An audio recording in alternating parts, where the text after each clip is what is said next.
you, Rafael. Good evening, Paterson. On behalf of the City Council, we welcome you to this regular meeting of August 20. Let me give a warm welcome to the Paterson community. The list of public portion for the public portion is there. If you wish to speak on the public portion, make sure you add your name on the list. We're about to start this meeting. Madam Clerk, please call the roll. Yes, Mr. President. Good evening, everyone. Roll call for Municipal Council regular meeting of Tuesday, August 20th, 2024. Councilman Abdulaziz.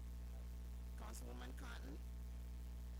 Thank you, Madam Clerk. I just want to say to let everyone know out there that our Councilwoman, Dr. Louisa Mims, is in Chicago for the Democratic National Convention. I just want to inform the community out there. Madam Clerk, my vote is yes. No, President. Madam Clerk, my vote is here. Because I'm getting ready to get mad with some. Thank you, My vote is Councilwoman Cotton. here, Councilwoman Dabbler. Madam Clerk. Councilman Jackson. Councilman Khalid. Councilwoman Mims. Councilman Udin. Good evening, everyone. I'm here, Madam Clerk. Councilman Velez.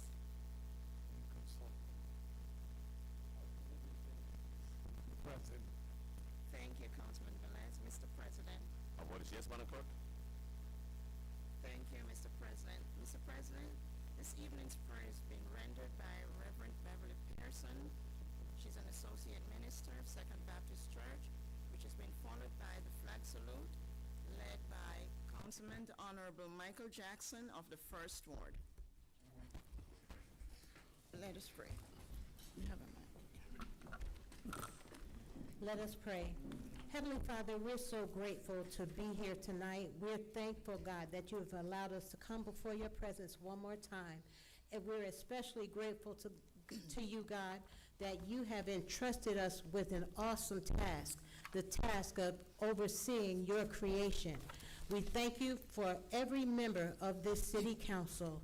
We thank you for how you continue to lead them and guide them. We ask, oh God, that you would empower them with wisdom, knowledge, and understanding of exactly what you will have Paterson to be. You've given us the blueprint in your word. We thank you, God, for understanding that a house divided against itself cannot stand. And so we thank you, Lord, for bringing us together to work together for the betterment of your creation. We thank you for you have entrusted us with this awesome task. And it is our will, it is our desire to please you in it. You be glorified in all that's said and done this evening. In Jesus' name we pray. Amen. Amen. Thank you. Amen.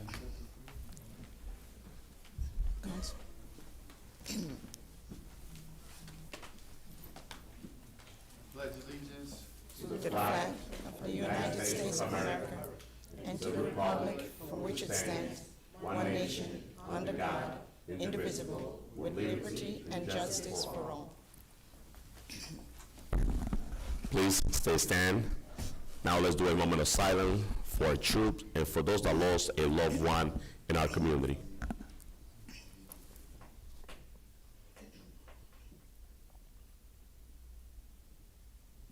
Thank you. You may be seated.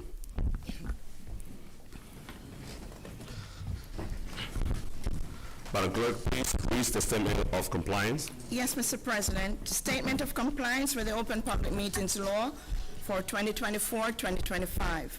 Today's meeting date is August 20th, 2024. Scheduled time is 7 p.m.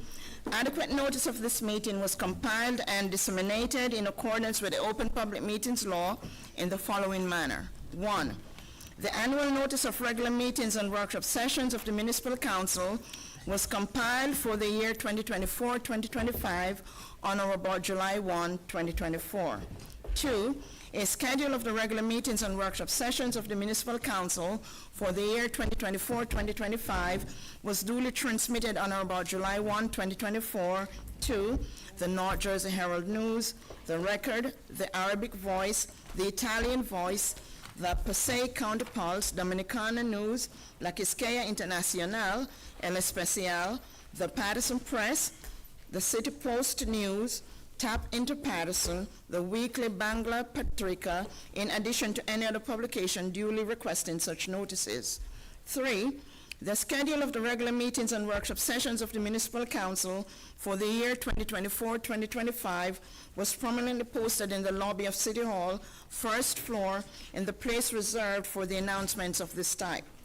4, the schedule of the regular meetings and workshop sessions of the Municipal Council for the year 2024-2025 was duly filed with the municipal clerk. And 5, a copy of the schedule of the regular meetings of the Municipal Council was mailed to any person who requested and paid the fee authorized by the Open Public Records Act. Mr. President. Thank you, Madam Clerk. Now, let's do payment of bill. Councilwoman Davila. Thank you, Council President. Good evening, everyone. Good evening, Paterson. To my colleagues, we have a payment, a summary of disbursements in the amount of $7,894,896.01. This was a payroll week, so that amount was $5,707,536.21. The statutory expenditures, the majority of that, over $600, was for FICA and Medicare, and other small expenses. If there isn't any questions, I move for payment of bills. Second. It was moved by Councilwoman Davila, second by Councilman Velez. Roll call, Madam Clerk, on payment of bills. Yes, Mr. President. Roll call and payment of bills in the amount of $7,894,896.01. Councilman Abdelaziz? Yes. Councilwoman Cotton? Yes. Councilwoman Davila? Yes. Councilman Jackson? No. Councilman Udine? Yes. Councilman Velez? Yes. Mr. President. My vote is yes, Madam Clerk. Thank you. The votes are 6 yeses, 1 no, 2 absent. Payment of bills in the amount of $7,894,896.01 is hereby adopted. Thank you, Madam Clerk. And we'll do the consent agenda, Madam Clerk. Mr. President, Councilman Jackson. I know we've already taken a vote, but I still would like to get an inquiry. There's an amount that's paid to National Water Main, a little under $400,000. Is that payment for the entire year, or is that just one of the disbursements that we pay to that company? Thank you for your question, Councilman Jackson. Councilman, Mr. CFO. It's 5 different invoices, I believe. I can email them to you, Council President. Please. Do we have an estimate of what those 5 invoices would? You mean this payment here is 5 invoices? Yes. Or just 5 additional? No, 5 invoices. I believe, off the top of my head, one was 88, one was... No, I'm sorry. I don't require a break. You can send that to me at a later date. What I'm asking you is this the entire amount that we pay out to this vendor, or is this one of a few other disbursements? That's one of a few other disbursements. So this $379,000 is one of a few other disbursements? Yes, we have a not to exceed with them for, I believe, $900,000. So the yearly contract, it doesn't exceed $1 million? Correct.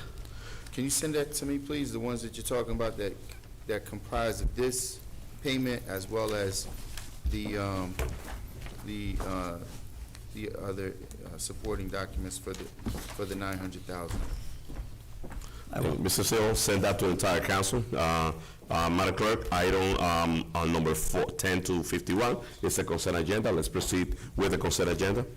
Yes, Mr. President. All matters listed under the consent agenda are considered to be routine by the council and will be enacted by one motion. The items listed under the consent agenda are numbers 10 through 51. Any item may be removed from the consent agenda by the request of any council member, and if so removed, will be treated as a so moved. So move. It was moved by Councilwoman Davila, second by Councilman Velez. Council President, Roll call, Councilman Velez. I want to remove item 27, table it to further discussion. 27. Remove it or? Item 27, resolution addressing new entertainment show license for Alicia LLC, Fusion Banquet. It's in the 5th Ward, Madam Clerk. Let the record reflect, we're moving item 27. We're taking item 27 out of the agenda Yes, sir. for a later meeting. Yeah, it's for later meeting. If you could have the owners contact me, please. Yes. We need to discuss some issues in the area of quality of life.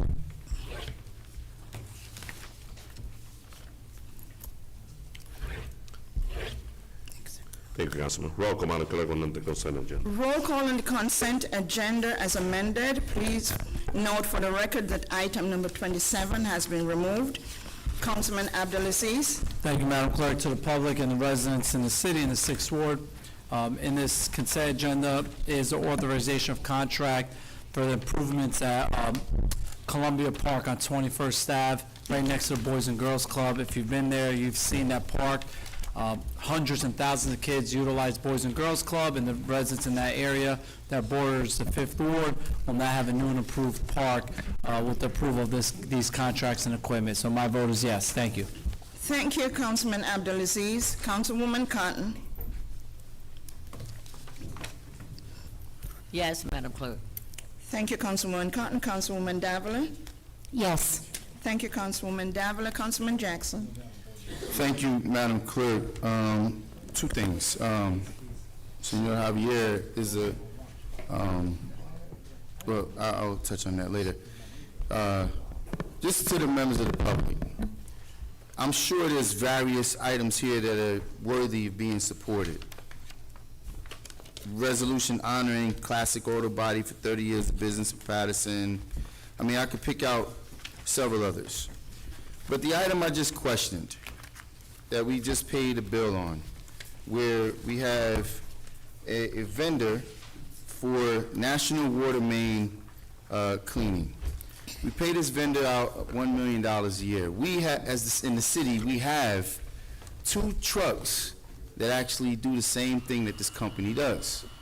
But the 2 trucks are not consistently manned and not consistently on the road.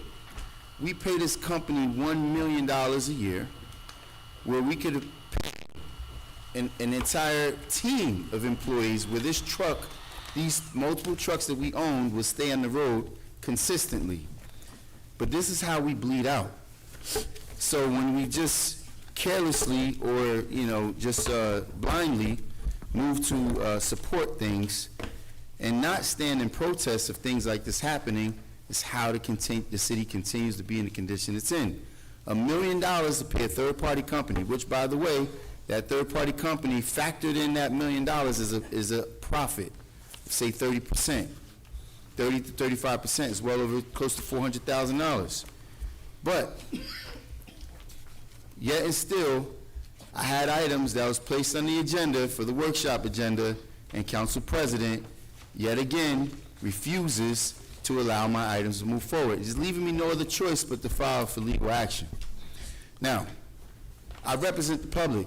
Whether I represent a portion of it who agree with me, or my residents, or whatever the case might be, my constituents that I represent do not and should not be disenfranchised by my efforts being undermined.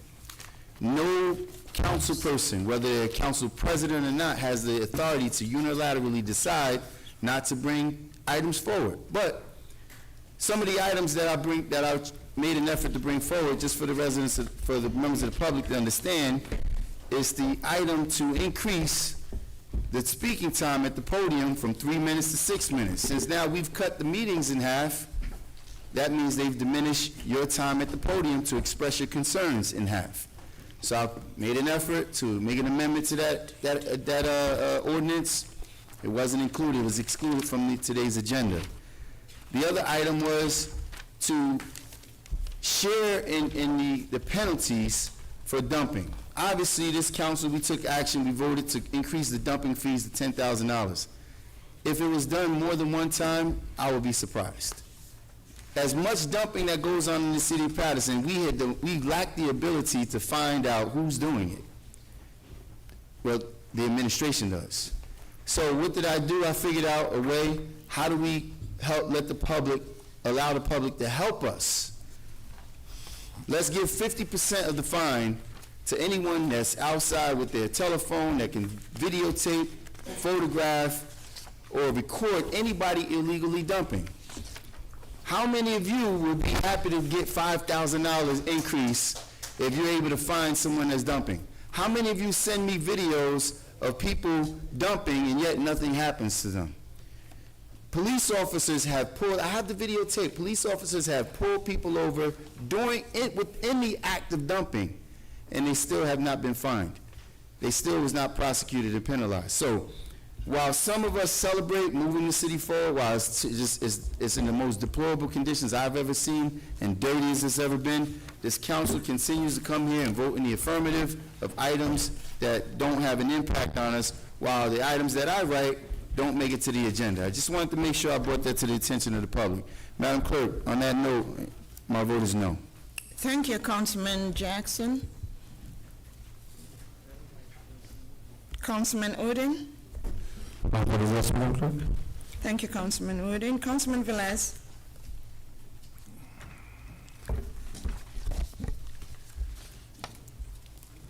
Before I vote, Madam Clerk, Yes, sir. take notice of Councilman Jackson's request. Madam BA, take notice of Councilman Jackson's request regarding that bill that we just paid about, he compared about the 2 trucks that we have. Take notice, but I would like to see what is the real scope of work of that company. That will make a difference. Because if our 2 trucks and employee are not certified to do some type of jobs, we had to contract out. So if you could give me a highlight of the scope of work that that company is performing, then we could have a clear idea when we vote for an item to payment bill. Regarding the item that I just removed, we're not going to discuss it today. I requested that the owner get in touch with me to talk about the quality of life in the area. XX and Madison Street yesterday was a scenario of another shooting, and I'm not going to accept it moving forward to put things in a place that is already a problem with quality of life. So if he guaranteed me that the quality of life is not going to get worse, then we can move forward. Saying that, I'm voting yes at the consent agenda. Thank you, Councilman Velez. Mr. President, Thank you, Madam Clerk. Just before my vote, a quick explanation. The dumping legislation, that was my legislation. Before, when people used to be catched dumping garbage in the community, they used to go to court, and they used to pay them $125, $200. I was the one that got the legislation back and increased the fine to up to $10,000 fine and minimum $2,500. That's the amount that's the penalty that people will pay. We have $1 million to allocated to buy cameras. And this question to the administration, Madam BA, we need a status of what's going on, what happened with that amount of money. $1 million to buy camera. We need cameras in those locations. We know the location that people are using for dumping in the community. Those cameras are needed. We have inspectors in our community. They have to go after those people that are dumping garbage every day in our community. I know we catch a few people, but it's not enough. Dumping is a big problem in our community. And another note, if any council member introduce a legislation that wants to put them on the floor, it is not vetted by the committee or by legal, I send it back to the committee and I send it back to legal. That's the right process of doing business in the city, and I'm not here to block anybody. With that being said, my vote is yes, Madam Clerk. thank you, Mr. President. The votes are 6 yeses, 1 no, 2 absences. The consent agenda is hereby adopted. Thank you, Madam Clerk. Madam Clerk, let's move to item number 4 on first reading. Yes, Mr. President. Item number 4 is a first reading ordinance. No public hearing is required. It's an ordinance of the City of Paterson, the County of Passaic, in the County of Passaic, State of New Jersey, fully, unconditionally, and irrevocably securing the payment of the principal of and interest on the revenue bonds, Ward Street Parking Garage Project, and any notes issued in anticipation thereof in an amount not to exceed $50 million to be issued by the Parking Authority of the City of Paterson for the purpose of providing additional security, therefore, and determining certain other matters in connection therewith. Development item. So moved. It was moved by Councilman Velez, Council President Mendez, Councilman Udine, and second by Councilwoman Davila. Roll call, Madam Clerk, on item number 4. Roll call on item number 4, first reading. Councilman Abdelaziz. Yes. Councilwoman Cotton. Yes. Councilwoman Davila. Yes. Councilman Jackson. Thank you, Madam Clerk. So, members of the public, this is the City of Paterson, City Council, doing a guarantee on the parking authority and the upcoming construction project. And although I support this because the parking authority has been a responsible agency, I will use every moment of time, instead of requesting time for the council president, I will use every moment of time to educate you clearly on things that are transpiring. Notice on the last item I was talking about, the council president introduces a potential item to spend more taxpayer dollars for $1 million for cameras when we already have you, the members of the public, with cameras everywhere. Some of you had Ring doorbell cameras, some of you drive around with dashboard cameras, some of you, everyone has a cell phone camera, but instead of sharing the proceeds with the public, we'd rather spend another $1 million and think that we can put cameras everywhere when we know they're dumping everywhere. We're not going to be able to sufficiently suffice that. Lastly, I'll just make this point, Council President. You should study up on the laws and how they function, because the requirement, which states clearly in Faulkner Act and in our charter, in our bylaws, there is no such requirement that requires an item by the council to be vetted by legal and or attend any committee. It doesn't say anything about that. It says any council member can place any item on any workshop agenda the Friday prior to the workshop agenda, and any such item shall be included on the regular meeting agenda for a vote. That's how things work. So if you talk about process, that's just an excuse for keeping Councilman Jackson's item off of the agenda. But I'm happy to support this, and please stay tuned for the next public service announcement. Madam Clerk, my vote is yes. Thank you, Councilman Jackson. Councilman Udine. Madam Clerk, I know our council members speaking about the illegal dumping, and I know it's a regular issue. Yesterday morning, the DPW committee sat down with the DPW director to find out that what's happening with $1 million were allocated to purchase cameras for illegal dumping.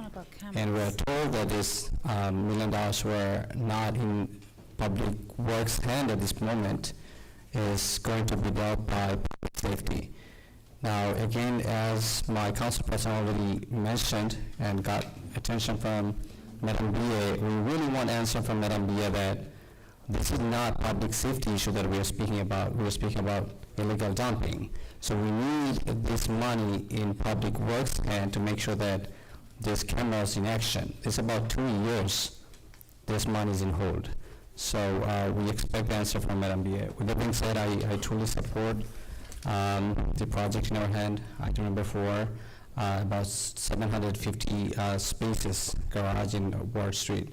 And thank you, our Executive Director of Parking Authority, for everything you do. My vote is definitely yes to this item. Thank you, Councilman Udine. Councilman Velez. For more than 5 years, the scope of work, even in picture, drawing from that site, have been on the table. Finally, we're going to see it moving forward. Director, I always have, as the chair of statutory agency, never had doubt of any project for the past 8 years that I've been sitting as a statutory chair, and your team doing the work. Like I said in your honorary of the building of the parking garage, you don't care only about your residents, the parking authority, you care about your employees and your future investment in the city of Paterson. So I congratulate you and your staff to make this happen moving forward. You know, something sounds good sometimes, and I analyze it, and I say, okay, what's the legal part of it, right?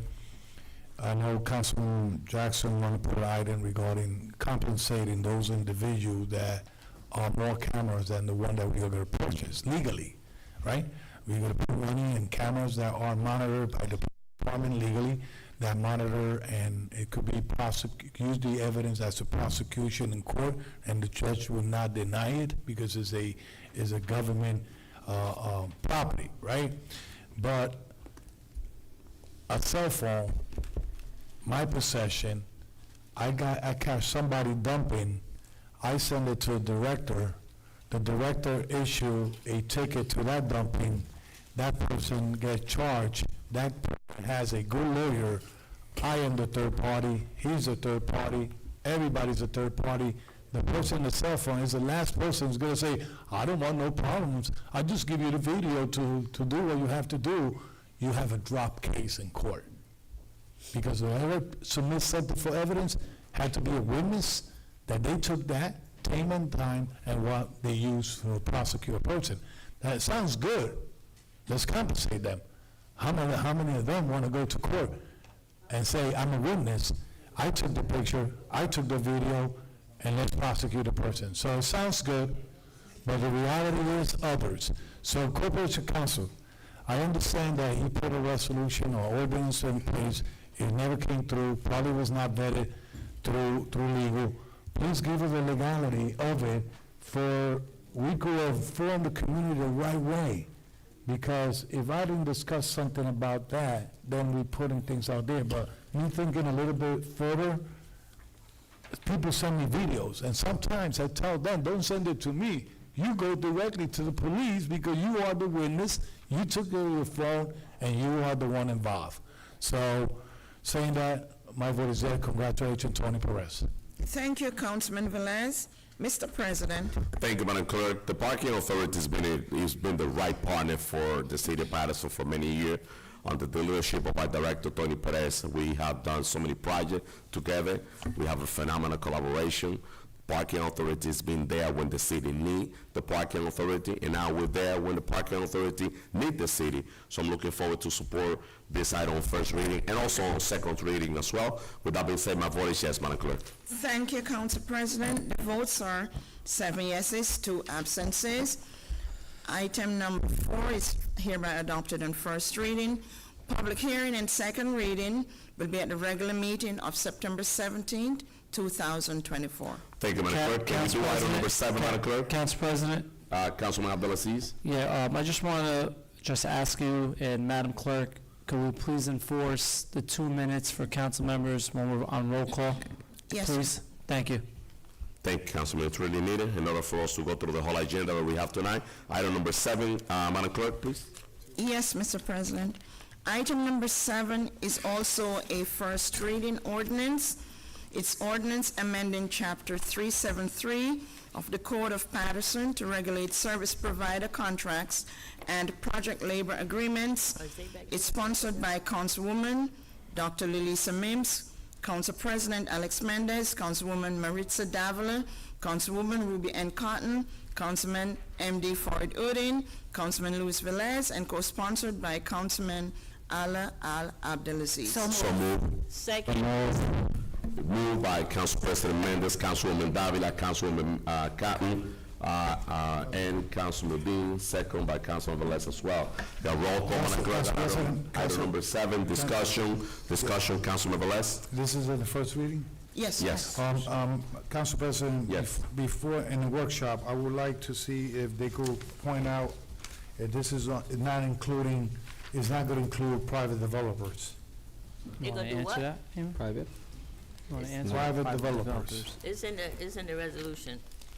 And can you point it out? That is, I believe it's specified within the body of the resolution, but we will double check on the next workshop. Madam Clerk, take note of that, to double check that line item that Councilman that do Velez, not include private developers. which is not included. Council President, for Councilman Davila. public Councilman funds. Davila.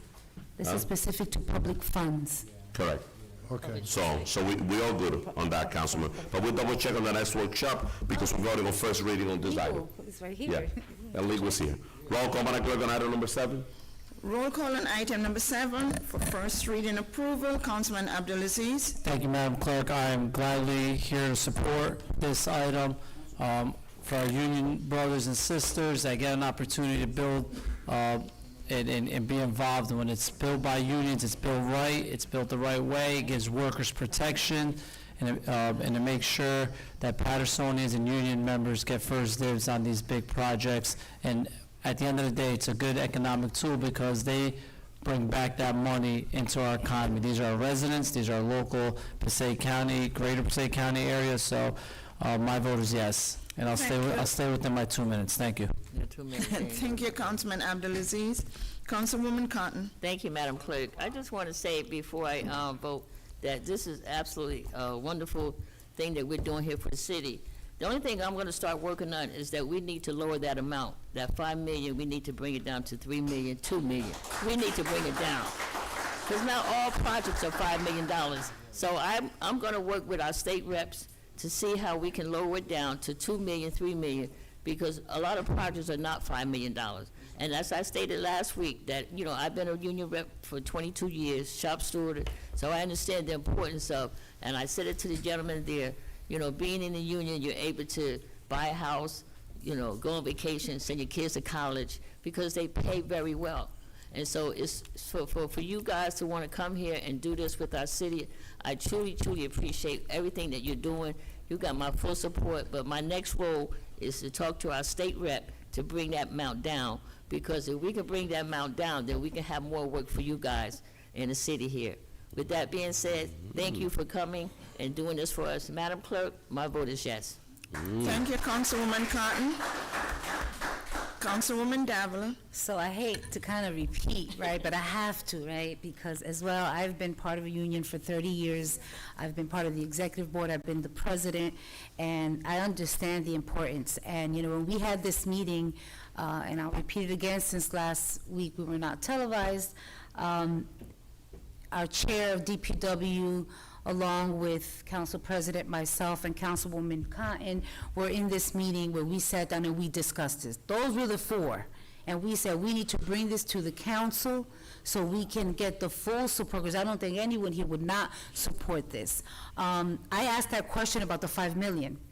And it was said, you got to speak to your state reps, because this is something that is a state statute. So, you know, I will champion along with my dean of the council, Councilwoman Cotton, to go where we have to go, speak to whoever we have to speak. We're not afraid of going to Trenton, all right? And to make sure that our Patersonians, because I'll be very honest, you know, and sorry that I'm saying this, you know, but the gentleman touched my heart.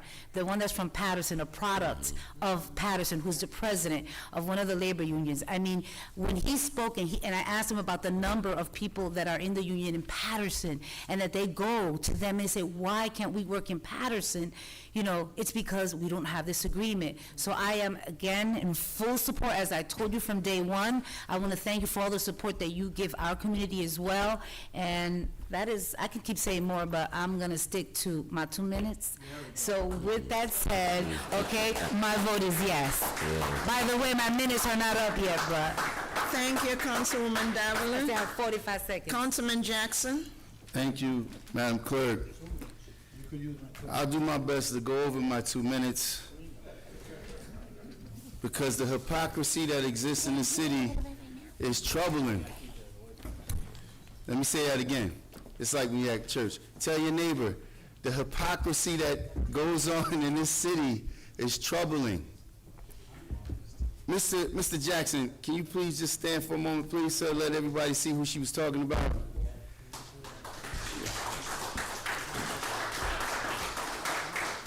I didn't just call him, thank you, brother. I didn't just call him Mr. Jackson just because to point him out, but that is my cousin, and the work that he does is commendable, and the work that I do has been consistent. So we wouldn't have to beg the state to lower the rate from $5 million to $2 million, because guess what? There's plenty of jobs here that are well over $5 million. How about Hinchcliffe Stadium at $110 million? That was non-union. That was non-union. That I fought that I thought that there was only 3 Paterson residents there, and they was talking about, well, there's not a lot of union guys, and it was over close to 100 guys that was led by Mr. Barbie. There was plenty of guys that was ready to take on that job. How about on Fifth Avenue, where the Paterson Housing Authority and the city of Paterson did a job there, where the rat was set up outside in front of Fifth Avenue development. That was $97 million. You don't have to look for projects that's under $5 million. We got plenty of them that's over that threshold, well over that threshold. I could keep going, but I'm gonna save some of my 2 minutes for some of my other public service announcements. Listen, I support you guys 100% of the time. That means when you're here, that means when you're not here. 100% of the time, my votes are consistent. Madam Clerk, my vote is yes.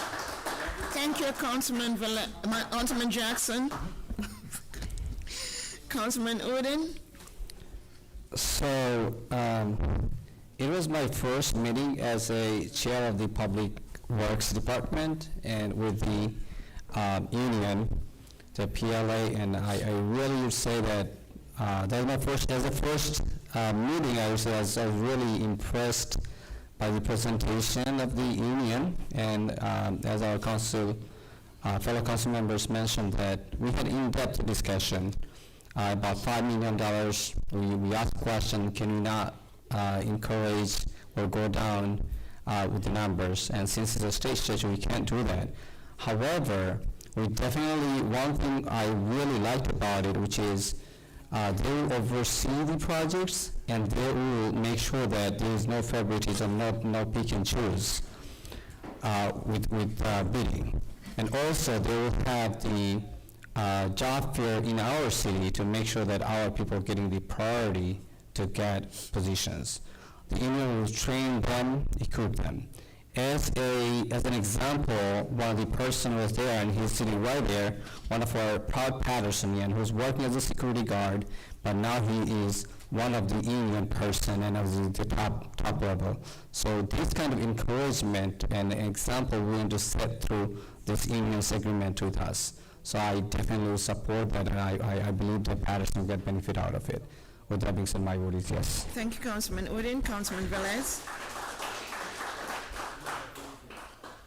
So, I don't have short memory. For the past 8 years, we've been discussing, having conversation and comparing private developers coming to Paterson, and those developers, not all of them, but some of them that we all know, 70% of items that they purchase for their construction, they purchase in Paterson. 40% or more, they hire from Paterson. I'm talking about private developer, subcontractor from Paterson. Those private developer does that. I am witness of that. And we having that discussion in the past. Why then projects that are not private developer, that are funded by or supported by municipal governments, tax credits, et cetera, they're not doing the same thing. You know, I recall Councilman Jackson's going through the area of the construction of the Hinckley Stadium. And he used to bring out how many people from Paterson was working there. Probably 1 or 2 or 3. But then 4, 5, 6, or 7 and up was from town. And that was a little bit discouraged for us, because every time we approve a project, the first thing is that those individuals, when they're going to present to us, they say, we're going to hire Paterson people. And the last thing they do is that.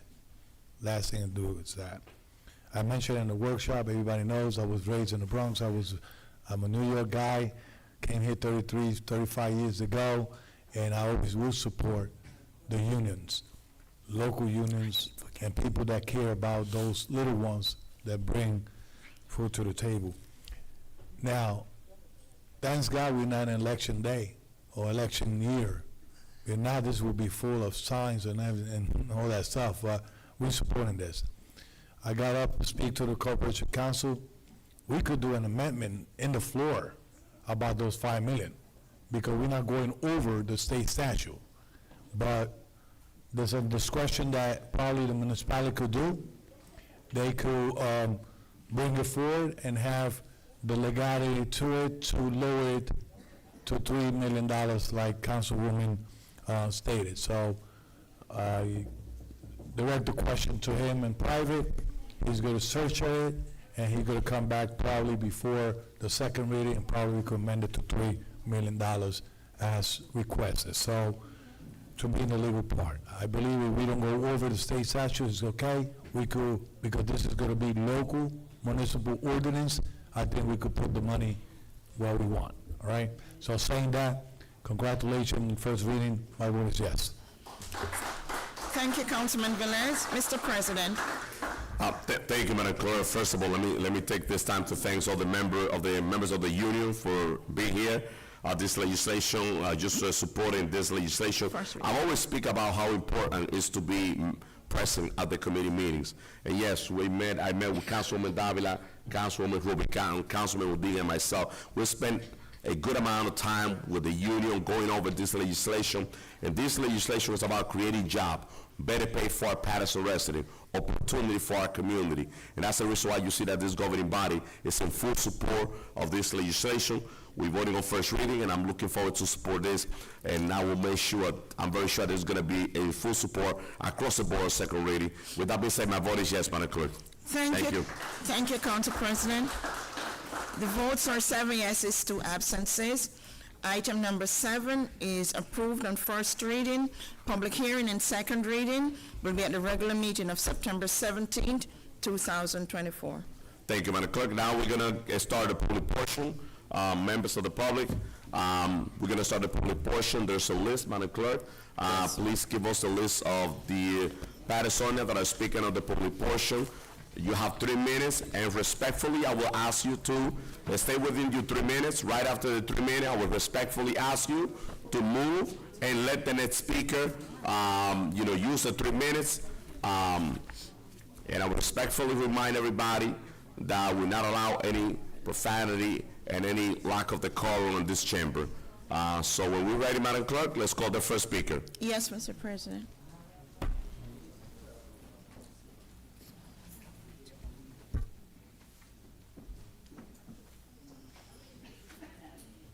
Didn't get the sheet yet.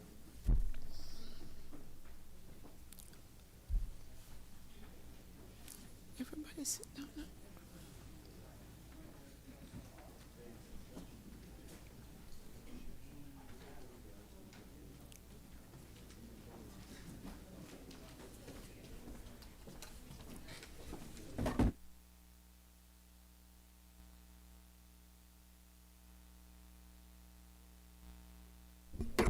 How many speakers do we have, Madam Clerk? 13. So we have 13 speakers. Let's call the first speaker, Madam Clerk. Our first speaker is Rich Corsetta. Rich Corsetta.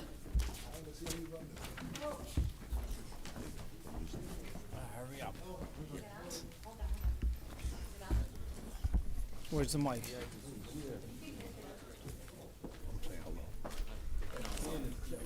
How you doing tonight? How are you? Good, I'm good. You? Good. I remember you. You look familiar. You have your 3 minutes. Say your name for the record, please. Rich Corsetto, Corctto. Go ahead, sir. You can speak. Oh. No, I want to thank the council for the honor tonight, having me here. I was born, raised, played, and coached in the city of Paterson. And that was back in the day.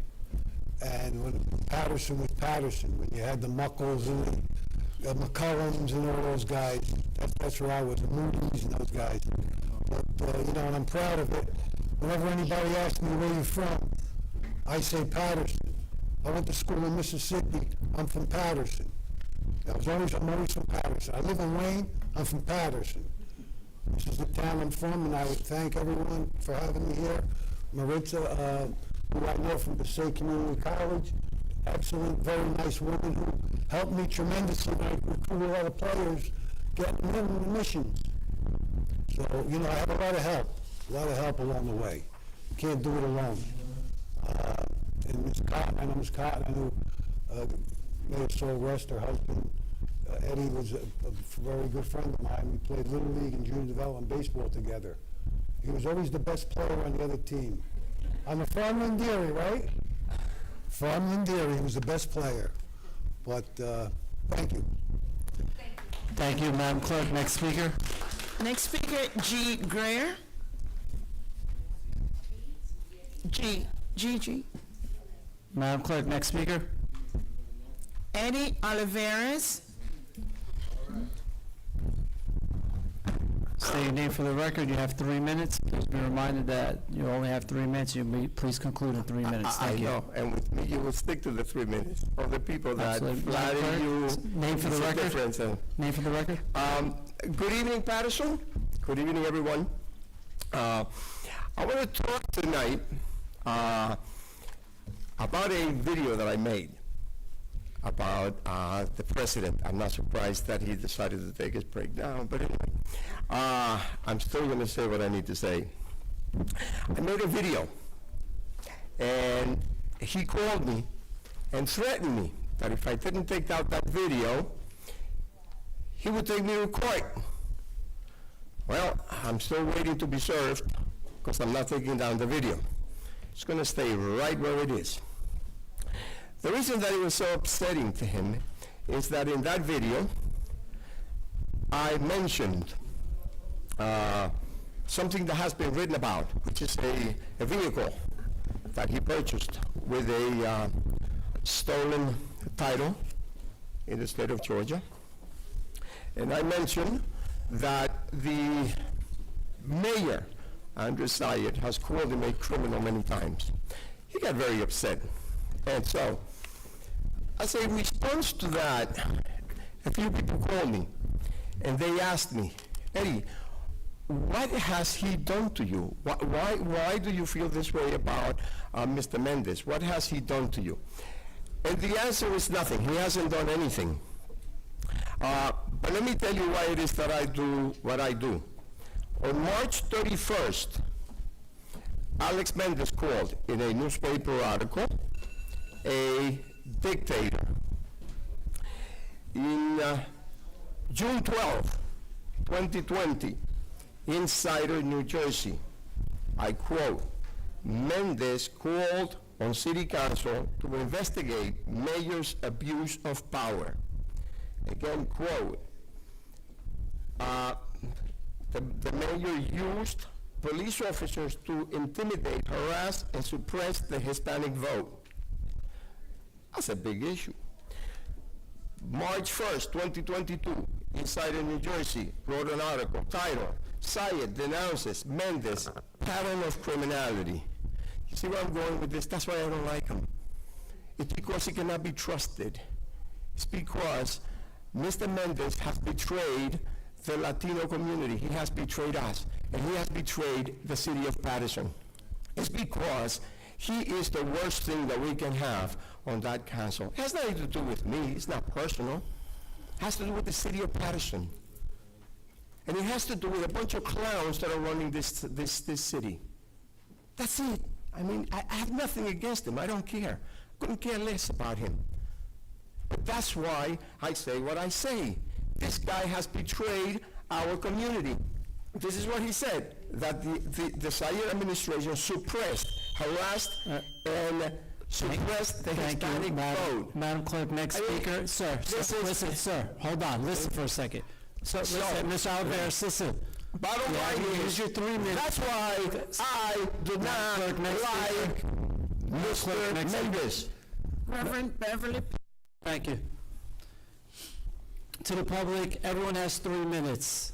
Please, there's a clock right here, utilize your 3 minutes. I will use my discretion if I allow you to have extra time, I'll allow you to do it after all public speakers speak. It's not fair to the people waiting behind you that are waiting patiently. So if you go over your 3 minutes and you want extra time, wait to the end, and we'll give you an extra minute at the end after all the speakers are waiting patiently and following the rules. Please say your name for the record, and please be reminded you have 3 minutes. Thank you. Good evening. I am Reverend Beverly Pearson. Standing with me is Minister Wanda Pye. We bring you greetings from Pastor Sean C. Evans Sr. and the Second Baptist Church community located in the 4th Ward of the city of Paterson.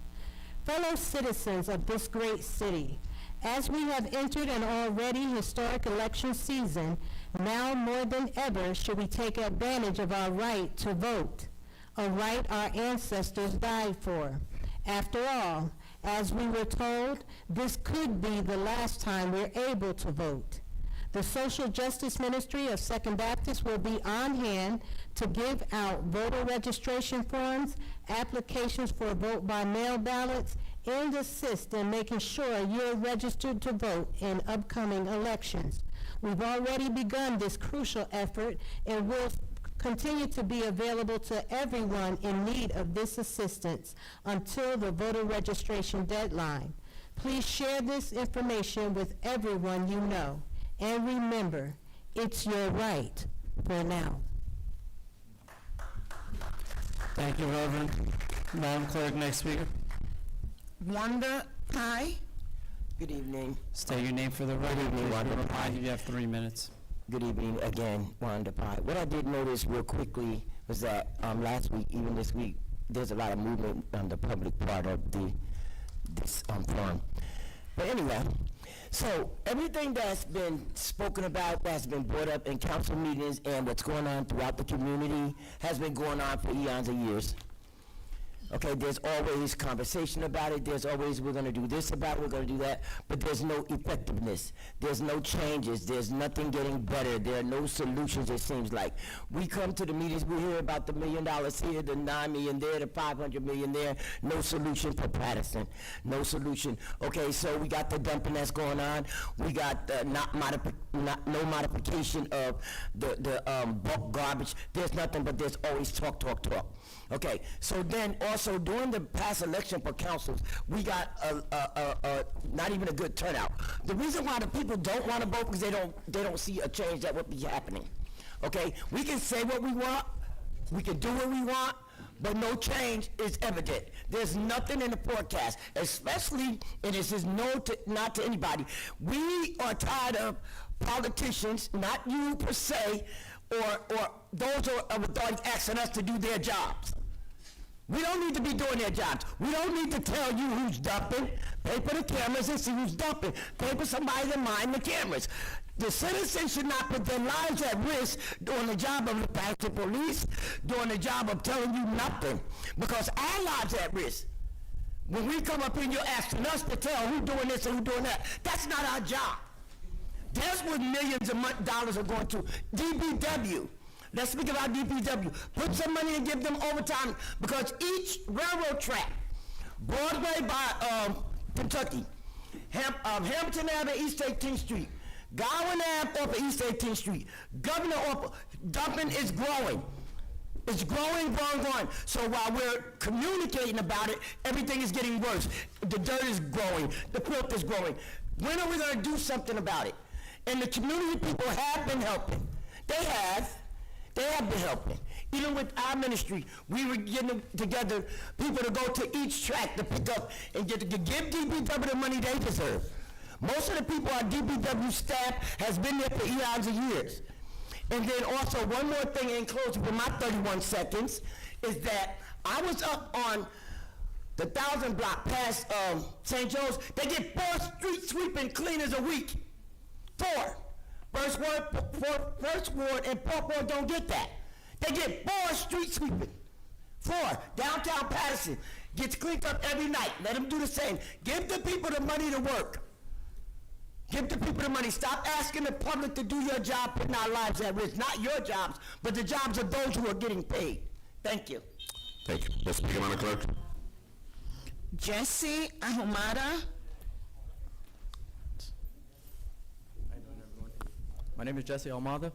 I have a concern with parking on 119 Godwin with the neighbors on 123. They own the house, but they have about like 5 or 6 vehicles that they own, and they're always taking up a parking spot there. Whenever someone trying to go out there, they're already out there first looking for parking and you know, telling their family members how to park their car. They leave spaces in between so that there are other cars that come at night so they can park there. I have photos and videos of everything. I've been to the City Hall about 3 or 4 times trying to talk to someone about that, and no one ever reached out to me, called me or anything. So that's why I came over here to see what we could do about that, because like, I don't understand that. Like, they literally told my girlfriend that since they own the house, they have the right to have parking there instead of her. Like, I don't understand. And even her neighbors complain about the same thing, that they have to find parking far away from their house when these people, their neighbors, have 5 cars and they park anywhere they want. But they choose to park right in front, and they have a driveway and everything, so I don't understand why they're saving parking for their family members. So that's my issue with that.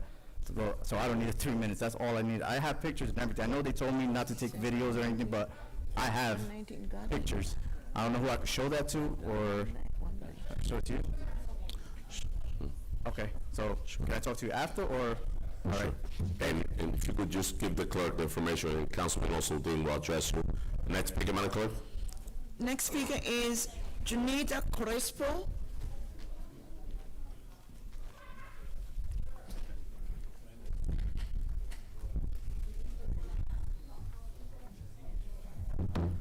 Good evening to all of you. Good evening. My name is Good evening. My name is Junito Crespo. I'm from Paterson. I've been here all my life. I'm here for the fact that I am a professional singer. I made a tribute, a musical for Frankie Ruiz. He's our father of salsa.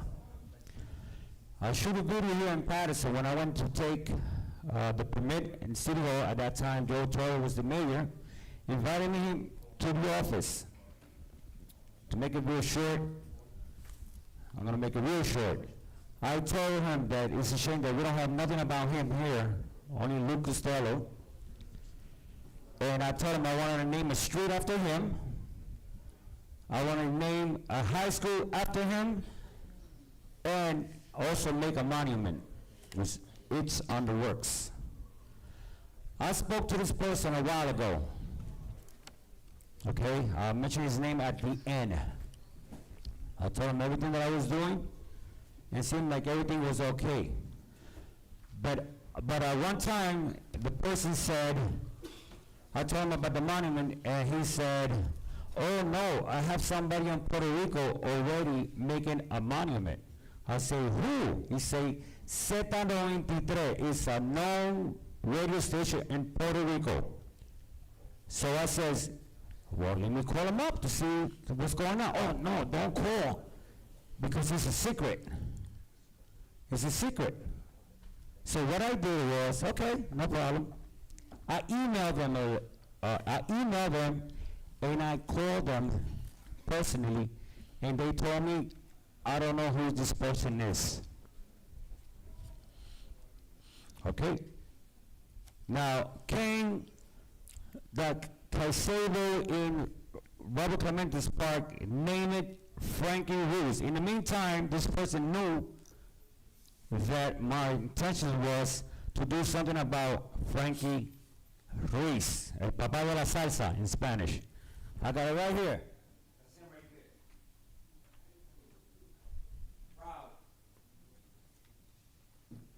To make it short, I only got 40 seconds. Now, someone called me that they're gonna name a street after him. I was never called, never mentioned. I'm not getting credit, but that person is getting all the credit. Marisa, we spoke about this in the past. Mr. Jackson, Alex, Cotton.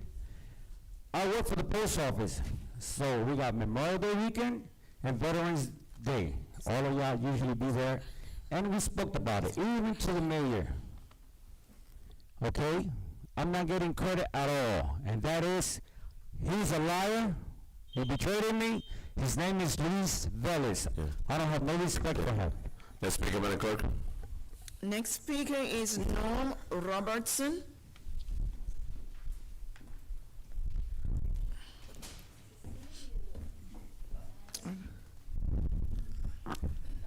Good evening.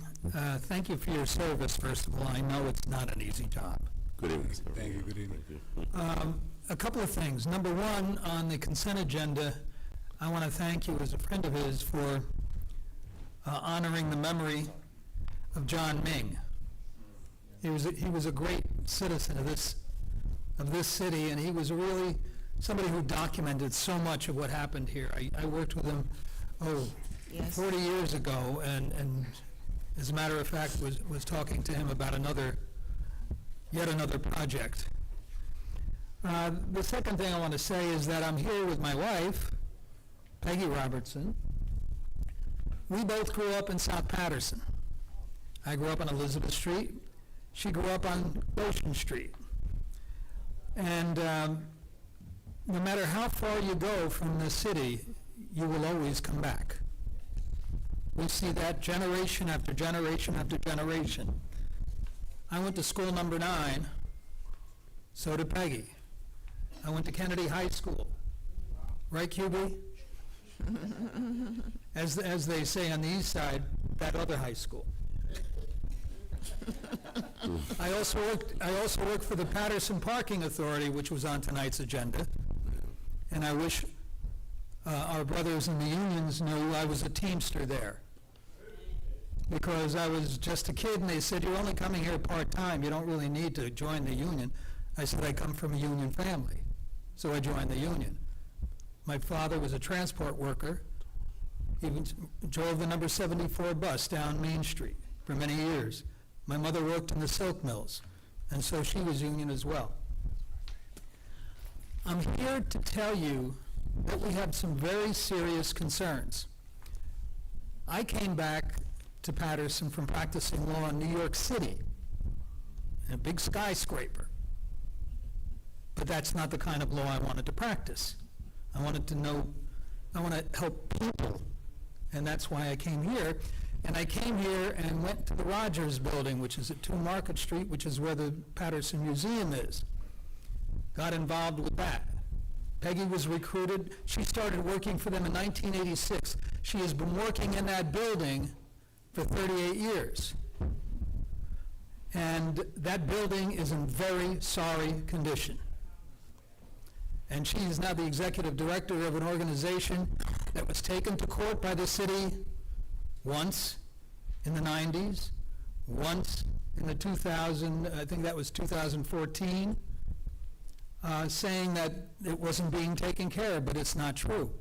This is not aimed at the city council at all, because I really don't know how much the city council knows about it.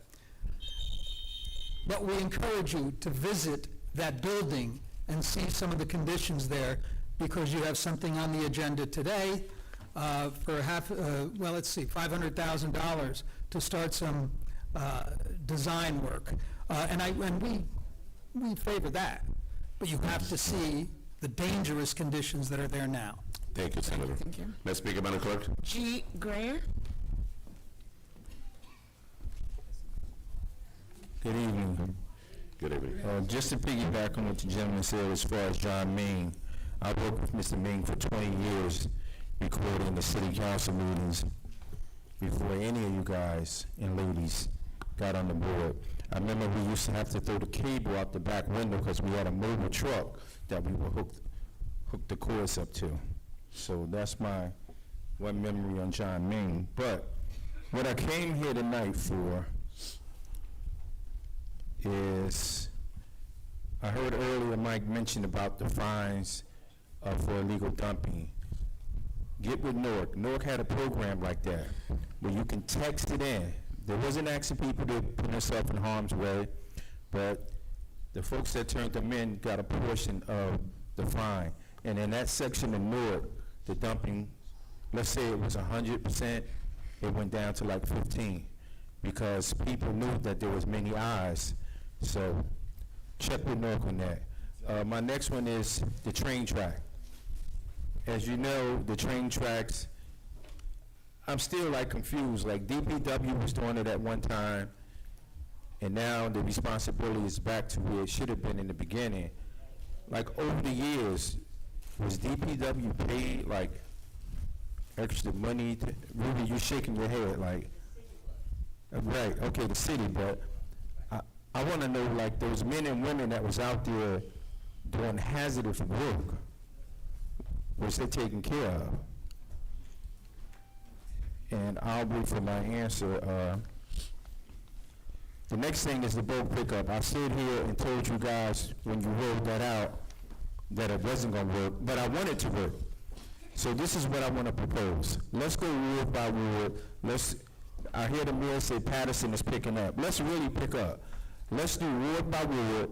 Let's take every person from DPW and say, if you see it, pick it up. No matter what street is on, where is that, but we're not gonna announce that to the public, because then we'll have other towns dumping their trash. Just pick 2 days and say, if you see it, pick it up. Just throw it in the back of your truck, bring it to the yard, let's clean up Paterson.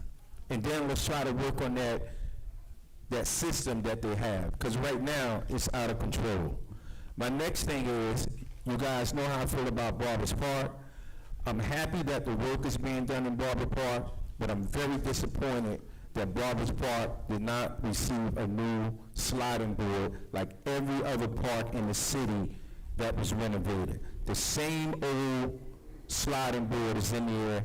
I was informed that DPW went and power washed it. That's unacceptable. The children in the 4th Ward deserve everything else that everybody else gets. The fence that's on that's on Fair Street in front of the park, that has not been replaced. I challenge all the council members, you can meet me there tomorrow, and we can do a war. Councilwoman Cotton was there with me already. But I challenge you guys to come with me and see. That does not look like $1.2 million. My last thing, I heard the bell. February 11, 2021, the mayor did a press conference in City Hall with NJDEP saying that they was loaning the city of Paterson cameras. It's 2024, y'all. I have not seen not one camera for illegal dumping. You said you raised a fine of $10,000. Tell me 5 people that you caught and hit them with that $10,000 fine. Thank you, brother. And as I walk away, Councilman, you guys can discuss this. The $19 million for the Recreation Center, I have not heard anything else about that. Thank you, Brother Gene. Next speaker, Madam Clerk. Nicole Jackson.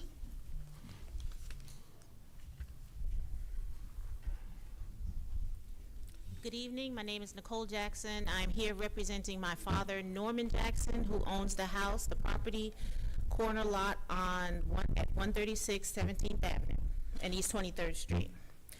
2 things. I called the DPW, which y'all seem to be having a problem with, and asked them to prune back the shade tree that's on the 23rd Street that hangs over his property. They have yet to do it in 3 years. I recently called, I want to say two weeks ago, let's say 3. I spoke to the secretary in that department. I asked her who the person was that handles shade trees. They said she was on vacation. She would be emailing me the following week. Never got an email. I asked for her supervisor. The secretary said, I'm not allowed to give you his name or his number. And I said, excuse me, but isn't he not a public servant? And I am the public. Why am I not allowed to have that information? And all she could say was, I am not allowed to give you his information. So that's a problem. That's a problem. I'm a Paterson school teacher, 17 years. Y'all can get any kind of information on me. So that's a problem. The next problem that I have is that the parking, which is a problem all over Paterson, but the parking between 17th Ave and 18th Ave is a problem. Okay, just like the gentleman, 2 gentlemen ago said, there are cars lined up. There are houses, I know for a fact there are houses with more than 3 families in them, and every one of them has a car.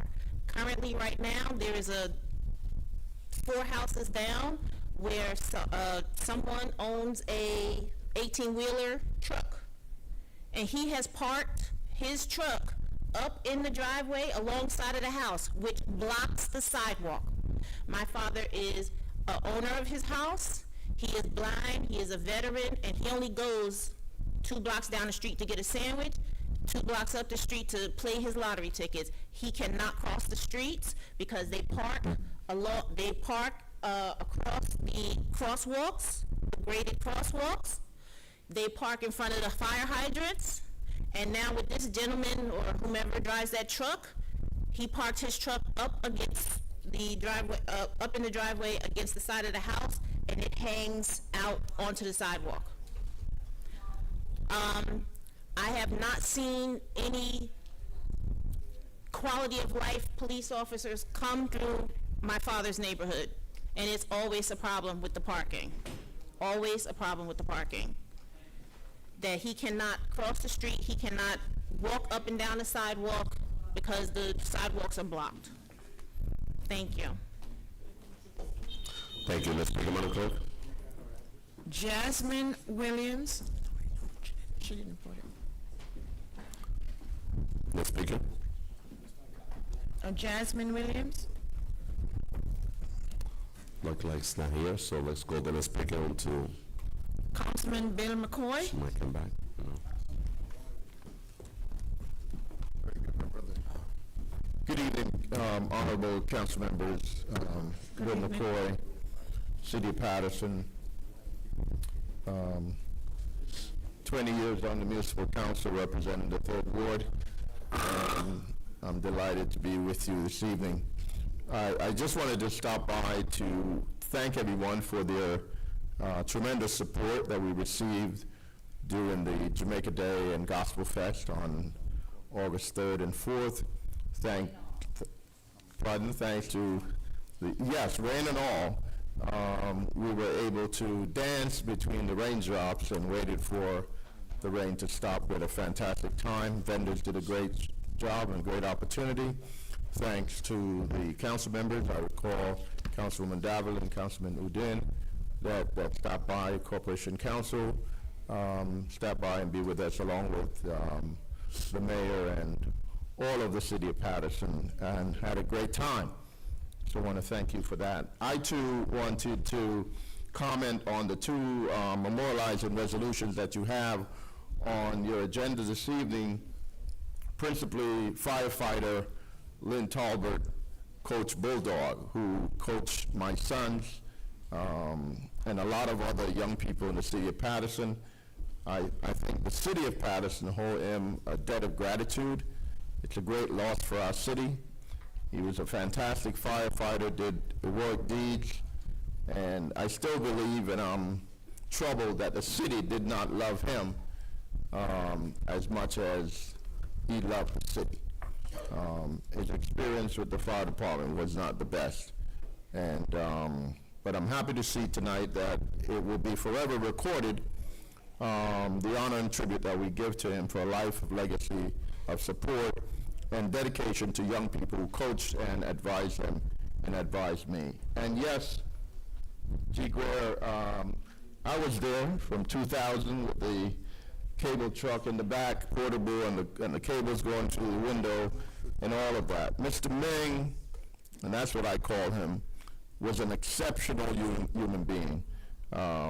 Never saw him upset, always encouraging, always uplifting, and excellent in his craft and executing that.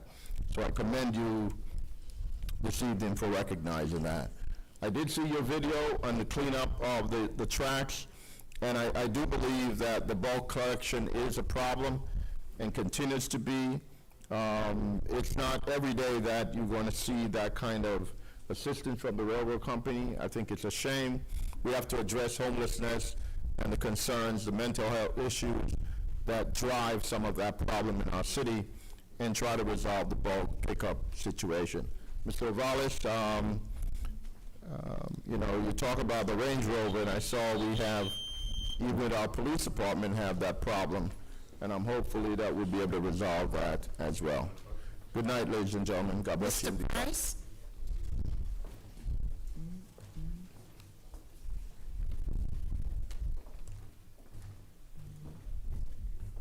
Good evening.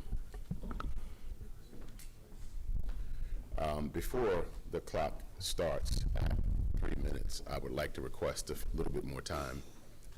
And as well, I would like to request to have that time now and not at the end of the meeting. You have 3 minutes, Mr. Price. I do apologize. We have 71 items on the agenda that we have to discuss. You have 3 minutes. Okay.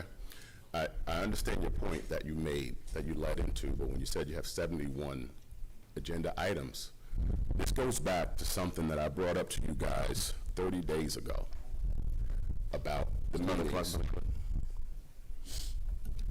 I'll pause while Councilman Abdelaziz speaks, but you're not going to do that while I'm at the mic. Don't do that. You got the floor, Mr. Price. Don't ever do that, okay? Understand something. Can you do me a favor? Can we start the clock back at 3 minutes again? Start the clock in 3 minutes. I'm not going to tolerate disrespect. You will not be able to do it, Mr. Price. And the reason, start in 3 minutes. The reason why I said that is because 30 days ago I was here and I said to you guys, hey, you want to cut the meetings down and cut them in half, the public deserves to have our time to address you doubled to 6 minutes. If I have to wait 30 days to come and meet in front of a board like this that is totally dysfunctional, it's not fair. I have to wait 30 days to come here to address you guys about something that none of you guys will deal with. I brought up items when I was here the last meeting.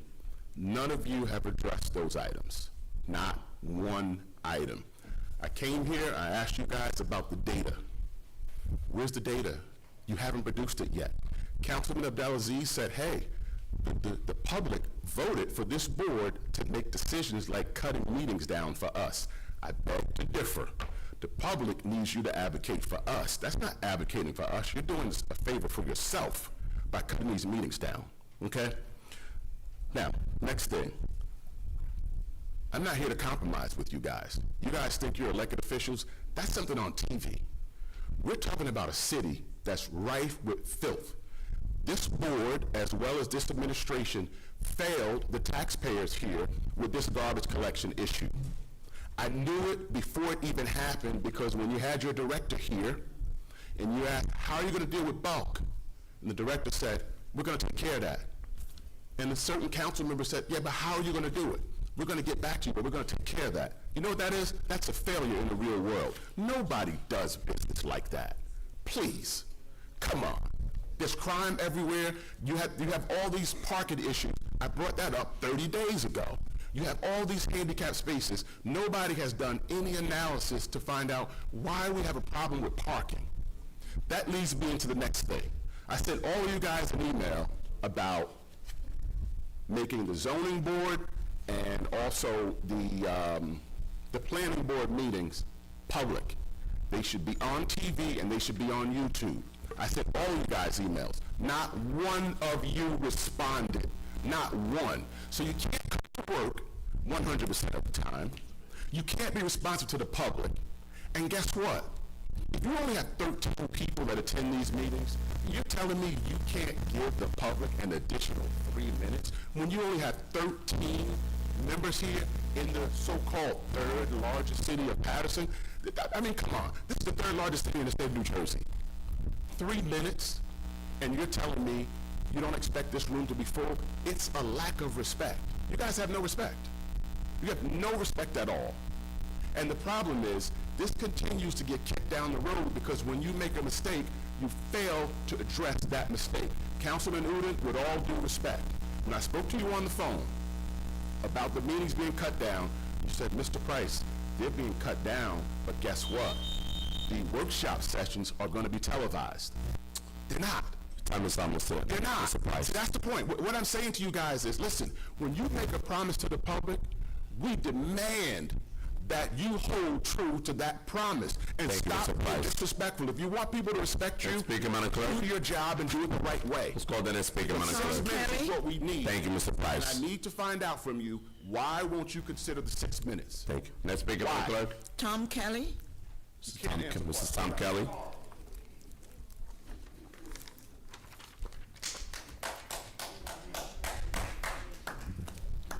My name's Tom Kelly. For those of you who don't know, I'm the president of the Passaic County Central Labor Council. I represent 25,000 union members in Passaic County. Many of them reside right here in Paterson, and I just want to get up and say I appreciate that the support you guys have given this project labor agreement in Paterson. A project labor agreement is the most effective mechanism you have to make sure you're getting the best bang for your buck and the best product at the end of the day. It also ensures that workers are getting the best pay and benefits they can get, and they're working under the safest conditions, and ensures careers for Paterson residents. And listen, Passaic County is I don't know if all you know this, is the birthplace of Labor Day. It was born right here. The idea of Labor Day was born here in Passaic County in Paterson from Machinists Union. The gentleman mentioned the silk mill before. Silk strike of 1913, turning point for unions in this country.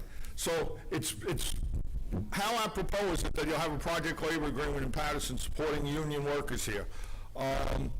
Just so you know, on another side, how ingrained we are in this community.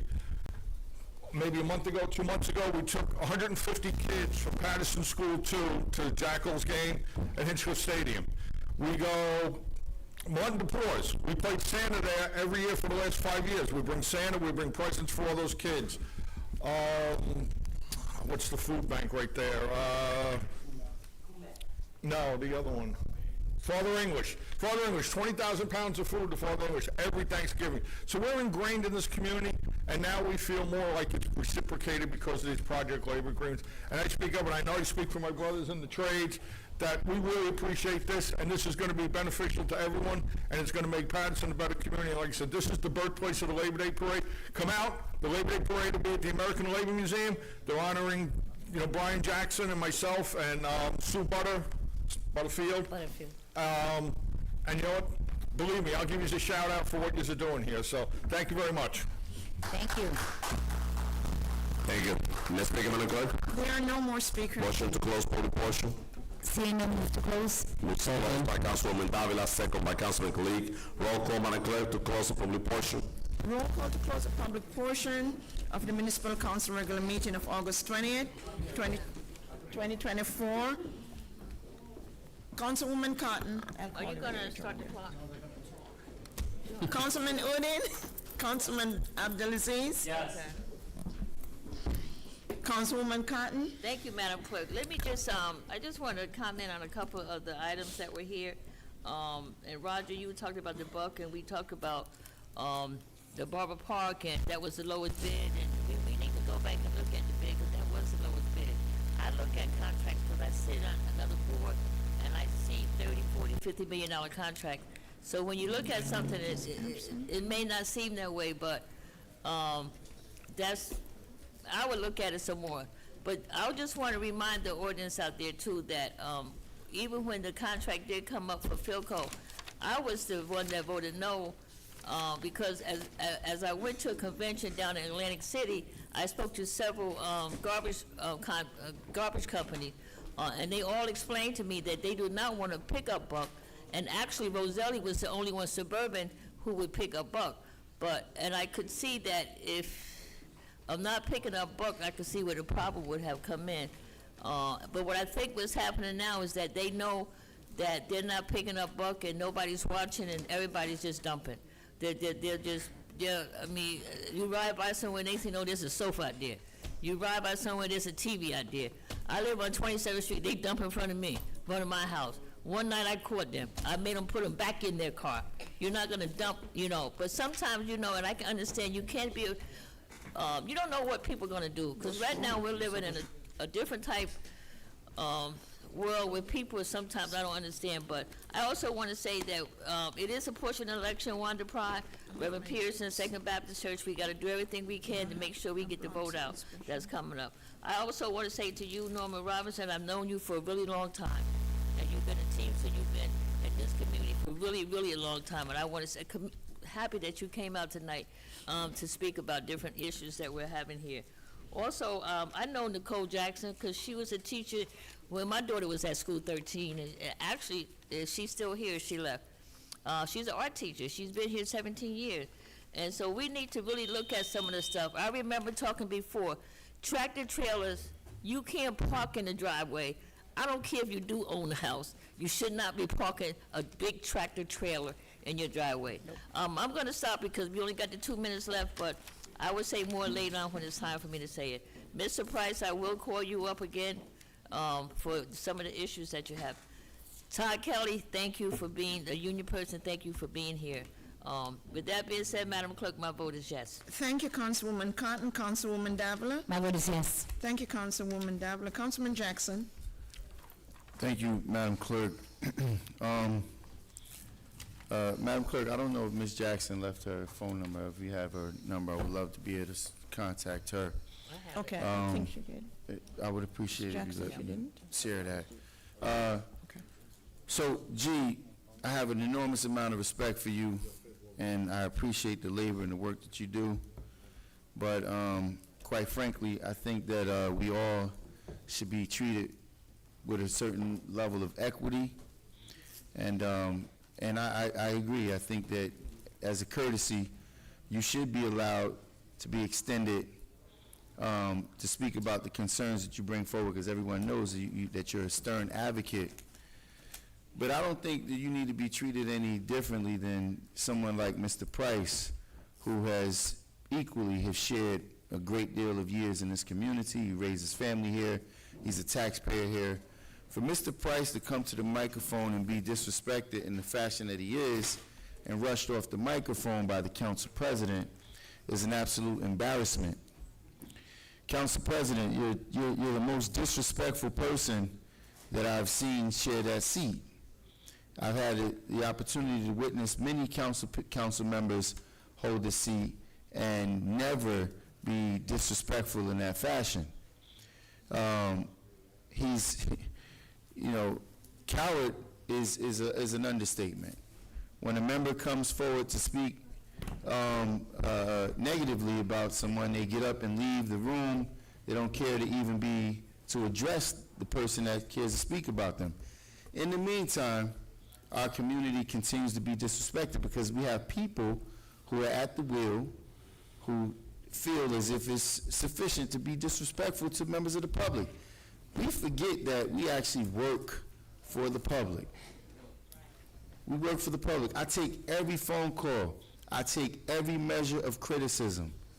Every measure. There's not one person that could ever point out that they came to that microphone or they called me and they had something negative to say about me and I didn't address it directly. But what was done here tonight was an embarrassment, that depending on who you are and depending on what it is you have to say, you're valued more or less than the person who spoke before you. Mr. Senator, my respect and appreciation for you is enormous. The fact that you have more history to talk about in this community is to be commended. I've watched people like Mr. Tom Fiscaldo, who has shed many, many nights of sleepless nights for this community, be disrespected because he wasn't saying something that was favorable to the people who was in control of the microphone. Members of the public do not deserve to be treated that way, and they are not treated that way in other communities where it's functioning properly. You can't go to Woodridge where the council president, the mayor, is a professional, is a working engineer who owns his own firm, and members of the public come there to address the issues and they take the time to listen to them. They're not rushed off. But here it's done differently because people don't want to be criticized on their failure. Now, Coach, you said when Paterson was Paterson.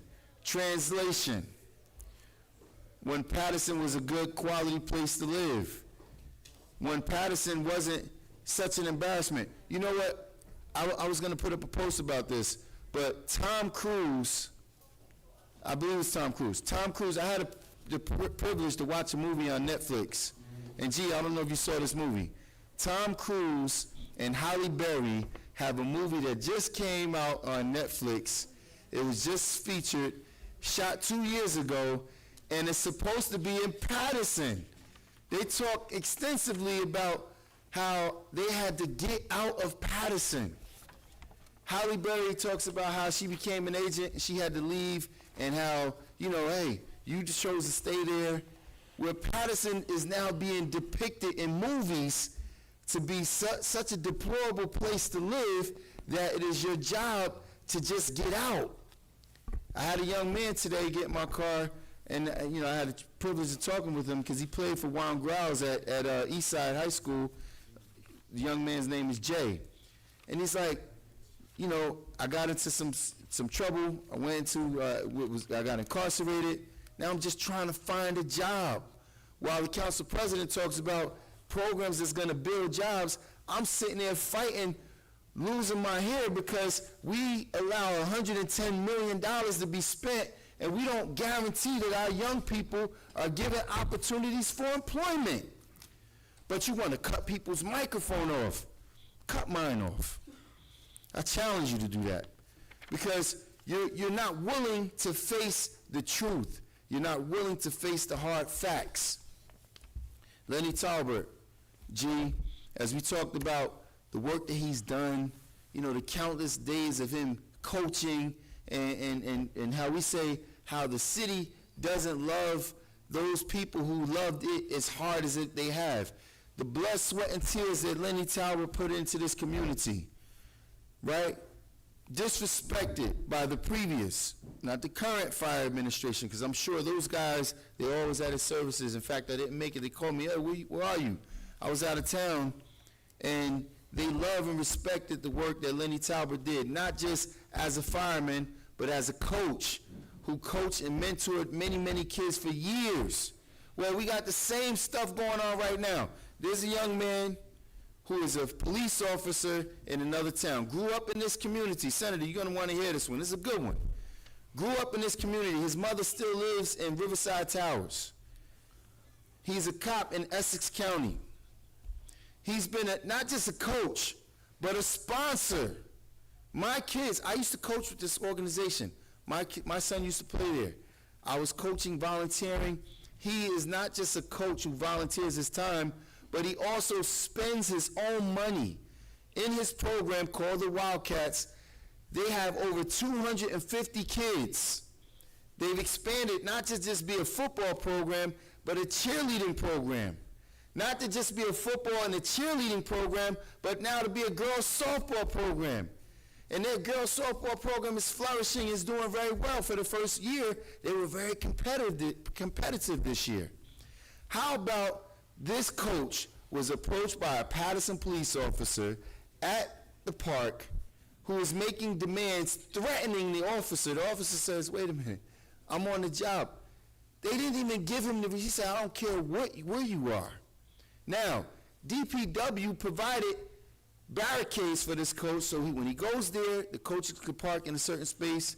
This cop felt it was necessary to not just harass him, but to threaten him, to write him summonses. You should be going, as an officer who's employed here in this community making money, you should say, Coach, how much water can I bring back to the field next time for you and you volunteering, giving your time, your money, your energy for these kids? No, they don't do that. We chose it necessary. They recorded the officer and how disrespectful he was to a guy that's given his blood, sweat, and tears and his money back to our community. So, Wildcats, if anybody wants to sponsor, be a sponsor to their program, please do. These gentlemen, not only do they put in their time, they put their money where their mouths are. There used to be PBA here in this community. How many police officers from the Paterson Police Department are coaching in this city? How many? 0. You know why I know? Because I'm a coach. I've been volunteering for years with various programs. I sponsored, giving my money. 0. There is no PBA in this city that coach. None. But we're wondering, why is the community in the conditions that it's in? Why do children, I have a young man who played at Eastside now looking for employment when we have projects that are hundreds of millions of dollars. Here we're proposing a contract for a project manager for a little under $1 million.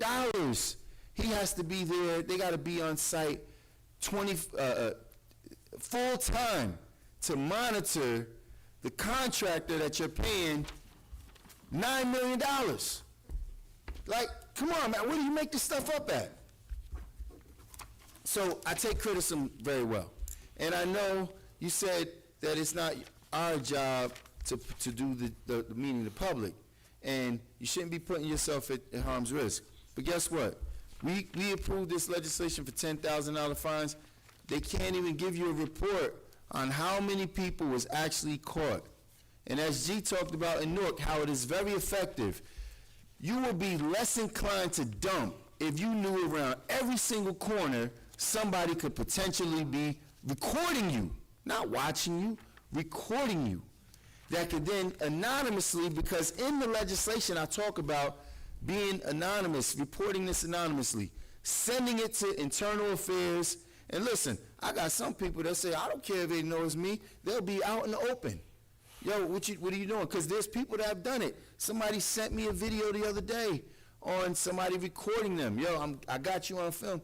That person should be rewarded with half of the penalty. So, Brother Price, I did not answer you because you already know where I stand on those issues. I fight in the front, in the foreground, on those issues that you talked about. Not only do I fight on those matters, I'm in total agreement with you. So I felt it, I get those, I respond periodically to those group text messages where no one else is responding. It's crickets. Look at what's going on here. For the public portion, you're not important. And they're telling you, you're not important.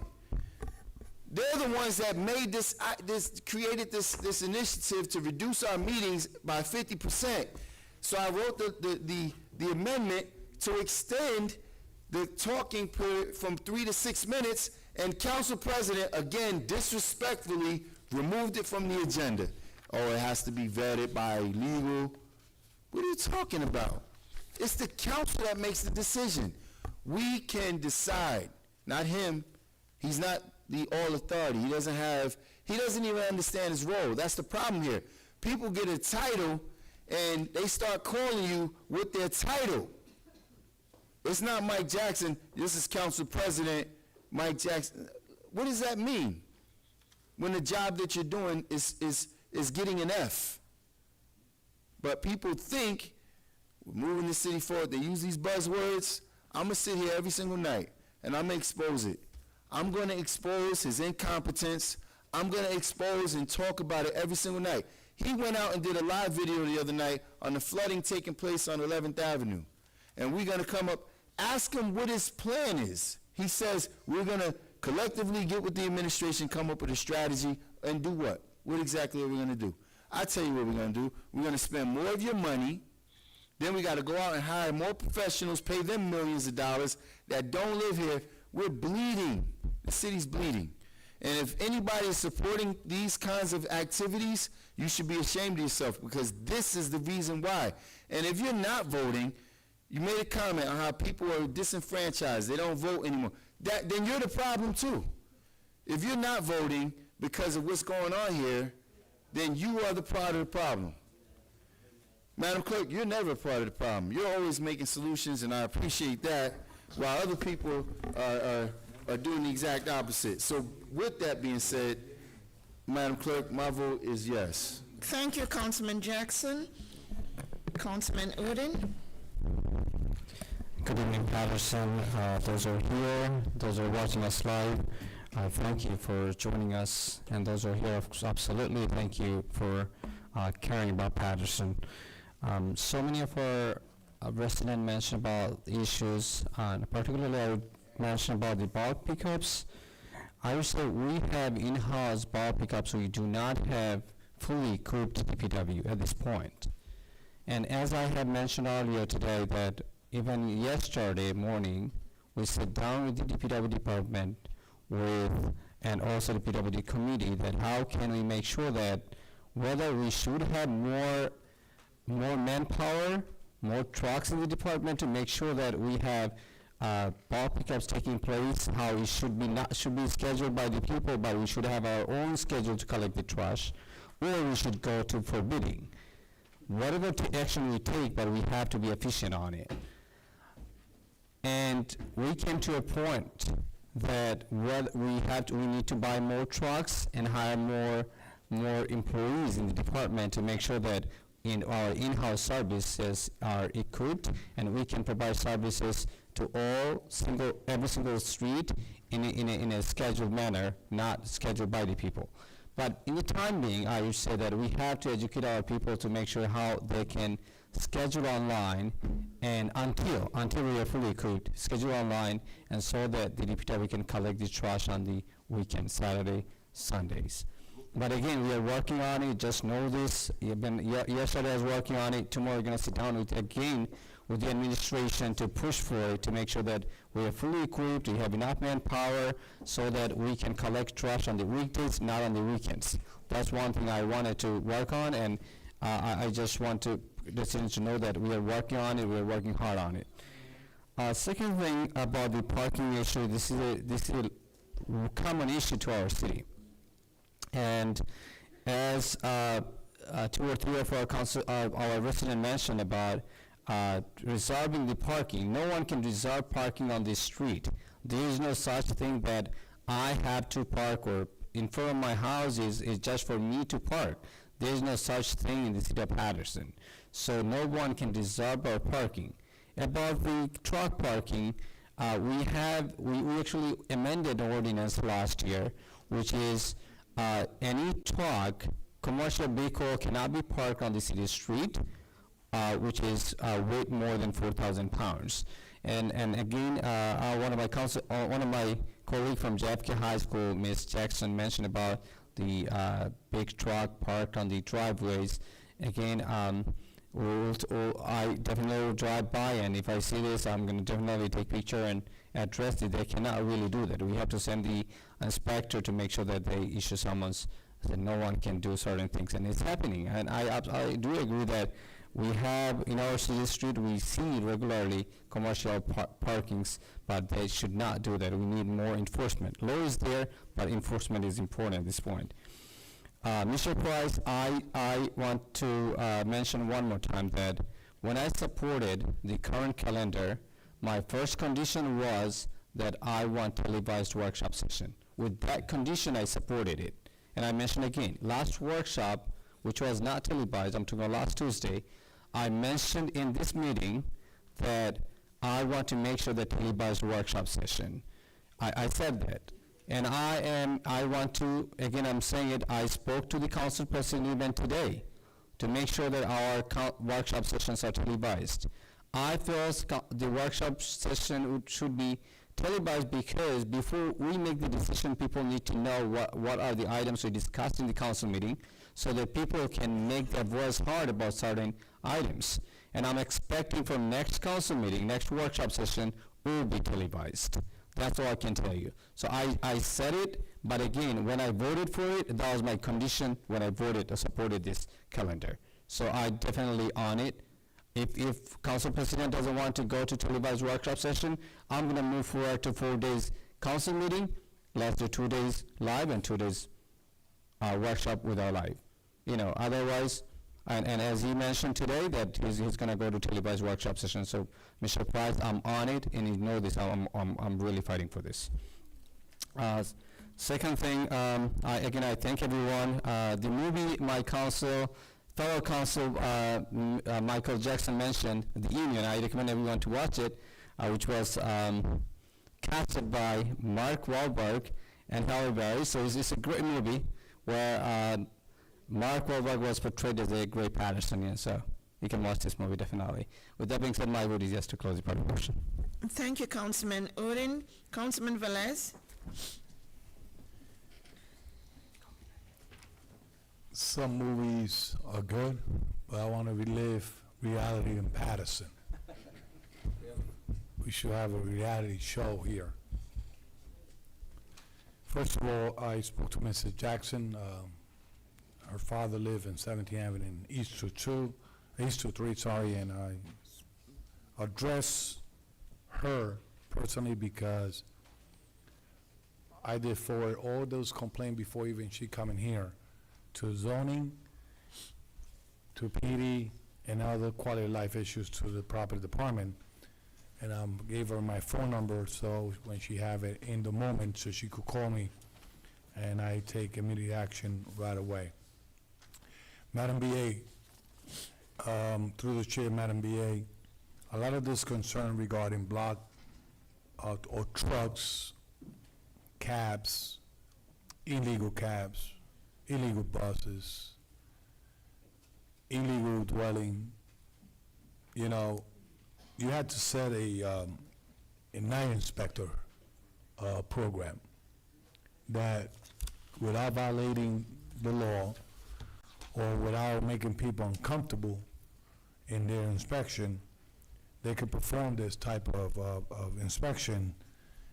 There's two areas that is real concerning, is the housing inspectors and also the taxi inspectors. There's a lot of Genies taxi out there. There's a lot of illegal taxi, double park, taking the legal taxis work.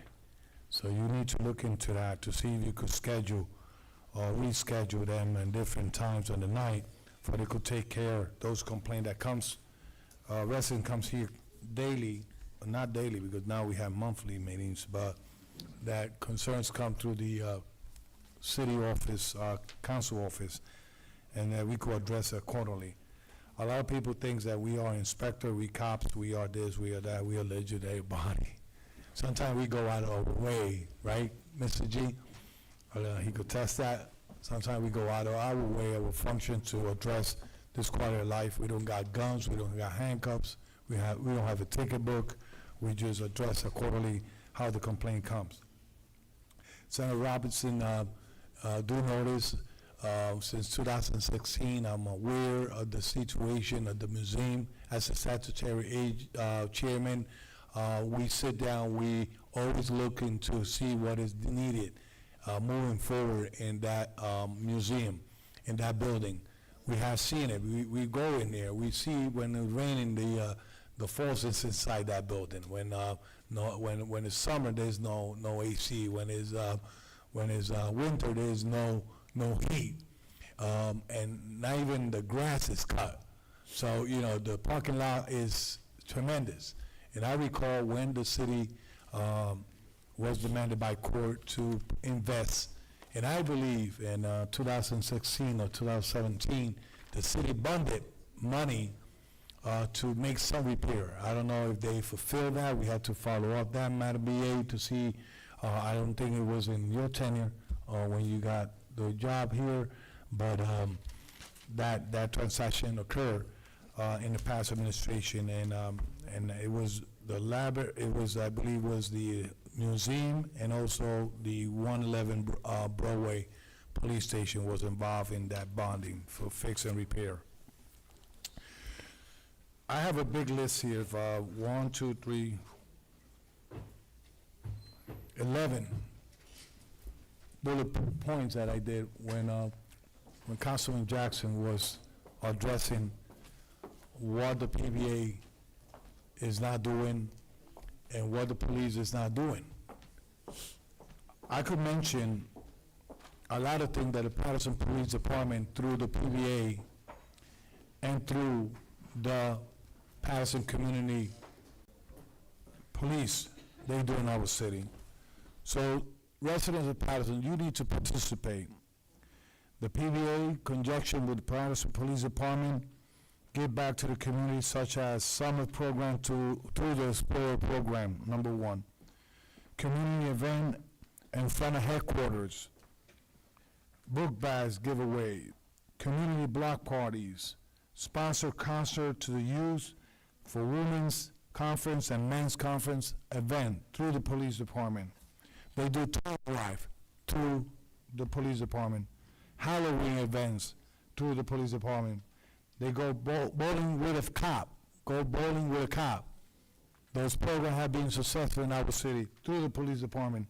Shopping with a cop, that are programs that the police department had created for our kids in the city of Paterson. It's up to us to announce it to the residents in our ward so they could participate. I witness it every time they do an event through the police department and to local PBA. Now, the big question is here.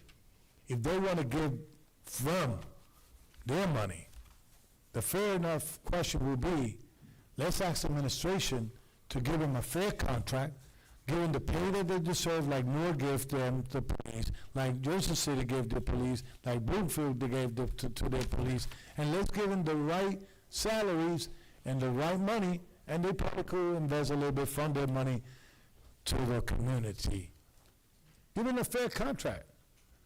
Madam BA, through the chair, Madam BA. You know, I have received a couple calls this past week that we are holding, Council President, I don't know if you receive calls, that we are holding the contract of the police department. Let me say this and say loud and clear.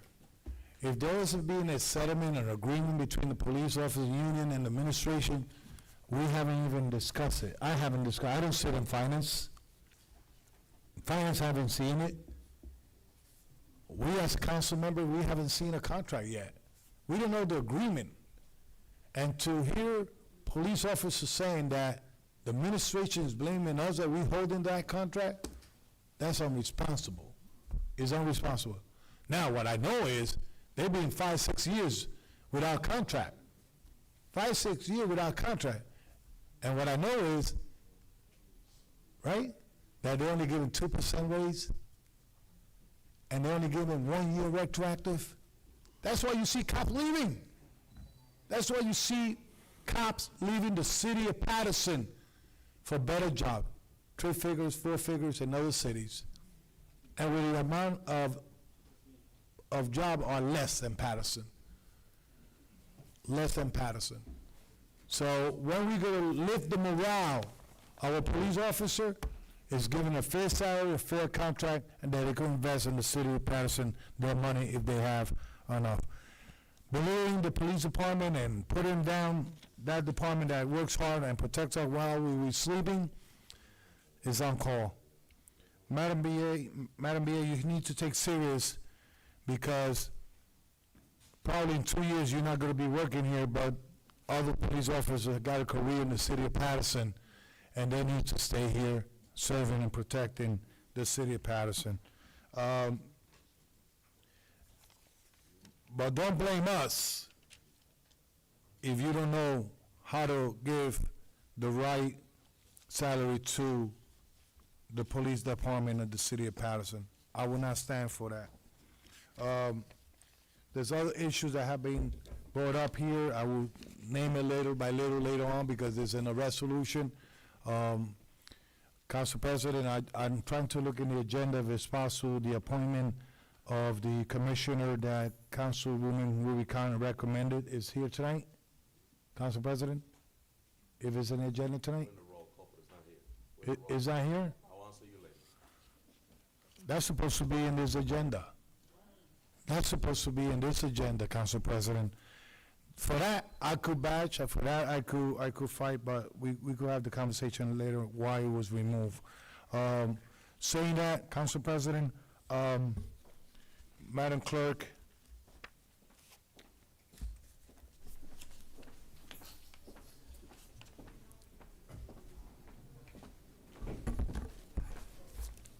my vote is yes. Thank you, Councilman Velez. Mr. President. Thank you, Madam Clerk. Let me try to be brief with my 2 minutes to address some of the members of this community. But I want to start by saying that, Brother G, it's easy to build is difficult, but it's easy to destroy. It's easy.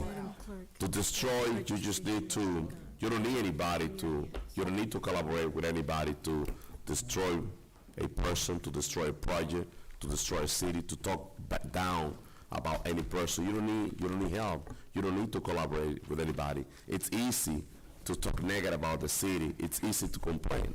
That's very easy. But it's difficult to build. It's difficult to get things done. Because in order for you to build, you need to collaborate with others. You need to work with other people to build.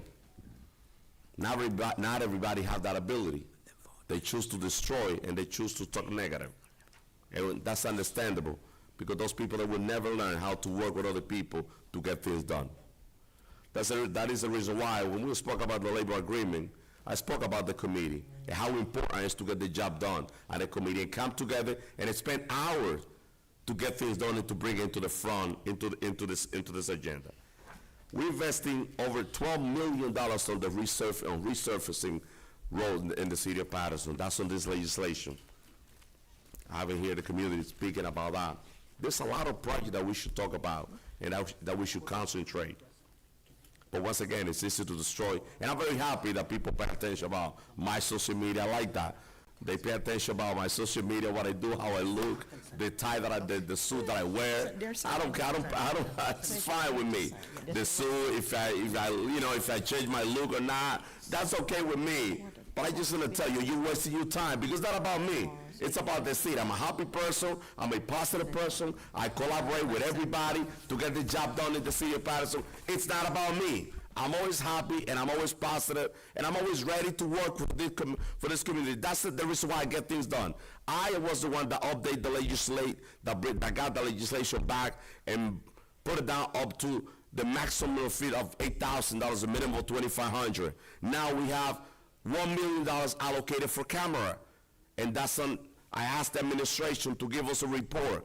That's how we get the job done in the city. Dumping is a problem. I've been working with administration, DPW, having meeting after meeting to resolve the problem, to find a way to go out for a bid, getting the DPW department more resources, more equipment to get the job done. That's what I do as council president. That's what I do as a councilman. I'm a community leader, and you see me out there.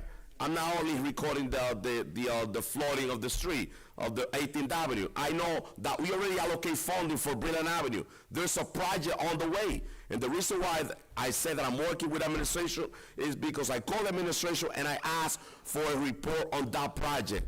That's what I do. I go out day and night to get that job done for my community, to represent my constituents. And that's what I do and I love to do. So with that being said, I don't mind that people are checking me, and because it's not about me. I don't pay attention about that. I'm a very happy person that I get the job done. I'm going to continue working with anybody on this council to move the city on the right direction. There's a lot of work to be done, and one day, when people say that Paterson is a horrible place, that nobody can leave, I will say that Paterson is a great city. Paterson has the best history in this nation, the first industrial city, and Paterson one day is going to be the best city in the state of New Jersey. The best city in the state of New Jersey. And when people say that people cannot move, not live here, put your property in the market and you will see how many offers you're going to get in the city of Paterson. Just leave it at that. Senator, I've been advocating for the museum forever. The museum is a beautiful building with so many history. The history of the city of Paterson is in the museum. I know there's some funding to fix the parking lot, which is a hassle, but we're having that conversation at the DPW committee meeting. Every time we talk about the different buildings in the city, the museum is on the top of the list. We got to bring that building back. We got the Great Falls. We got the momentum of the city of Paterson is on that section. And the future of the city of Paterson is in our history. We're going to continue working to make the city a great city. Dumping is a problem. We're already working to resolve the problem of dumping. The ball pickup, we're already having conversation to go out for a bid if public work can handle it. We already have that conversation. Parking in the city of Paterson. And this, Madam BA, I really want you to send an email, and I will send that email to the OIC and our Paterson Police Department. Parking illegal, commercial truck, they should not be parking overnight in the city of Paterson. We have so many commercial vehicles that they use in a residential area to park overnight, taking the parking lot away from the resident, and that's been a big problem. I see huge truck parking overnight, and we're not enforcing the law. And I'm gonna say enforcing the law is gonna be the key for us to get the city on the right track. So with that being said, Madam Clerk, my vote is yes. President, the votes are 7 yeses, 2 absences. Public portion of the municipal council regular meeting is hereby closed. Thank you, Madam Clerk. Let's start with the no consent agenda, Madam Clerk. Council President. Councilwoman Davila. Yes, Councilwoman, you have a request, and it's about, Madam Clerk, the request of Councilwoman, it's item number 58. We have the honorees here present. I know it's passing 9 o'clock. Let's take item 58 before we start with the non-consent agenda from the beginning. Yes, sir. Item number 58 is a resolution honoring Richard Corsetto, a Patersonian who was inducted in the New Jersey Hall of Fame. Everyone needs a hero. It's sponsored by Councilwoman Maritza Davila. It's a City Council Resolution 24:523. Moved by Councilwoman Davila, second by Councilman Velez, Councilman Udine. Roll call, Madam Clerk, on item 58. Councilwoman Cotton. And Councilwoman Cotton also. Madam Clerk, let the record reflect that Councilman Shaheen Khalid from the Second Ward is joining us at this time. Okay, sir. Thank you. Roll call on item number 58 for approval. Councilman Abdelaziz. Thank you, Madam Clerk. I'm not going to use my 2 minutes. My vote is yes. Thank you, Councilman. Councilwoman Cotton.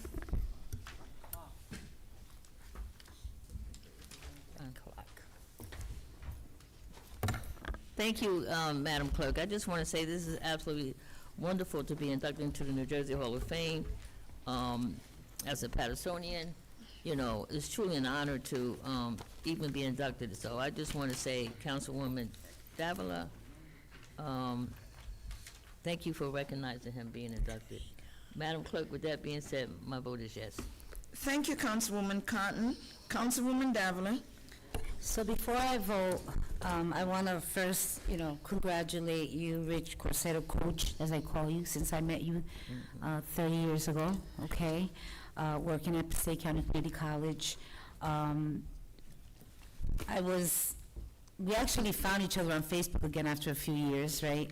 And I was reading, and I came across, thank you to everyone who congratulated me on the selection of the New Jersey Hall of Fame. Everyone needs a hero at American Dream next to MetLife Stadium. When I saw that, I started thinking about the years and all of the students that I would recruit to assist and for them to play for Passaic County College. And there's so much more I can say. There's a lot said here of all of the work that he's done, but at the end of the day, I like honoring Patersonians. And although he may not live here, he is still here. He visits here just like our senator as well.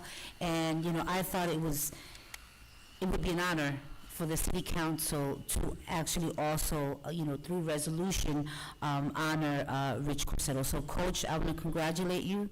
And Madam Clerk, my vote is yes. Thank you, Councilwoman Davila. Councilman Jackson. Thank you, Madam Clerk. Coach, great tan, by the way. I don't know, you've been hanging out. Always had a tan. Awesome tan. And I'm sure if I had the privilege to play for you, I would have probably been a better basketball player. Wasn't that great anyway. But I do understand, and we spoke multiple times, and your passion for the children of Paterson is resounding. I truly respect it and I appreciate it. The years and years that you have contributed to the city, my father being a coach, and it's just in our blood, and giving back to the community endlessly. I'm forever grateful. This is a small token, but it's well overdue, and I appreciate the work you're doing, Madam Clerk. My vote is yes. Thank you, Councilman Jackson. Councilman Khalid. Congratulations, Coach. My vote is yes. Thank you, Councilman Khalid. Councilman Udine. Coach, first of all, as an educator, I feel how important it is to coach our young generation, and you have served our youth for 38 years in different capacities in high schools, colleges. And these young minds will always carry you. We salute you for everything you have done, and we always wish you a good health. Congratulations on being Hall of Fame in New Jersey, and also honoring you here in the City Council. My vote is yes. Thank you, Councilman Udine. Councilman Velez. Coach, thank you for everything you do and continue doing. I encourage you, if you want to be our coach, to see how we can play a game here. Congratulations, my vote is yes. Thank you, Councilman Velez. Mr. President. Coach, congratulations. We're proud of you. My vote is yes, Madam Clerk. Thank you, Mr. President. The votes are 8 yeses, 1 absent. Item number 58 is hereby adopted. Thank you. Congratulations. Yes, well deserved. So, Madam Clerk, let's start with item number 52, on that order. Yes, sir. Item number 52 is a resolution designating Summer Street between Essex Street and Park Avenue to also be known as Frankie Ruiz Way. It's sponsored by Councilman Luis Velez and Councilwoman Maritza Davila. It's a City Council Resolution 24:517. Moved by Councilman Velez, second by Councilwoman Davila and Council President Mendes. Council President, before you move forward, Velez. before you move forward, I want to add you as a co-sponsor on this resolution. Thank you, Councilman Velez, no problem. Roll call, Madam Clerk, on item 52. Roll call on item number 52 for approval, Councilman Abdulaziz. Yes. Councilwoman Cotton. Yes. Councilwoman Davila. Councilman Jackson. Thank you, Madam Clerk. This is another item I think is well overdue. This gentleman and his accomplishments in music is enormous. And the fact that this city is actually responsible for not only for his success, but also the trials and tribulations that he experienced as well. Knowing firsthand, I have my mother's siblings spent a great deal of time. They went to school together, they hung out together, and the drugs and things that were so prevalent in the city, like we owe him so much more than just a street naming, but his talent and what he's managed to do with his music and be a world-renowned, where his music is still played at almost any party, a Hispanic or Latino party, his music is played all the time, no matter where, whether it's in Ecuador, Mexico, Dominican Republic, Puerto Rico, wherever he is, his music is played. And that speaks volumes. He came right from here, right from Paterson, on the streets of Paterson, living a very hard life, and it took many, many years, but his family and he deserves so much more. But Madam Clerk, my vote is yes. Thank you, Councilman Jackson. Councilman Kalik. My vote is yes, Madam Clerk. Councilman Udine. Yes. Councilman Velez. El papá de la salsa, Frankie Ruiz, proud Puerto Rican, born and raised in Paterson. As Councilman Jackson stated, he traveled around the world, and I recall that some of the songs that he always mentioned Paterson. When he had the chance to say Paterson, I'm from Paterson, New Jersey, and let me say this in loud and clear. I got a good relation with the Torresola family, Frankie Ruiz family. In 2016, there was a project from this individual, and yes, we spoke to Z93, and Z93 from Puerto Rico has a studio under Frankie Ruiz's name. But nobody liked to jump protocol. They said that they will do something if the family agrees on it. I had no phone number from the family, from immediate family from Florida, only from here. So that died a little bit regarding the statue of Frankie Ruiz. I had an idea to put Frankie Ruiz statue in Roberto Clemente Park, one of the size of it, but that don't come free. They had to get funding. So this gentleman came here speaking and saying that I'm a liar. I never had a conversation with him at all. When I dedicated the gazebo, Frankie Ruiz signed, and I put it at gazebo Roberto Clemente, it was because in that time, 2016, it was not allowed to put a name under no one that had previous incidents with the law. And that's what they told me. But we're not here to praise what happened in the past. We're here to move forward.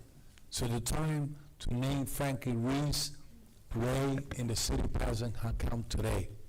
The family is aware, the celebration is coming forward, And I'm doing this with the family, and we're gonna get together with my colleagues to do a good celebration on Summer Street, at Summer Street between Essex and Park Avenue. Frankie Reed's family deserve this. Frankie Reed's family memory have to live forever. This gentleman was banned, blocked from the Torresola family and Frankie family. They don't recognize him. So the reason I'm saying it, because everybody could come here and badge, but the real story is the real story. Saying that, we're gonna celebrate council members, when the time comes up with the family, and we're gonna do a nice presentation at the Neem Street. Saying that, Council President, also, Madam Clerk, the family asked me, that Councilman Jackson, asked them to be also sponsor on this resolution last week. I want to put him as a co-sponsor of the resolution, as Councilman Mendez is also. My vote is yes. Congratulations to the family. Que viva la salsa, que viva Puerto Rico, que viva Frankie Ruiz, para siempre. Thank you, My vote is Councilman yes. Velez. Councilwoman Davila. So, She was sitting there. my colleague to the right is getting on my nerves. Because he didn't say it, but he wants me to, meaning, no, the double right. You know, because, he wants to continue to say South Paterson, and where he was, where his funeral and where he lived. But just bringing it back to, what we're voting on today, I want to say something about the gentleman that came, because this gentleman did come, and he did have a conversation with me, and he did address me. And I think at the end of the day, there are individuals that can have ideas and they can talk to us, right? But the reality is that it's a council function, so a council person has to sponsor it, right? A council person puts it forth, it goes through a committee and so forth. So, I want to thank Councilman Velez, because, as soon as, especially when Puerto Rican, heritage comes, or, we're raising our flag, is when we come together and we really start thinking about those individuals that, came, that were part of Patersonians, either through music, through education, or private sectors, public, nonprofits. And so I want to thank him for putting this forth. But I do, Councilman Velez, I would say that this gentleman has been giving tribute to Frankie Ruiz, and I think that he should be part on that day. Let's make sure to send him an invitation to let him know, give him I would say even a session, because we're going to celebrate it. We can have him sing as he has a tribute. Oh. Well, so, with that said, that is the wish of the councilwoman, but at the end of the day, if the family deems it that they will be the ones inviting people, then again, but please let it be known that this function is a municipal function. So although we work with communities and families, at the end of the day, it is a municipal function. And so I believe in loving on people, bringing people together, bringing people to the middle. Even if you don't like me, it's okay, but let's work together if it's, something that's going to move forward, and make sure that, we stop with the division and the attacks, because there's so much going on in this world and, in our city that, I always say the city needs love. The city needs love, and we just need to love on each other and respect each other, even if we don't like each other. So with that said, I'm happy, to be part sponsor of this today, and I'm looking forward to the day that we move forward. Are we going to do it for his birthday, Councilman? Velez? For his birthday? Councilwoman. I know, but I want to know, because I want to put it out there that, soon this dedication will be happening. As soon as this passes, by the end of September, we're going to get together. Madam Clerk? Yes. My vote is yes. Thank you, Councilwoman Davila. Mr. President. Thank you, Madam Clerk. It's definitely a great honor for me to support this legislation, be a co-sponsor. Frankie Ruiz, as they call him, a rey de la salsa, his Paterson history. And it's definitely an honor for us to rename a portion of this street under his name. Looking forward for the celebration. and may God bless his family. With that being said, my vote is yes, Madam Clerk. Thank you, Council. Madam Clerk, Yes, Councilman. I would like a moment to reconsider my vote, please. Yes, sir, please go ahead. So I'm not going to reconsider my vote because obviously I support this family. This is for a point of clarity, and this is to the public. I have never, Senator, never, I've been elected over 10 years, I have never, ever called anyone, let alone would I call the family to ask for me to be placed on somebody's item as a sponsor. I've had items that I've written myself, and I wouldn't even move them. I've never done that. So I don't know where that information came from, but as far as me calling anyone to ask for them, maybe the family requested that I be added, and I'm grateful, I appreciate it. I'm not going to decline. Normally, my council colleagues will tell you, I would decline. No, I do not want to be put on. Frankie Ruiz's stature is enormous, and I'm very proud to have, I have Puerto Rican heritage as well, so I'm proud that the family asked for me, but I would never, never call anybody to be added to a piece of legislation. I just wanted to set that record straight, Madam Clerk. You already know. My vote is still yes. Thank you. Thank you, Councilman Madam Clerk, Jackson. I want to reconsider my. Council members. No, because I cannot let this pass. Please be I brief. cannot, yeah, I will be brief. That's when you notice, we have a blessing ordinance that we're not gonna name a street under somebody that contributed a lot to our community, put in Puerto Rico, put in Paterson, put in the music, and still, people continue playing his music in different radio stations. I'm not here for controversial.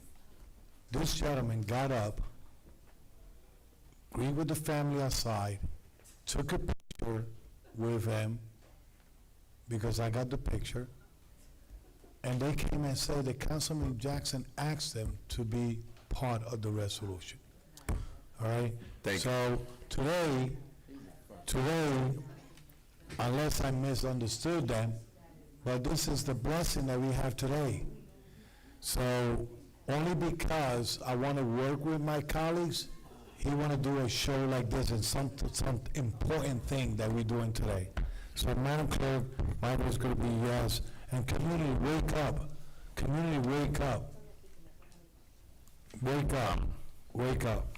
My vote is yes, Council President. Thank you, Councilman Velez. The votes are 8 yeses, 1 absent. Item number 52 is hereby adopted. Thank you. Let's get back to business. Madam Clerk, item 61 is the only USC item that we have. Let's do item 61. See the director and member of the USC. Yes, Mr. President. Item number 61 is a resolution of the City of Paterson authorizing the submission of a request to the New Jersey Urban Enterprise Zone Authority for a clean collection project in the city's urban enterprise zone in an amount not to exceed $456,795.47. Moved by Council President Mendez, second by Councilman Udine. Roll call, Madam Clerk. Roll call on item number 61 for... What number we at? Council members. I don't know what's, roll call. Item number 61. Yes. 61. Councilman Abdulaziz. Right. Come on, what number? Council members, point of orders. Council members. What is it? Councilwoman, just sit down. Councilwoman, sit down. Council members, councilwoman. Council members. Council members.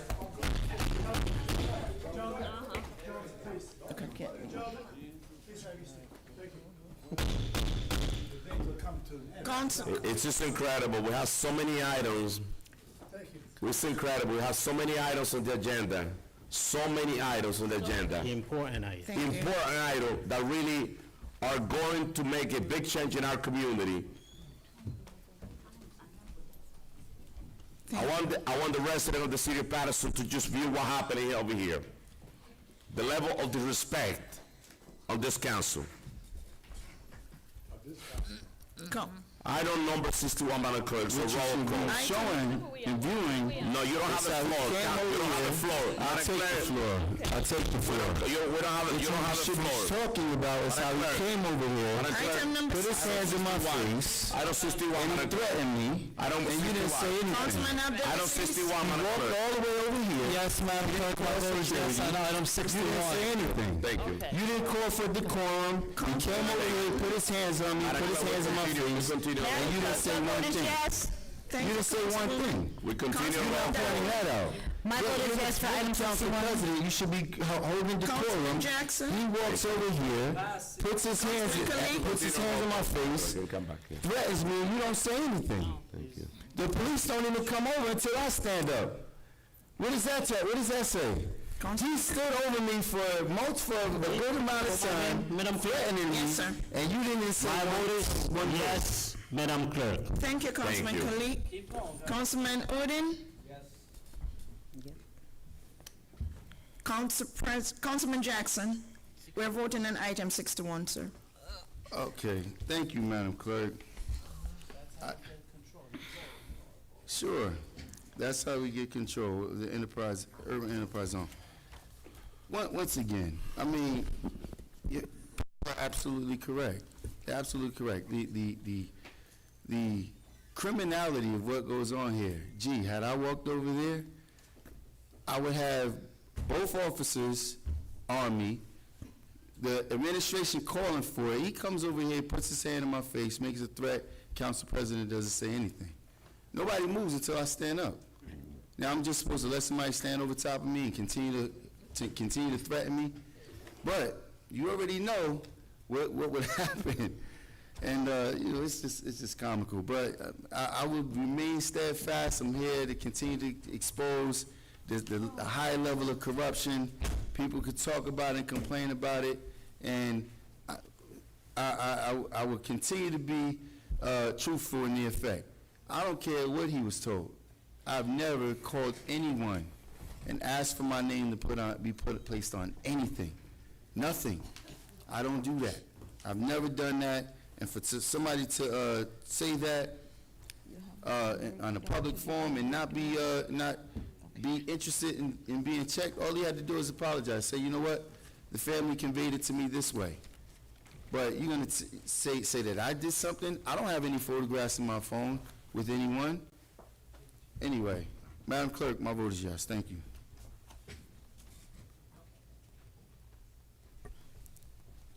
I'm sorry, said yes. Thank you, Councilman Jackson. And just a reminder, when we speak, not to speak too close to the microphone, it muffles and gives an effect for the public. Thank you. Council President? Thank you, Madam Clerk. And I just want to remind Councilman Jackson that I'm not your babysitter. You are a grown man. You are a councilman elected by the people. You're supposed to be here representing the resident of the First Ward. I'm not here to babysit you or any council members. You act, and I want people to look the condition and the level of disrespect that you and all the council colleagues do in this chamber. You like to talk for 10, 15 minutes, expecting me to interrupt you for you to start debating with me. That's not my job. My job is to get this agenda done, and it's a shame that we have the reconstruction on River Street, that we have $12 million on resurfacing into the city of Paterson, and we have this action over here. Acting like kids. My vote is yes, Madam Clerk. Thank you, Council President. The votes are 7 yeses, 2 absences. Item number 61 is hereby adopted. Madam Clerk, item number 66. Council members, allow me to take action on this item, and then we'll move forward. One With Councilwoman second. Davila. Council President, I'm just going to, 20 seconds, and I'm just going to say this, because Councilman Velez did approach, and he came here. Now, he came by me to show me, so I need to put this on record as well. He showed me a message from the family that said exactly what the councilman said.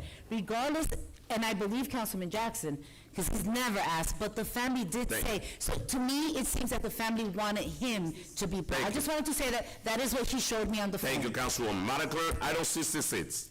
Item number 66 is a resolution authorizing the award of contract to Smith Sunday Asphalt Construction Company, Inc., for the 2024 citywide road resurfacing program supplemental to bid number 24.23 for the engineering division of the Department of Public Works Resolution 24:531. Moved by Council President, Councilwoman Davila, second by Councilman Udine. Roll call, Madam Clerk, on item 66.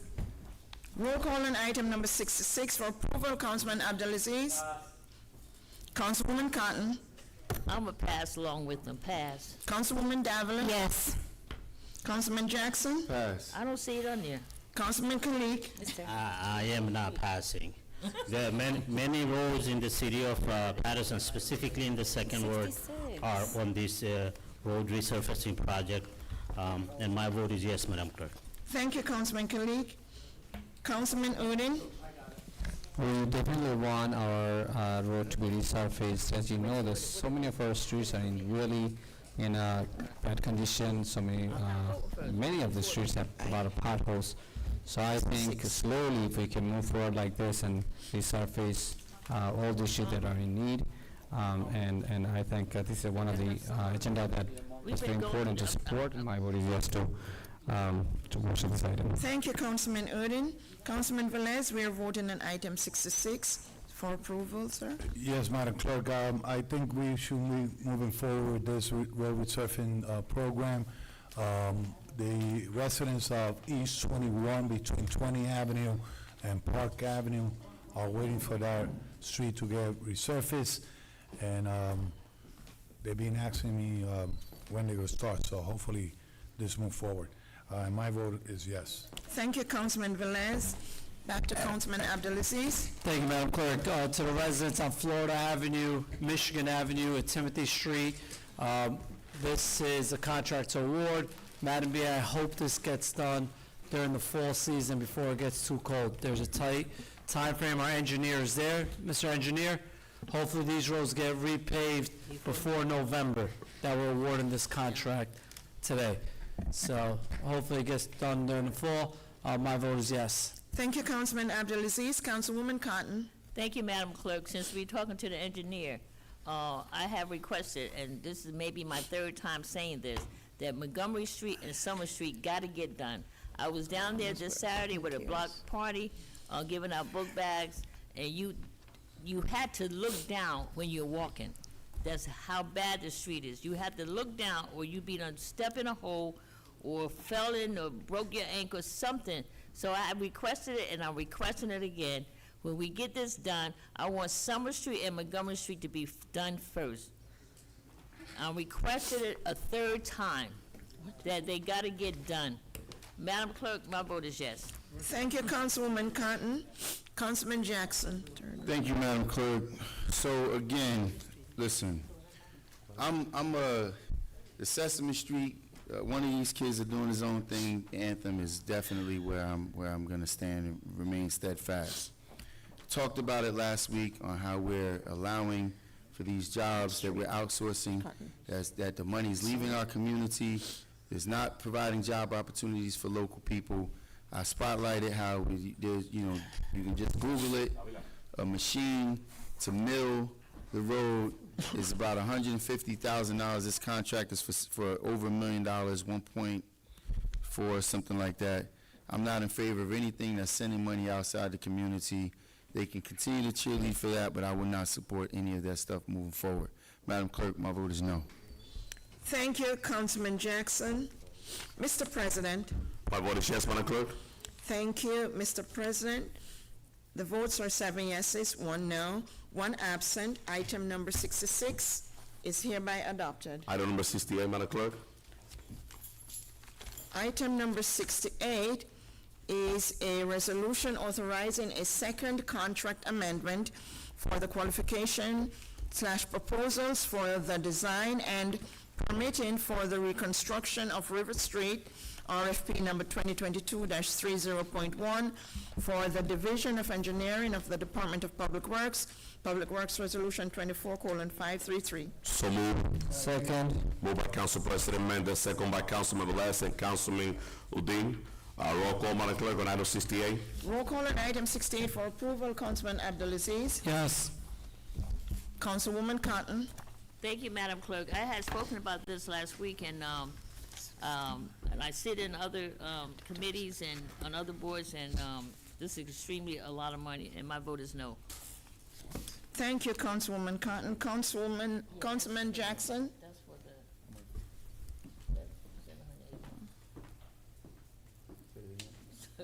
781.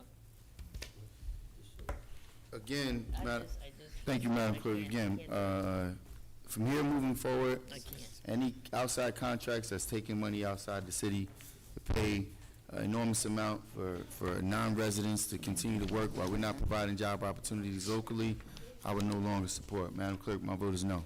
Thank you, Councilman Jackson. Councilman Kalik. My vote is no, Madam Clerk. Thank you, Councilman Kalik. Councilman Udine.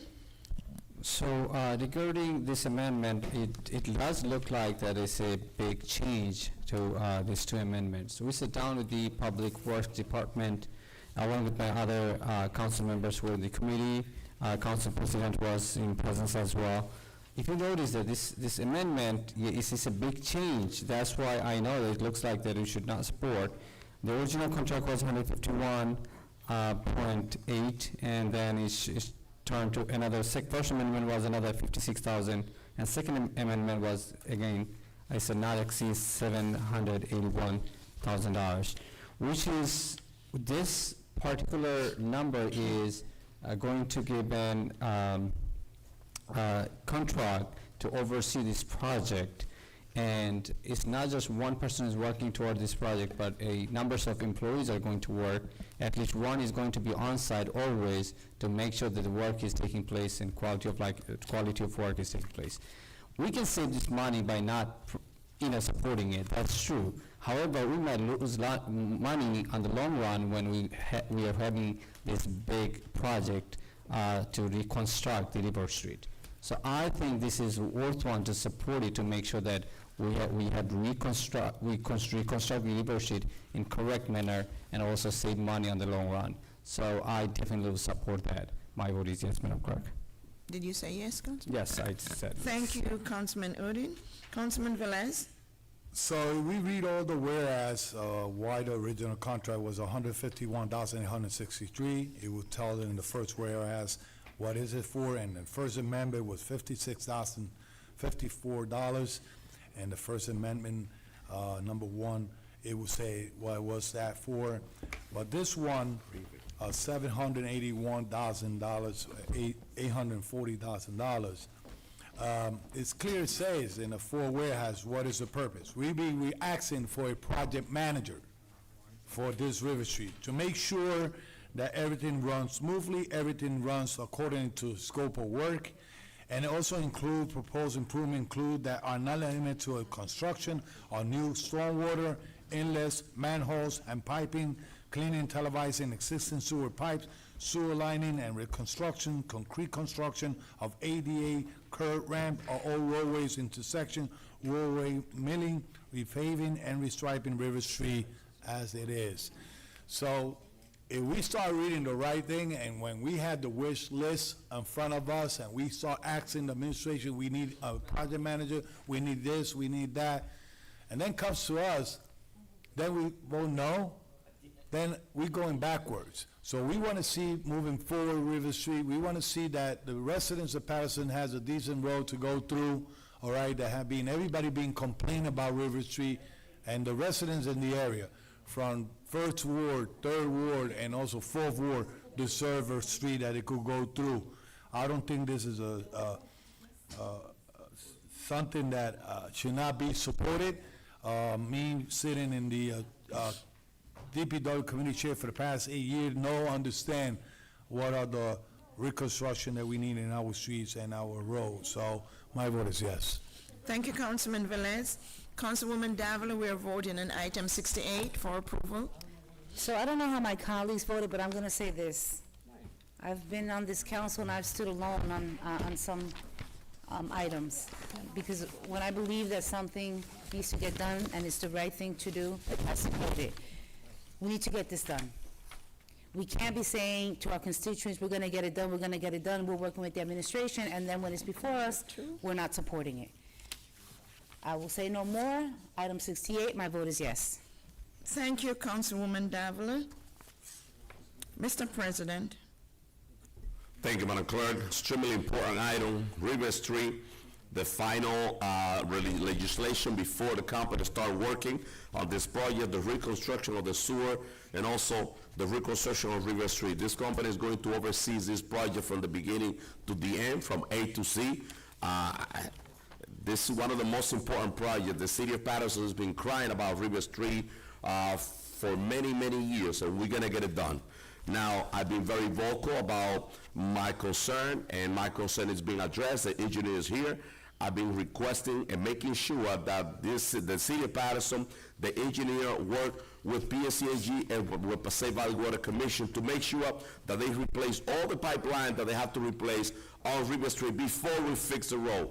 I don't want to see River Street being fixed and then any of those utility company going back and opening those roads to fix and replace any pipeline. I've been very vocal. I know they're working on, and I'm looking forward to see this project step by step. As I mentioned, I have a lot of passion for this legislation. We're investing over $9 million on River Street, and I'm looking forward for this project to be completed next year, and for the entire city of Paterson to celebrate that we're not gonna have the nightmare of driving into River Street, because now it's a roller coaster. So with that being said, I'm looking forward to see the company start the work as soon as possible. Last but not least, information is key. I request the administration to make sure that we work in collaboration with this council to inform all the residents that live on River Street, and also business owners. I know we're gonna have a lot of detours, we're gonna have a lot of challenges, but we need to let the business owner on River Street, we need to let them know when we're gonna close their section and how the work is gonna be done. So that's gonna be the next step of information for all the River Street and for the entire city of Paterson, because River Street is being utilized by not only the people that live around River Street. With that being said, my vote is yes, Madam Clerk. Thank you, Mr. President. Madam Clerk. I'm going to reconsider my vote, please. Yeah, you wanna talk Yes, about sir. it? No, you don't. Yeah, well, y'all been, Madam Clerk, Go ahead, Councilman Jackson. thank you very much. Council, before we open the floor Madam to my Clerk is council, the parliamentarian. we need a legal Madam opinion by council. Madam Clerk is the parliamentarian. So after Corporation Councilman Jackson, I counsel need a should legal not be- opinion about the Let's hear reconsideration. from Madam Clerk. If someone reconsiders their vote, it has to reconsider the vote on the record, correct? Yes, sir. So they have to change their vote, correct? Yes, or they can, after negotiating, they can still remain, There's no discussion. right. So as a reconsideration, the vote on the record right now is a no vote. If I want to reconsider it, they have to reconsider and change it. It's not a discussion amongst colleagues or explaining your vote. Thank you, Councilman. There has to be clear understanding. So thank you, Madam Clerk. As Councilman Jackson said, she's a parliamentarian. Right. Thank you for your ruling. Great. I'm happy we got that out of the way, because no one can force anyone to change their vote. Reconsideration does So not then I have mean to a change. entertain your consideration. Language, Council members. he's speaking over me, and I have the floor. Language is very important. You should understand it clearly. Words matter. Reconsidering is not call for a change, but what I can say is this is the idiocracy that plagues the city. This is the stupidity that plagues the city. This contract is just about 10% of the contract for the paved road resurfacing. Almost $1 million, it's $200,000 short of $1 million, $750,000, whatever it is, right? they can do 20%. For a project that's not even gonna take a year. That's community development. We could go out and hire a experienced, sophisticated engineer to be the highest paid employee of the city for $275,000, $280,000, and we're still saving money. We could hire a full-time engineer, and let's say we want to pay him handsomely. We pay him $400,000 a year. A full-time person who is clear and knowledgeable in these areas, As a matter of fact, I'll take it even further. We have people who work for the city of Paterson in the fire department. I'm not gonna name any names. Multiple people who are competent enough to oversee this job. We can pay them a stipend. We're gonna spend close to $1 million for somebody to drink Dunkin' Donuts coffee and eat donuts in his vehicle for the majority of the time to go and watch them dig holes, place cement piping, and then compact the concrete. By the way, they will be overseeing or watching over the contractor that we're paying $9 million for. If this isn't stupidity, then I don't know what is. You can't show me this going on in any other municipality. Madam Clerk, my vote is a resounding no. Jackson, Councilwoman Cotton. Thank you, Madam Clerk. My concern was, and I stated it maybe last week or a couple weeks ago, that, I said it to the engineer that, all these, make sure that you work with Passaic Valley Water, make sure you work with Public Service, make sure you work with all of those, companies to make sure that you don't, once you do these roads, that you don't have to go back and open up. And I will give you an example. I pleaded with them not to pave Godwin Avenue. I said there were 2 buildings that were gonna go up on Godwin Avenue. Do not pave Godwin Avenue. They didn't listen. They paved Godwin Avenue. Next thing you know, they digging up Godwin Avenue. 2 buildings went up on Godwin Avenue. Now you gotta do, so we wanna make sure that, and I stated to the engineer that this is what happened, but to me, when you look at, and believe me, I know we need a project manager. I know we need somebody watching, because you know what, sometimes you don't know what they putting down in there. If you don't have nobody looking at it, because I remember going to a couple places, and I say to contractors, you see all these windows? Somebody's in there watching. You working around all these homes, and they got windows, and people sitting in those windows, and sure enough, they'll pick up their phone and say, you know what, they doing something they shouldn't be doing. And they'll call me, and then I have to call somebody, because I don't know what's supposed to go in there, but they do. But to me, I think that we could get someone for 1/3 the cost to watch that project to make sure that it gets done. Madam Clerk, my vote is still no. Thank you, Councilwoman Cotton. Yeah, the votes are 5 yeses, 3 noes, 1 absent. Item number 68 is hereby adopted. Thank you, Madam Clerk. Item number 69. Item number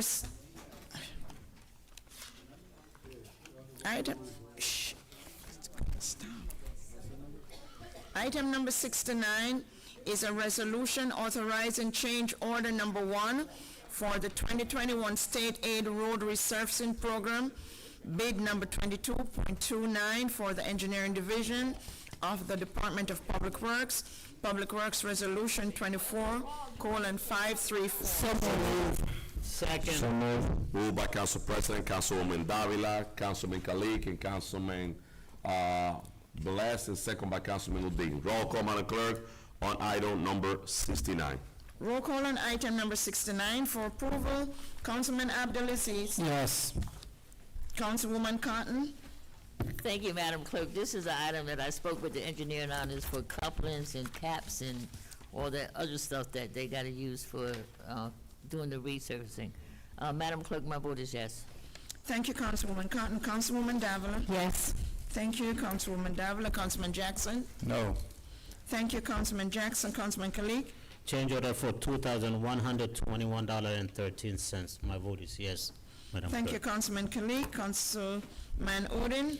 My vote is yes, Madam Clerk. Thank you, Councilman Udine. Councilman Velez. So this is the second one that will help the first one that you just voted. So we needed this material, we need this work. The scope of work is here. And to the first one move forward, this one is needed. So my vote is yes. Thank you, Councilman Velez. Mr. President. Thank you, Madam Clerk. With item 69, plus the 66 and 68, we have roughly around $12 million of resurfacing in the city of Paterson This is the job that we're supposed to be doing here in the city of Paterson. This is the job that we've been calling for. Our city, our roads are destroyed, and we gotta take action. We gotta sit here, have a discussion, effective discussion, and approve this type of contract. I have no idea why any elected official would say no to this type of project. But with that being said, we gotta get the job done, and my vote is yes. Thank you, Mr. President.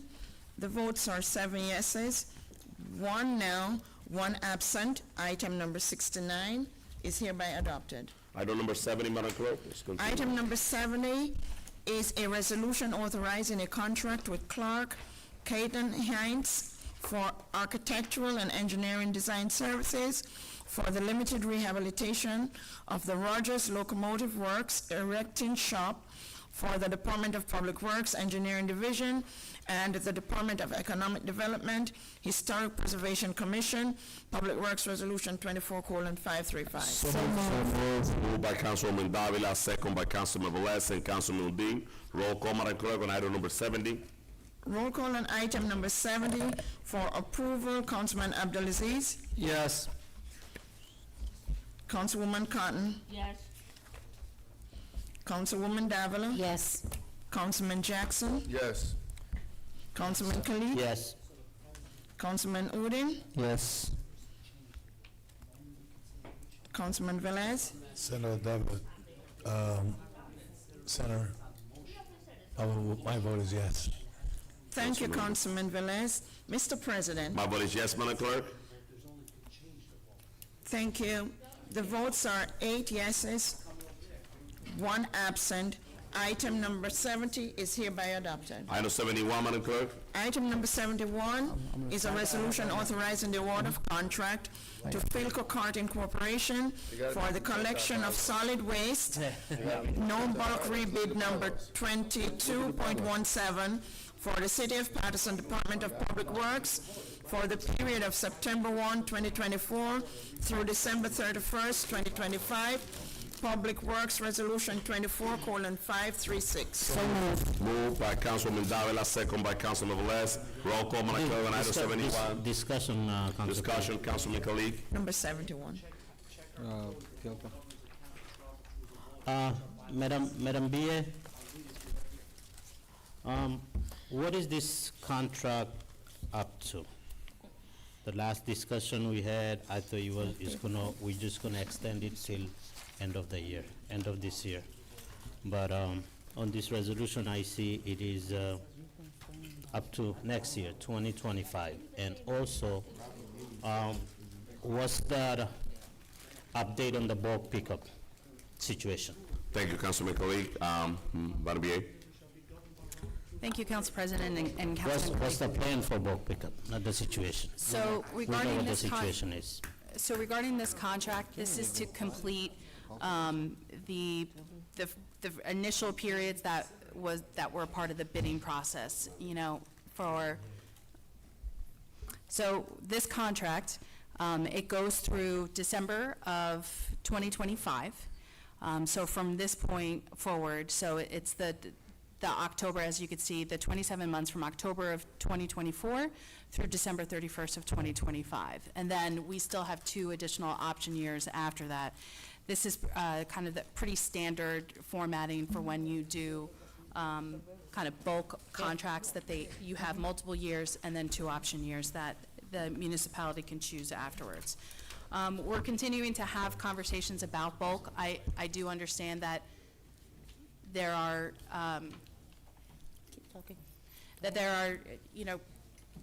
numerous questions about what are going to be the next steps. I know that the mayor has had conversations about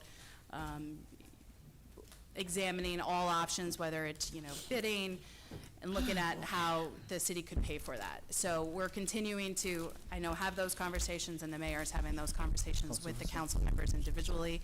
This is really just focused on the contract that we went out to bid for, and that there was the litigation regarding, and that we've been operating under an emergency contract, and now we have to award the official contract. Council President?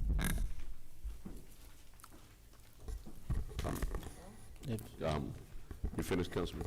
No, what's the plan for the bulk pickup? Any plan, any future plan, or? There are continued conversations. I know there are, council members are kind of at a couple different thoughts regarding this, and I think there's been some conversations in the committee, there's been some in DPW committee, there's been other conversations in finance. We're going to continue to listen to what those are and to move forward, because we have to continue to find a way to address the services, but also that we can afford it with the money that we have right now. Thank you. Councilman Bean. Thank you, Council President. So yesterday I hosted a emergency meeting with the committee members in the Public Works Department to see whether the ARP money is going to be helpful to the Public Works Department to solve the issues about bulk pickup situation. We had actually a long meeting with Department Director and also the Supervisor, Mike Jackson, where we spoke about how we can be effective if we provide in-house services. And they were speaking about another additional truck purchases and about 15 plus, or about 15 more employees to be hired for the department. There was one way we spoke about where we found out that in a year, including 3 trucks, we might need about $2.5 million. And so I'm going to talk to the committee members one more time to see whether we can sit down with the administration, including Madam BA, to propose what we are thinking and how effective it would be to purchase more trucks and hire more employees for the department to provide effective services at least 4 to 5 days in a week to collect the box from our city street. If not, we have to go for bidding. As of now, whether we say people to schedule or not is still not effective yet. I understand in the meantime we have to educate our people how to schedule online since we do not have any other options. However, this is not the solution. So I'm going to talk to the committee members and see if we can sit down with you sometimes this week, and I'm going to reach out to you to share our concern and what's concern shared by the DPW director, that how they would be effective to collect the trash in-house services. I definitely want in-house services if it is effective. If not, then we have to find different options. So I definitely will reach out to you after I speak to the committee members. Council President. Councilman Velez. Thank you, Council President. So, to the residents of Paterson, we've been having a conversation since December or November last year, when they came up to us and they said that we need to have saving in the garbage collection disposal. The administration came forward with this tremendous plan that presented to the DPW committee. In good faith, we listened to that conversation that Madam BA is alluding today since November. And we spoke about the bulk of the city of Paterson. We spoke about how this is going to work. That was back in November last year. Still on January, February, March, April, May, July, now we are in August. And still the administration, you could hear the administration saying, we're having conversation. The residents of Paterson are tired of conversations. They dump us, the council, and saying, what are you guys doing? They're not in the street talking to the residents saying it was our decision to present a council a weak plan.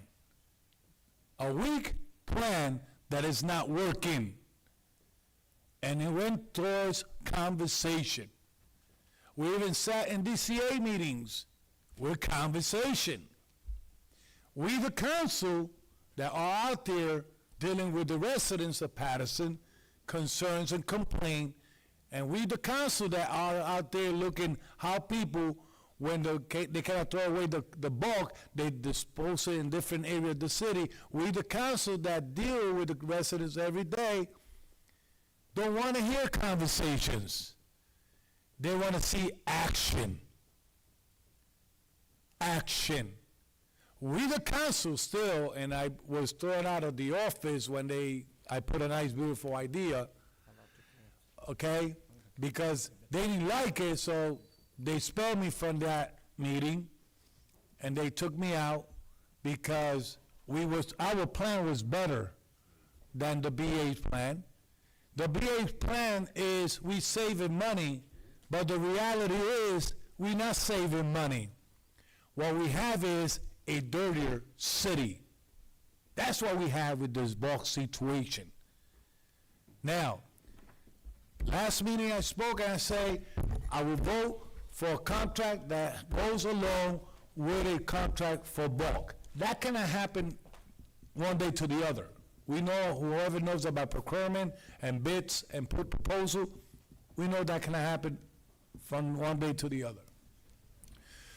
But I spoke to the mayor, I say, Mayor, please, at least before November, we need to get this problem resolved.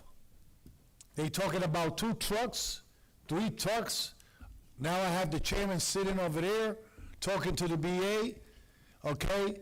Because now the new chairman is trying to get convinced by the administration that the conversation needs to continue. But meanwhile, the residents of Paterson needs the mattress, the sofa, the living room set, or whatever picked up from front of their houses and make it accessible to them, the service accessible to them. The commercial corridors in downtown cannot hold it anymore. They lowered the 6 days to 2 days garbage pickup. And the administration still wants to have conversation. One of these days, we're not going to have a Dominican parade, a Peruvian parade, or a Puerto Rican parade. The next parade, we're going to have a rat parade in the city downtown. Let's see if Madam B.A. could have one of those beautiful poems that she gave, and at least a rat could be killed with those poems. Yeah. But right now, the residents of Paterson needs action. And that action cannot be no longer conversation about this bulk situation in the city of Paterson. She made me laugh. But it's true. I got videos of big rats coming out of stores in downtown, out of those restaurants. Why? Because they're holding the garbage in the back room because there's only 2 garbage days collection. And this company is trying to do their best. They got contracted for picking up garbage. But if they got reduced from 6 days to 2, we got a serious problem. Serious problem. Look at downtown. If you think that you deserve a downtown that we have today, then go with the conversation. Me, myself, and probably other colleagues, our entire conversation want to see a clean downtown, and we want action. So, Madam BA, I don't know how convincing you're going to be still with this conversation and action. Action. I love your words. Councilman. Action comes with solution. Councilman, action comes with solution. Council members. And for us, it's serious. We're roll call, council members. We're not roll call, we're in discussion, sir. I'm sorry. Go ahead, I'm sorry. What time is it? We are in discussion because we want to see a better downtown. We want to give the right service to the residents. And the issues here is not the garbage collection contract. The issue here is the bulk that was eliminated from the original contract, and they sell us that it was going to be a saving. And still the number did not match when they went over the overtime.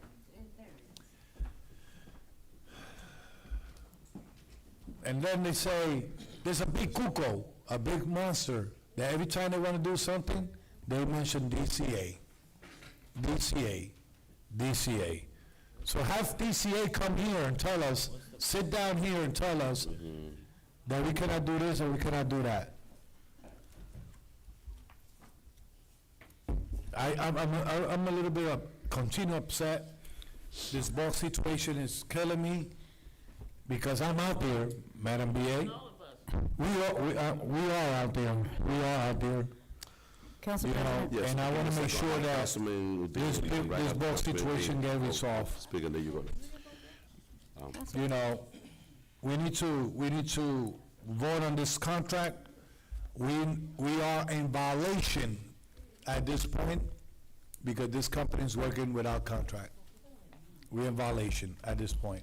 So let's prevent a lawsuit. Thank you, Council President. Sure, thank you. I know Councilman Dino spoke. I have Councilwoman Davila that haven't had a chance to speak, but just give me a minute, stay with me for a minute, and let's be clear on the discussion that we have. Yes, this is a contract that we're approving. It's for Philco. It's for the regular garbage collection. Philco is being extending month after month after month, waiting for us to settle this contract and vote on this contract that they rightfully so were the lowest and responsible bidder. Now, the only choice that we have is to award this contract to Philco. They're doing the work. Now, with the ball pickup, the last conversation that I had with the administration in the beginning, when the administration decided to do the scheduling pickup of the bulk, I've been against that project since the beginning because that's not working. It hasn't been working. We have the data. More than 50% of the people, they continue putting stuff out there, furniture, mattress, and they're not scheduling. During the weekend, we have Paterson with a bunch of mattress, furniture. The city looks filthy. It's filthy. People are tired of this situation, and that needs to be resolved. I know we're voting on this, and our responsible decision is to be voting on Philco contract. Now, moving forward, what needs to be done? I put a plan in the beginning. I make the recommendation to the administration now to take the scheduling away and set a schedule for all the residents in the city of Paterson. If you tell me that the first week of the month, the first Monday of the month is my time to put the furniture and the bulk out there, I will have a set schedule. That never happened, and we continually pushing the resident, forcing the resident to schedule the bulk pickup. And what happened is that our resident, they putting all kind of furniture out there, mattress. The city is filthy, and I need to be resolved. The schedule is not working. We have to go out there for a bit, and we have to get a company, a private company, who handle the bulk pickup. Obviously, the administration, it doesn't have the manpower to do the bulk pickup from Monday through Friday. Saturday, Sunday should not be the time for the city to be picking up furniture around. During the weekend, the city is supposed to be clean for the outsiders to come into Paterson, enjoy the restaurant, enjoy the Great Falls, the museum, and walk around our city and look our city nice and clean. That has to be the plan. We should not have public work during the weekend going after picking up furniture. It's not happening, it's not working, and the city look horrible. And this is a very serious problem that our residents are going through. The scheduling, it's not working. Now, I have a conversation, and my recommendation to the administration is to go out for a bid. And in closing, why we cannot use our money? We could buy equipment with our money, the money that we have from the state, but we cannot use that money for manpower. Now, in order for us to fix a problem, my recommendation to the administration is to fix a problem with the scheduling, set a specific day for a resident to put the furniture out there, that way they could pick it up until we get the company who's going to do the bulk pickup in the city of Paterson. Councilwoman Davila. So, to my colleagues, and I understand that this is it's a passionate thing for all of us, right? But what we have in front of us is Philco collection of solid waste. We're talking about bulk. That's not here. We understand the issues, but let us right now understand that we were in litigation, they won the bid, and they're coming here before us. Could you imagine this council not supporting this measure and the garbage not getting picked up already with the issues that we have? So all I'm asking my colleagues is to please understanding, and Council President, yes, you said it. We, in the Finance Committee, spoke to the administration, spoke to the BA, we've spoken to the mayor that we need to do something about bulk. But what we have in front of us, and I hope that there's no more repeating of what has been said, let us vote on this right now. Thank you very much. Thank you. Council President. Council members, Council council members, President. I know I have three. I know I have Councilman Udine, I have Councilman Kalik, and I have Councilman Velez. Briefly, I will open the mic. Please be brief, and before you vote, you're gonna have the opportunity to make a comment, please. I have Councilman Udine, Councilman Kalik, and Councilman Velez. Councilman Udine. Thank you, Council President. I'll be very brief on this. Yes, again, we are not voting on the bulk pickups. However, we are not just speaking about just sake of the conversations, but we need a solution for this. When we voted for Philco, bought Philco, we knew that they are not going to collect the bulks. We knew that. So we cannot really blame them not collecting bulks, but it was our responsibility to collect the bulk from our city street, and that was DPW. But they were not well equipped, they do not have enough trucks or manpower. So my point is, and that's what we are working on, and I definitely want to tell the council members, we cannot just blame the administration. If administration do not listen to us or do not listen to our suggestion, then why don't we block them? I'm exactly saying exactly the same thing. If we come up with a suggestion and we feel that this is something is going to be effective, let's work together with the administration. If administration do not care about us or do not want to bother listening to us, then whatever they come up with, let's vote no on this. We have to come to a middle point. I'm not saying we are standing against each other, but come to a middle point where both administration and council are working together. That's what I'm exactly speaking about. Now I think we should support Philco since we need a trash to be collected from city street. Box is a separate issue, then we find proper solution for this. Work together with the administration, and let's move forward with this. And also, Councilman Velez mentioned about the 10th of September. downtown area, 2 days trash pickup. We had 4 days before. Item number 61, today is supported. This is because we need to purchase a truck and also hire more employees to go back to 4 days collection of trash from our commercial corridor. So with that, we are not voting. That's all, Council President. Thank you, Councilman Udine. I heard you. We heard you on this side now. Councilman Kalik. Thank you. Oh, Khalid? Now you're gonna hear me, Councilwoman. When is this emergency contract, current emergency contract with the Philco is finishing, Madam BA? Council President and Councilman Kalik, it goes through September, so that's why this resolution is for October 1st. Can we extend another emergency contract? We cannot, no. Why not?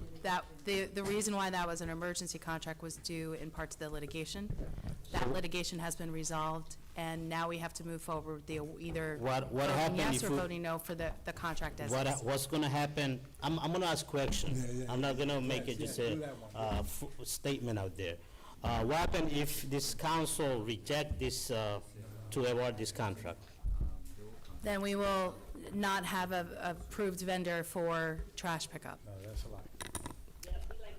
No. No, that's How is it? Well, And we would also, contract get awarded, we don't have to award the contract.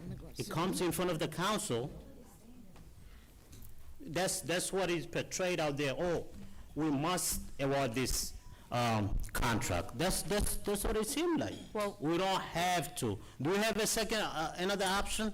If we don't, we would not have an approved You vendor for a should've. trash contract. Councilman No, Velez. this Okay, is I'm not finished, because bulk pickup is somewhat connected to the solid waste pickup as well. The reason, it's been 8 months since we started this bulk pickup. It has not been working, and I don't think it will work in-house. Our director of DPW came in front of the council, and he said, the DPW department is ready, we are equipped, we have the manpower, we should be able to collect the bulk pickup. It's been 8 months, it is not working. And also, I had a meeting with the administration, with the mayor. The mayor said, what we're gonna do, we're gonna extend the contract of Philco to end of the year. Meantime, we put out a bid, one without bulk and one with the bulk, and see what's the bid results come in. then as a council, we'll decide. But tonight, I'm come to the meeting, I see a different resolution. This extension is until next year. That was my last conversation with the mayor. So obviously, we don't have a second plan, and I believe we can extend another emergency contract till end of the year. Correct. Meantime, we look at the other option. That's all, Madam Clerk. Thank you, Councilman, Councilman Khalid. I have Councilman Velez, and right after Councilman Abdulaziz before, go ahead, Councilman Velez. So, and I believe, Mr. Legal Department, Mr. Bush, you could probably clarify this. The reason that we gave legal emergency contract is because they was in court litigating the case, right? And that's why we did an emergency contract. Now the court is not involved in this. It's the council and administration. We have done emergency appropriation because we don't have a budget approved. We had done emergency contract because the bid falls or nobody was bidding before with Rosselli. I don't know why Madam B.A. left. Oh, okay. She's done. So, in the past, I remember with Rosselli, because there was not a lot of participant and we didn't want to go with Rosselli only, we gave an emergency contract to Rosselli. And we extended emergency contract few times when they didn't agree or this side or that side. So she's saying no. I don't think it's because we in court with them. That is the past. I think the problem here is administration and the legislative body. I think that an emergency contract is met in this case. Corporation Council, knowing that the emergency contract is not because they're in court, not because that's finalized, knowing that the discrepancy is between us and administration because the bulk, can we postpone this vote for this contract? They're still working on the contract up to October 1st, okay?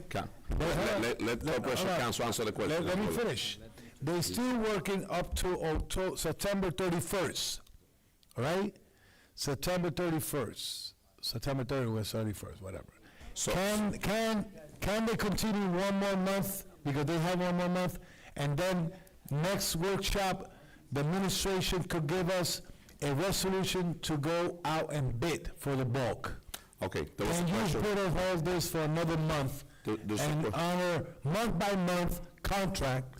There's a question on the floor by Councilman. But there's two things, month-by-month contract into this matter of the is resolved, and through emergency contract if they want to. We got the question. Now, Madam B.A. and Corporation Council, after you answer the question, I have Councilman Davila and Councilman Abdelaziz before, and Councilman Abdelaziz before. Corporation Council first. Yes, very briefly. Thank you, Council President, and thank you, Councilman Velez, for that inquiry. So first and foremost, this does not qualify for an emergency. So to extend it would be untenable at this time. And I'm trying to pick my words carefully because this may lead to litigation. And so if council wants to have an executive session on that, we can, and I can fully inform the council. Additionally, I just want to remind council that this is the winning bidder. This is the winning bidder. Thank you. They have met the qualifications, they've gone through the process, it's gone through litigation, and so council, again, I want to choose my words very carefully, would be hard pressed to not award them the bid at this time. And so, again, given some of the legal intricacies here and the potential for litigation if this does not pass, I cannot expand more fully than I have. Thank you. There you go. Madam B.A.? I have nothing to add. Council. That's exactly what I was going to note. Corporation Council. Can you leave? Talk to Councilman Velez. Please, okay. And go ahead. Councilman Velez and Councilman Davila. Before, and after that. No, wait a minute. Give me a second. I have Councilman Velez, Councilman Abdelaziz, Councilwoman Davila, and right after, we're ready for, and Councilwoman I Khan. didn't say nothing. After that, we'll take Yes, action. so- Councilman De La Cis. Madam BA, and to my council colleagues, first and foremost, I am not going to make a phone call or send an email out to my residents in the 6th Ward and tell them that we cannot pick up your garbage. I can only imagine what the residents are gonna do when they call me and say, my garbage isn't picked up. Right now, I can say, hey, they're running late, they're around the corner. I can only imagine what they're gonna do to me if I say, oh, we didn't award a contract, we're gonna have gee, Greer, just imagine how the streets would look if we didn't have a company pick up our garbage. The biggest thing, my council colleagues, and I would like you guys to listen, Councilman Velez and Councilman Udine, and Madam BA. The biggest issue is we need to start looking, if we want to bring in bulk, we have to take something out. I found out from my business owners that are opening businesses in other towns, there's a reason why there's only one company that bids to do this service. And there's a company in my ward, big sanitation company, they don't even put in to do the work here. And they said, we don't want to deal with the commercial pickup, the streets, commercial, the tonnage. And they said, we're one of the only towns that picks up commercial. So I asked some of my residents, and by some of my business owners, they open businesses in South Paterson on Main Street, and they open businesses in Clifton, Total, they have multiple businesses. So I asked the one guy, it's like, you were with me that day, where Councilman Cleek, it was actually, he lives in the 2nd Ward, the family. So I said, who picks up your garbage in Totowa? He goes, I pay $80 a month, and the company picks it up. When I spoke to other sanitation, so what happens is the city, if you open up a business, what the city does is say, hey, if you're a commercial entity, you have to hire these 10 companies. And then for you to open up a business, they pick up your garbage. You pay for it. That will give millions in savings for garbage pickup that maybe we could add bulk in because we're taking something out. So we used to have commercial pickup, residential, and bulk all together in one contract. We want to save money, we sacrifice the bulk. What I'm saying to Madam BA, CFO, and we have a garbage consultant, believe it or not, I'd like to see if we follow the other methods of towns. New York City does it, so you can't tell me it's just a town. New York City, 100%, ask anybody, you go to the city a lot, you were with Mayor Adams, go to New York City, you'll see a sticker on every single business. It's a sanitation sticker. If a business doesn't have that sticker on their window, they get shut down. They call, they pay monthly, it's the cost of doing business. Just like for them to get Verizon, that's for them to pay. We need to look at that. I know my residents, Maritza, you, Councilman Davila, you sat next to me when he says, I pay $90 a month for the same business. I don't want to put his business out there. You know, it's a very successful business. Many of you guys have been there. For the same business, he pays $90 a month in total. No. And in South Paterson, he pays zero. So we need to look at a plan. And the way it works, we're not hiring more people. We're not collecting the money from the businesses. What the council does is says, these are the 10 companies. And it makes it competitive because now there's more companies. And guess what? When we say it's just residential pickup in the city of Paterson, you may have 15 companies bidding instead of just one. You may have all these other companies that do sanitation, and then guess what? When there's 15 people, it's competitive, they work better, right? Right now, think about it. They throw my garbage. They throw my can. I can't do anything to them. We have no one else. We're not going to pick up garbage right now, this contract in front of me. Who else we're going to go to? So our backs are to the wall. Madam BA, that's my request. I know originally we thought of making a fee that we collected. Please look at the model. I know Totowa has it. I think Clifton has it. I definitely know New York City has it. and look at what they use, what the council puts caps on what these companies could charge the businesses, so it's not like a runaway. Every year, it'll say $25 for this, so we keep control of it. It's just an idea to try to alleviate the tax burden and give a service in the bulk pickup. Thank you. Let's roll call. Last but not least, Well, Delbert says she. no, she passed. Councilman Dowd, she's ready for a vote. Yeah. So, and Councilman Cotton too. Okay, thank you, Council President. I just want to say that, I mean, I have asked this question many times, picking up even apartment buildings. I'm gonna give you an address, 365 12th Avenue. Awful.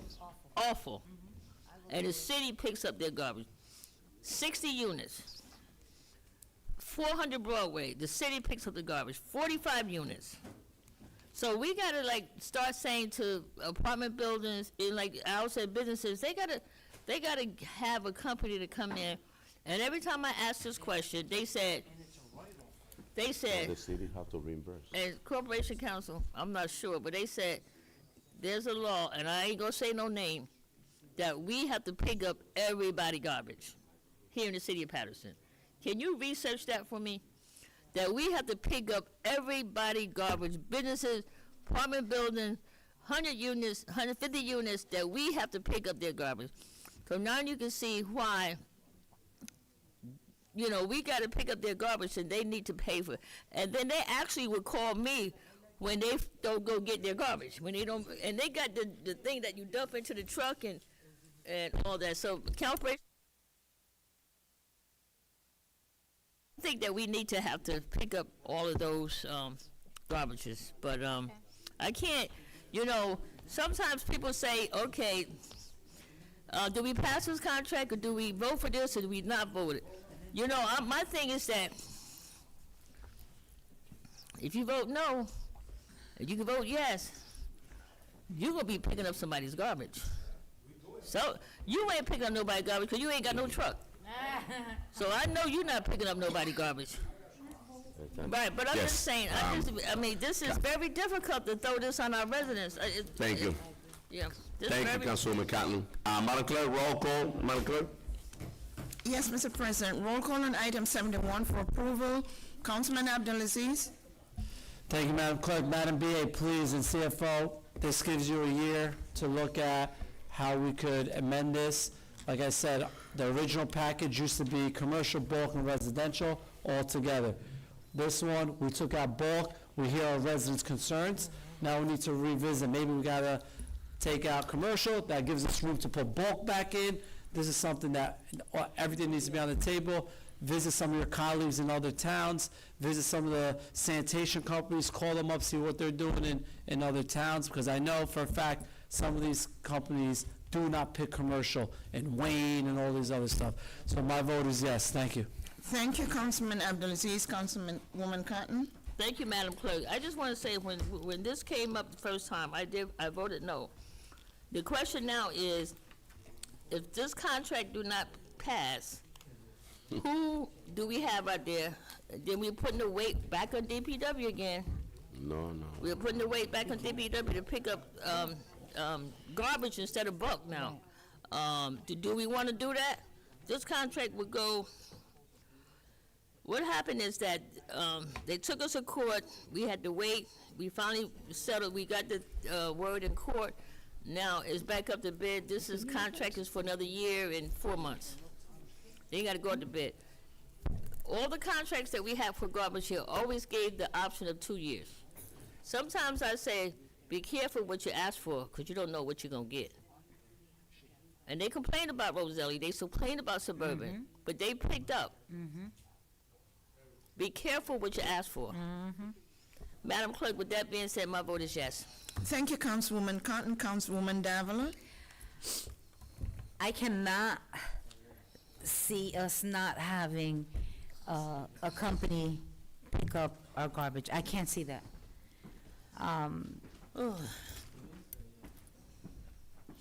think you've heard enough, Madam BA, Mr. CFO, okay? I'm sure that the mayor is probably in Peru looking at YouTube. yes. But truly, you know, this is something, what we have in front of us is to authorize this award to Philco for collection of solid waste. So with that said, my vote is yes.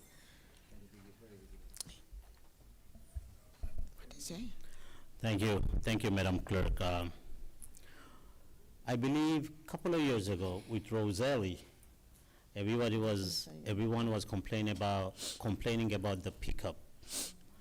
And we are in the last second of awarding a contract, and the same rhetoric came up. Oh, we're gonna pick up that garbage. Our street gonna be filthy, blah blah blah. But it's been, like I said, we are into 8 months, and the only complaint, not only me, most of the residents of Paterson is about those trash outside, the bulk pickup out there.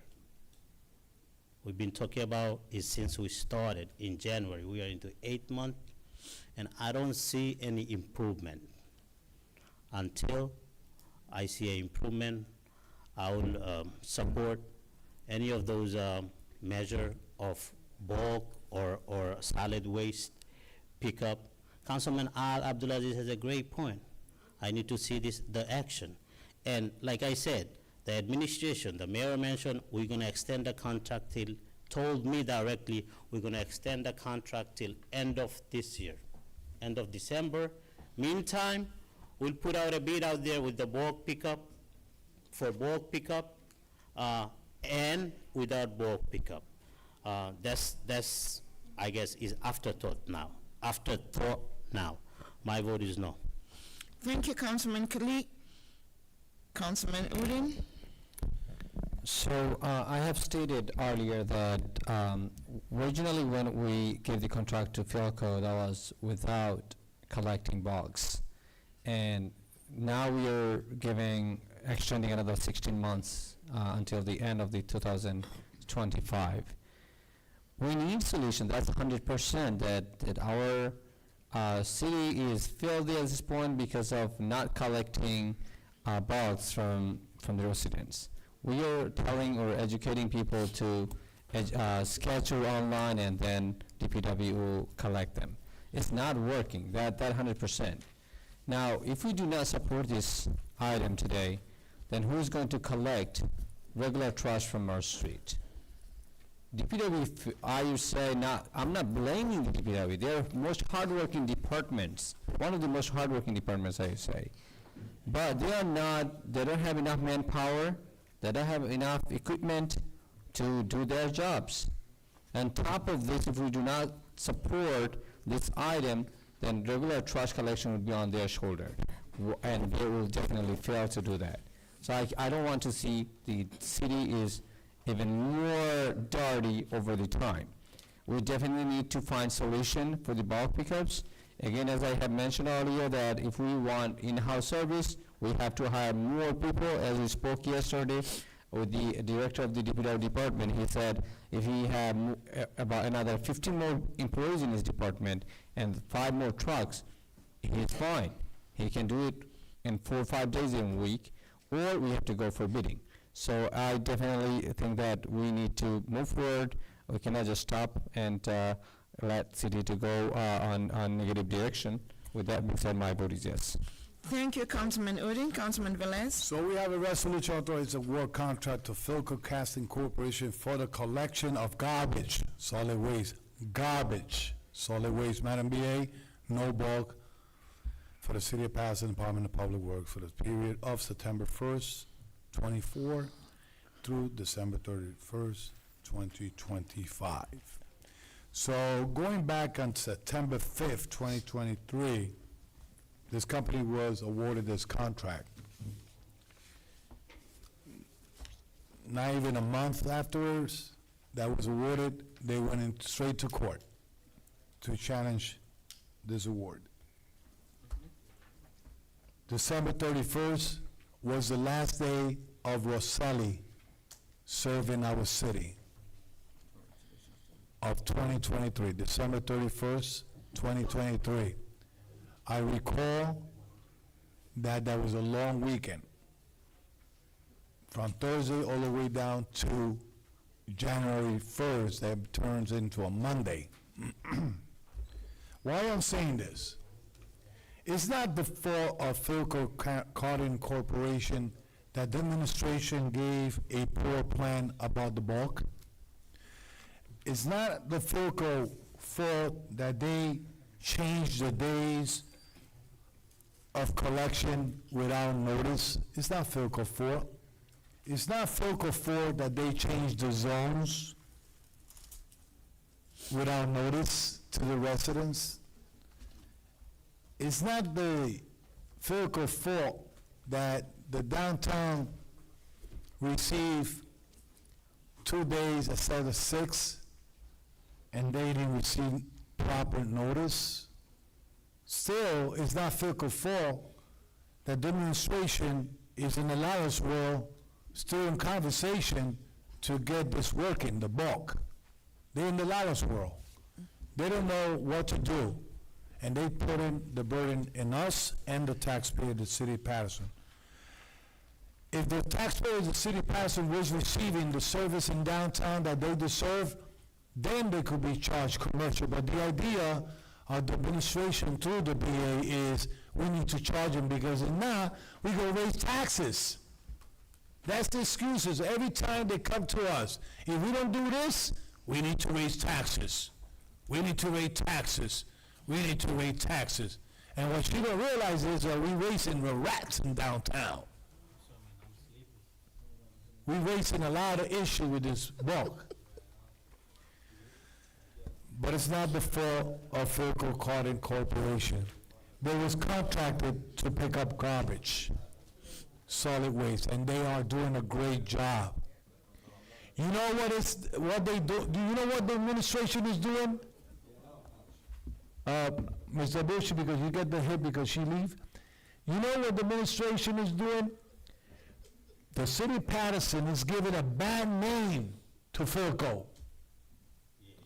It's giving a bad name to Philco. When I Googled this company in New York, before they come in front of us, there was A+ in service in New York. That's why it convinced me.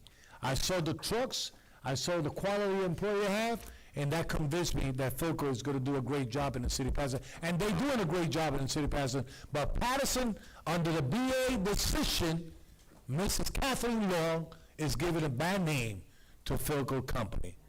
But Philco Company is doing the job. And saying that, I'm going to honor this contract. My vote is yes. Thank you, Councilman Mr. President. Wow. Thank you, Madam Clerk. Thank you. Let me just quick solution for this situation. Item 70, this contract need to be approved. Philco was the lower and responsible bidder.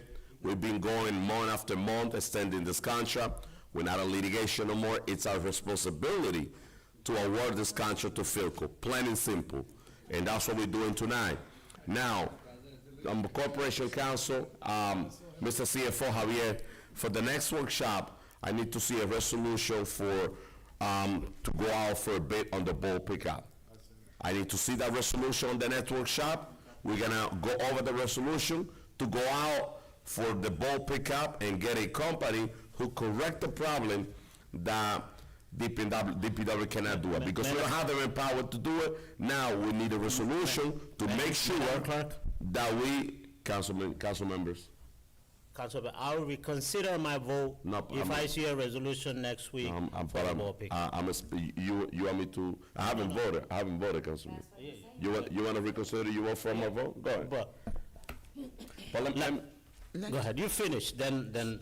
No, but You have go to. ahead, You have to be Councilman. brief, Councilman. Yeah, I am brief. Like our council president mentioned, if I see a resolution next week that we're going out for a bid for bulk pickup, I am reconsidering my vote for the garbage pickup for the Philco company to yes. Thank you, Councilman Kalik. Thank you. Thank you, Councilman Kalik. He changed his vote, Madam Clerk, he voted Yes, yes. sir. Thank you, Councilman Kalik. That was a smart and the right decision. That was the right thing to do, because sometimes we like to talk about popular things out there, but we're here to do the right thing.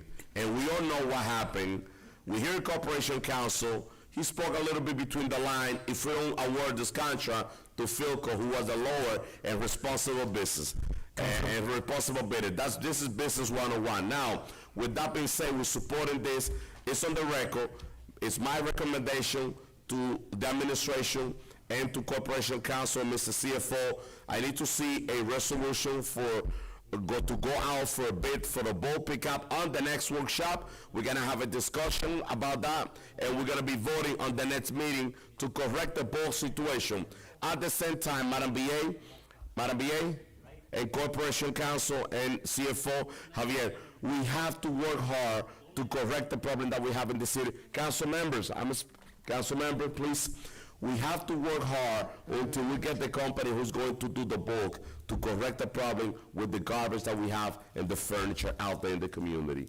We have to, it's our responsibility as a city, as an elected official, as a leader of this community.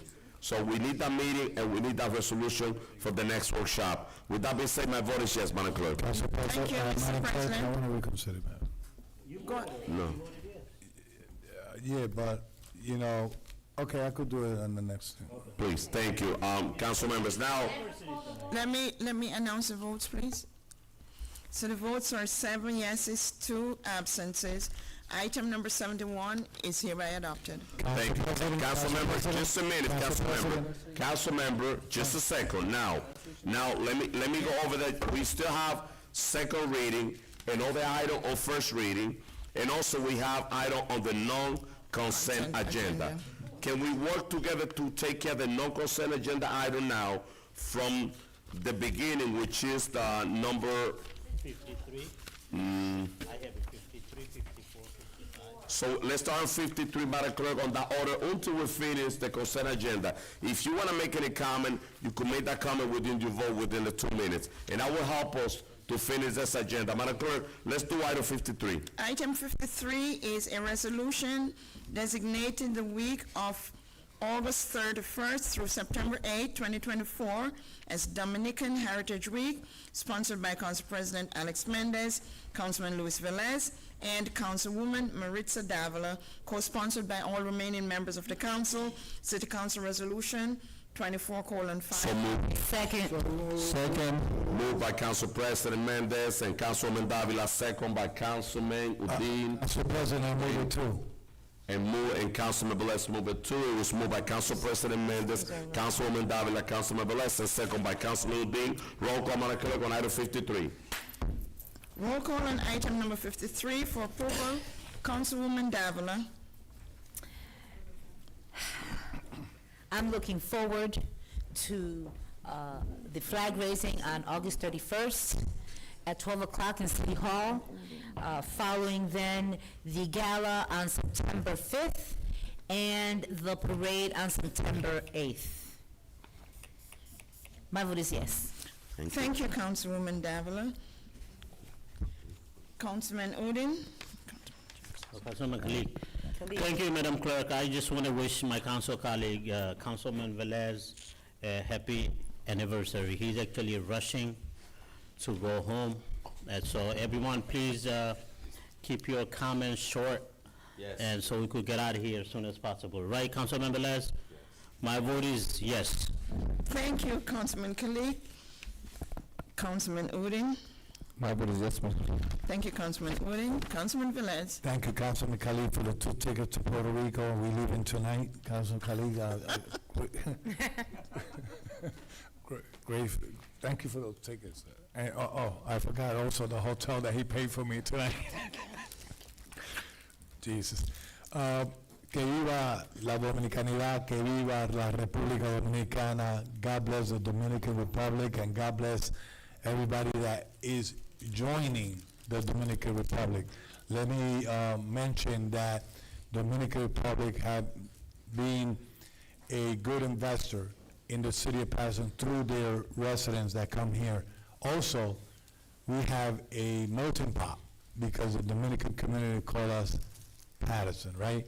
And that's a good thing. So, como yo soy el hijo malcriado de doña Elsa Mantilla, Yes. ok, vamos a estar celebrando la gala, la parada y lo más importante, el izamiento de la bandera el próximo agosto 31.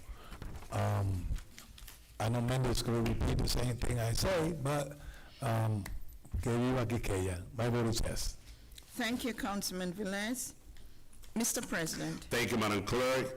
I'm very excited. Attention, Paterson, August the 31st, Saturday, 12 p.m. We have our flag raising in front of City Hall. We're inviting all the community, the 52 nationality to join us to raise our flag, our Dominican flag in the city of Paterson. Right after that, we have a toast for the Dominican community and for the city of Paterson at the R Factory, starting at 2:30. We finish the flag raising. We're inviting the community to the R Factory to have a toast for the Dominican community and the city of Paterson, the unity in the city of Paterson.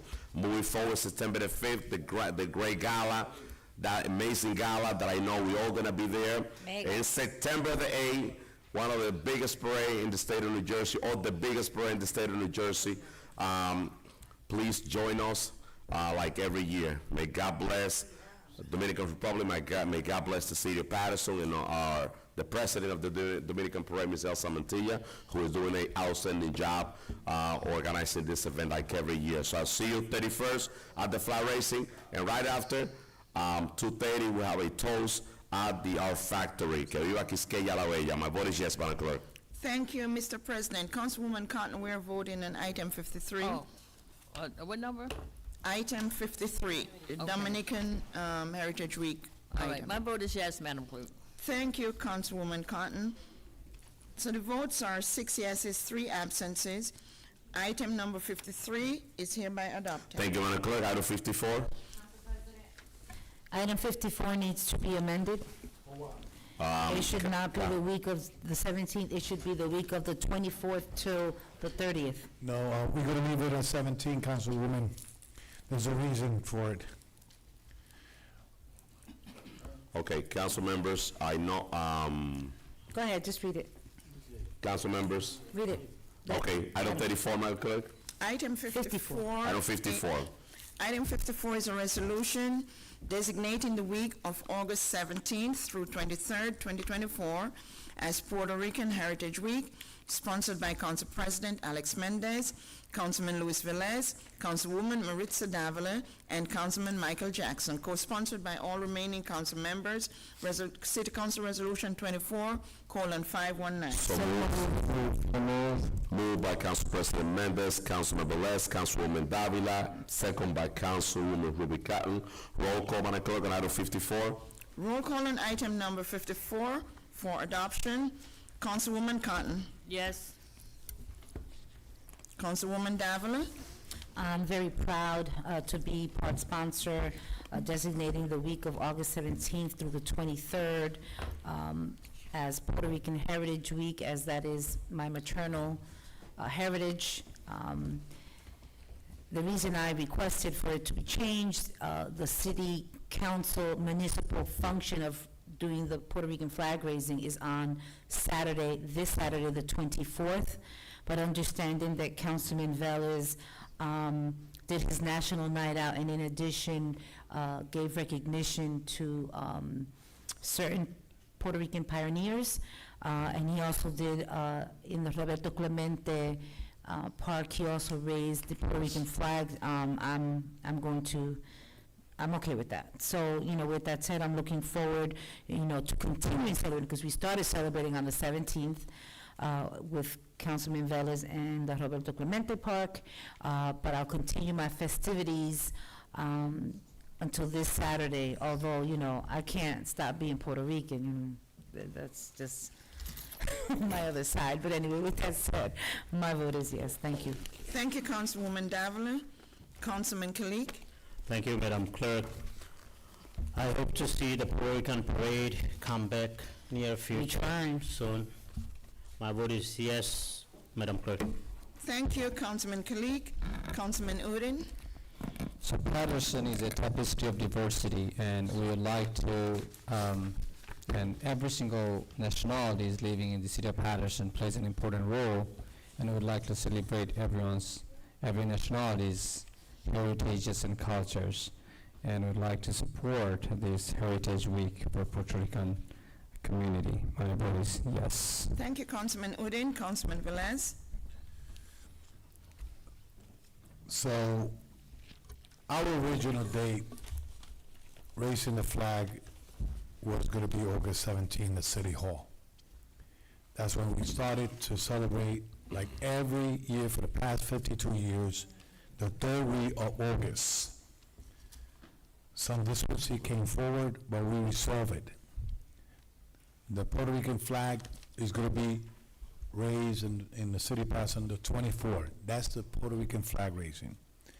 But we want to leave it August 17 because that's our week in the third week of August. If we move it for another week, we lost that third week of August. And I'm not going to allow that. I'm not going to bump the Dominicans, I'm not going to bump the Ecuadorians, I'm not going to bump no community, and nevertheless blame somebody because they want to blame somebody. We are Puerto Ricans, I am Puerto Rican, united we are more, and when I say united we are more, because Puerto Rico have been the bridge for many individuals to come to the United States. And not only that, Puerto Ricans are married with Dominicans, Puerto Ricans are married with Ecuadorians, Peruvians, Cuban, Afro-American. Puerto Rico have blood in different bloods. We're Italians, Irish, right? Matter on BA? We're everybody in the world. We are the best DNA. That's what the science says. The Puerto Rican had the best DNA. It's a mix of everything. So, saying that, we're going to celebrate. We're going to continue to celebrate, and we have Paterson to stay. I forgot. Puerto Rican get married with Bangladesh too. You know, we have a mix everywhere. That's why I say that united we are more. And Jamaicans. Matter of fact, Jamaica has our Taínos from Puerto Rico. That's right. So, you know, that little island 100 by 35 have created a big impact in the world. So saying that, que viva Puerto Rico, que viva la hermandad, que viva la unidad entre todas las comunidades, que viva a Rafael González, a todos ellos. Mi voto es yes. My vote is yes. Thank you, Councilman Velez. Council President Mendez. Council members, we all know, we all love our ancestors, but let's be brief. So I'm looking forward to, and I really want to invite all the residents of the great city of Paterson to the Puerto Rican flag raising ceremony in front of City Hall. Commissioner Eddie Gonzalez did last year. He did a phenomenal program. I really love it. It was really great.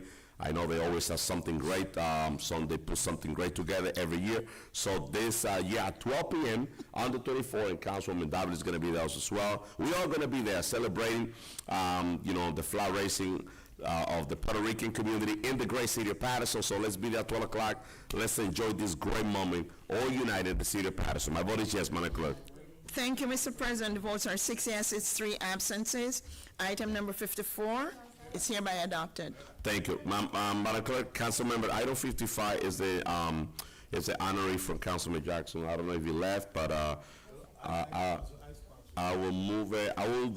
Let me move to item 56 to give an opportunity for him to sponsor the person. Item 56, Madam Clerk. Item number 56 is a resolution honoring Julian Quezada Ponciano for 40 years of service in several media outlets in New Jersey and New York as a journalist, sponsored by Councilman Louis Velez, City Council Resolution 24:521. Second.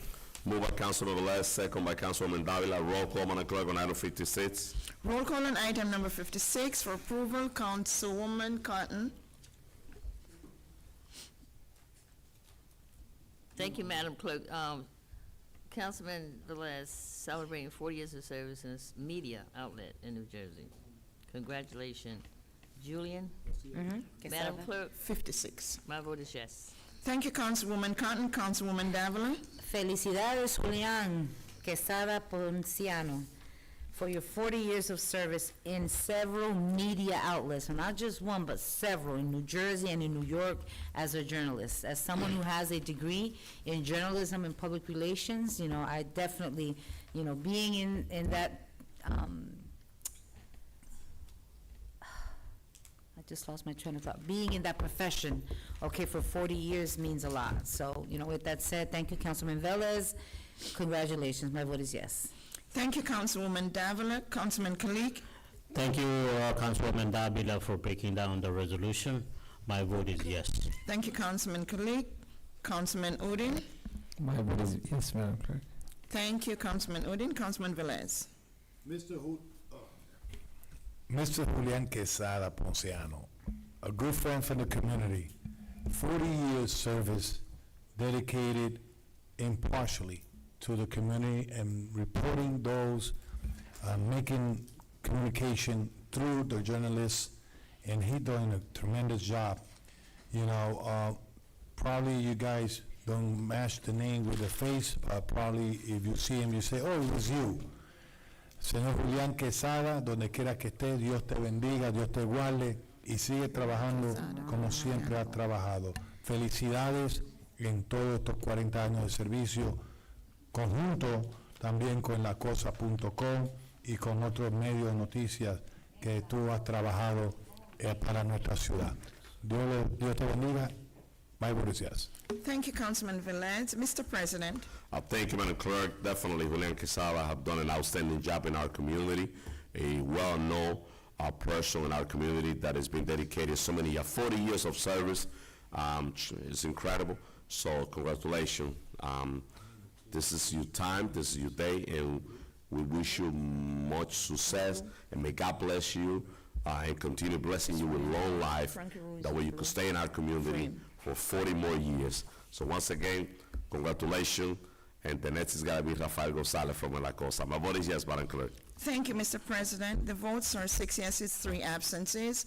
Item number 56 is hereby adopted. Thank you, Madam Clerk. Item 57, Madam Clerk. Item number 57 is a resolution. It's a memorializing resolution honoring the life and legacy of Lynn Talbert, formerly of Paterson, New Jersey, sponsored by Councilwoman Dr. Lilisa Mims and Councilwoman Ruby N. Cotton, City Council Resolution 24:522. Second. Moved by Councilwoman Cotton, second by Councilwoman Davila, and Councilman Udine. Roll call, Madam Clerk, on item 57. Roll call on item number 57 for approval. Councilwoman Cotton. Thank you, Madam Clerk. I just want to say to the family of Lynn Tolbert, he was one of our Paterson finest at one time, but he also was a great bowler. He bowled with me on Parkway Lanes, and I just was honored to be able to honor him in his life and legacy of Lynn Tolbert. Madam Clerk, and I will reach out to the family and when we can present this to them, to his wife. Madam Clerk, my vote is yes. Thank you, Councilwoman Cotton. Councilwoman Davila. Yes. Thank you. Councilman Kalik. Yes. Councilman Udine. Yes. Mr. President? My vote is yes, Madam Clerk. The votes are 5 yeses, 4 absences. Item number 57 is hereby adopted. Item 59, Madam Clerk. Item number 59 is a resolution honoring DNX4 for their talent and commitment to curbing youth violence. It's sponsored by Councilman Luis Velez, City Council Resolution 24:524. Second.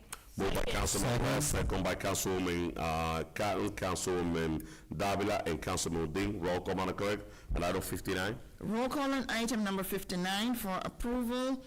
Councilwoman Cotton. Yes. Councilwoman Davila. Yes. Councilman Kalik. Yes. Councilman Udine. Councilman Velez. DNX? Yes, sir. Those youth are doing a great job in the music, doing a great job curbing the crime through the music, and my vote is yes. Thank you, Councilman Velez. Mr. President. My vote is yes, Madam Clerk. Thank you, sir. The votes are 6 yeses, 3 absences. Item number 59 is hereby adopted. Item number 60, Madam Clerk. Item number 60 is a resolution memorializing the life and legacy of John E. Ming Jr. It's sponsored by Councilman Luis Velez, Councilwoman Dr. Lilisa Mims, and Councilwoman Ruby Ann Cotton, co-sponsored by all remaining members of the Municipal Council. City Council Resolution 24:525. Second. Yeah, It was- I'm sorry.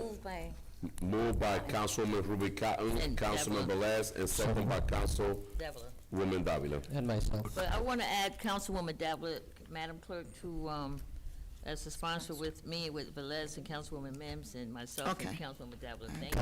Council President, What's can you do me a favor? Can you add everybody as sponsor? Except Jackson, here he asks, but us. Okay, council members, Do that, if you're No, gonna you do do all. if that's the request, this is a resolution sponsored by the entire council. Are we agree? Roll call, Madam Clerk, item 60, sponsored by the entire council. Yes, Roll Mr. call. President. Roll call on item number 60 as amended. Councilwoman Cotton. I just want to say to, you know, we're doing this resolution memorializing the life and legacy of John Ming. I started here when we had U.S. Cable, and I was under the Michael Taylor. He taught me how to do the videos like what you're doing, Raphael. So I learned how to do that, and then I met Mr. Ming, which is wonderful. I would see Mr. Ming just about every day in passing. Maybe we speak 1 or 2 minutes at a time, but, you know, he was an extraordinary, extraordinary man. And it's just saddened for all of us that he is no longer with us here. So we do want to memorialize him. Madam Clerk, I'm going to miss Mr. Ming because he has so many things that he wanted to get done, documentaries and on everything. I know he wanted to do the documentary on the Ambassador Drill Team.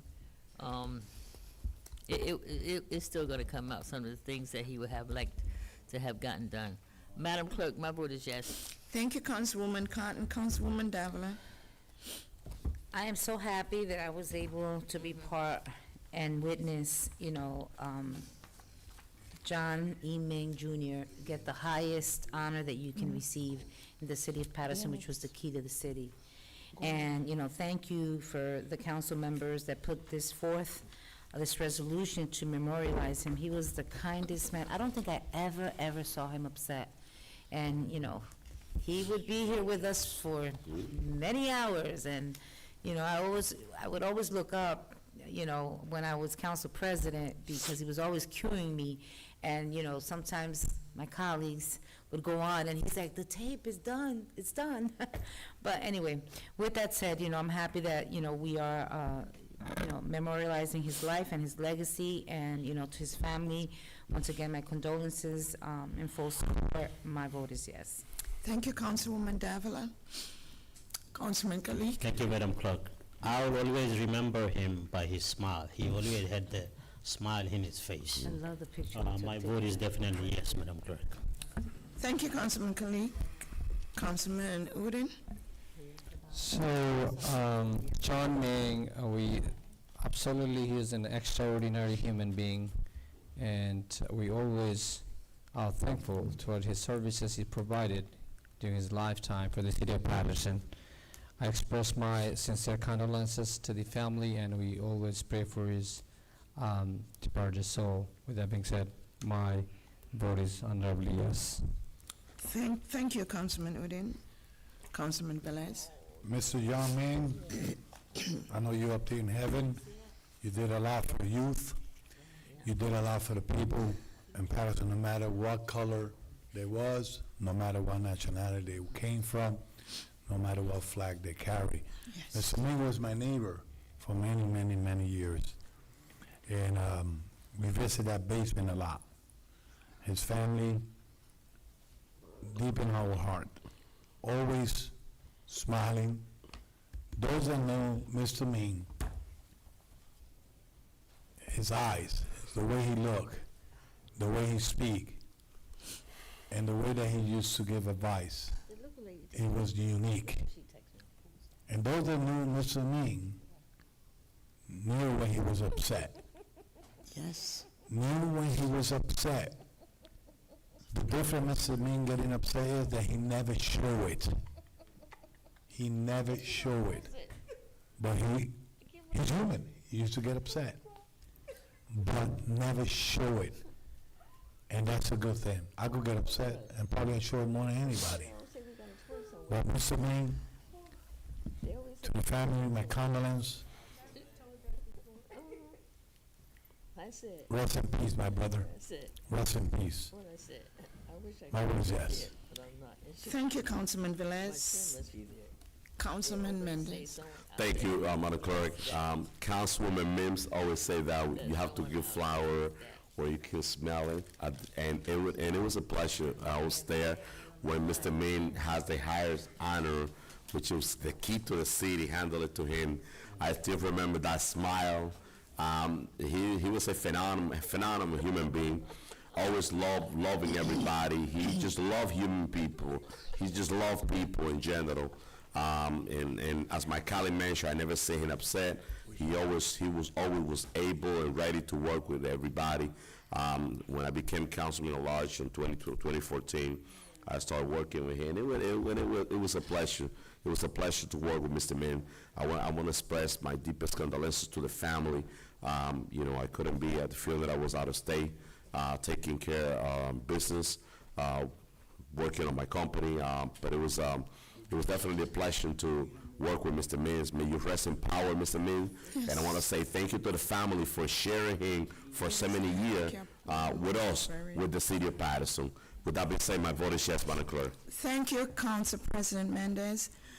Before I announce the votes as well, I just want to add that my colleague, John Ming, was one of integrity. Yeah.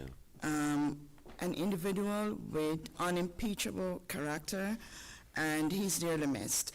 May his soul rest in peace. So the votes are 6 yeses, 3 absences. Item number 60 is hereby adopted. Thank you, Madam Clerk. Item 62. 6. Item 62 is off as per, item 62 is off as per Director Silva. Councilman, we need you. We have 63.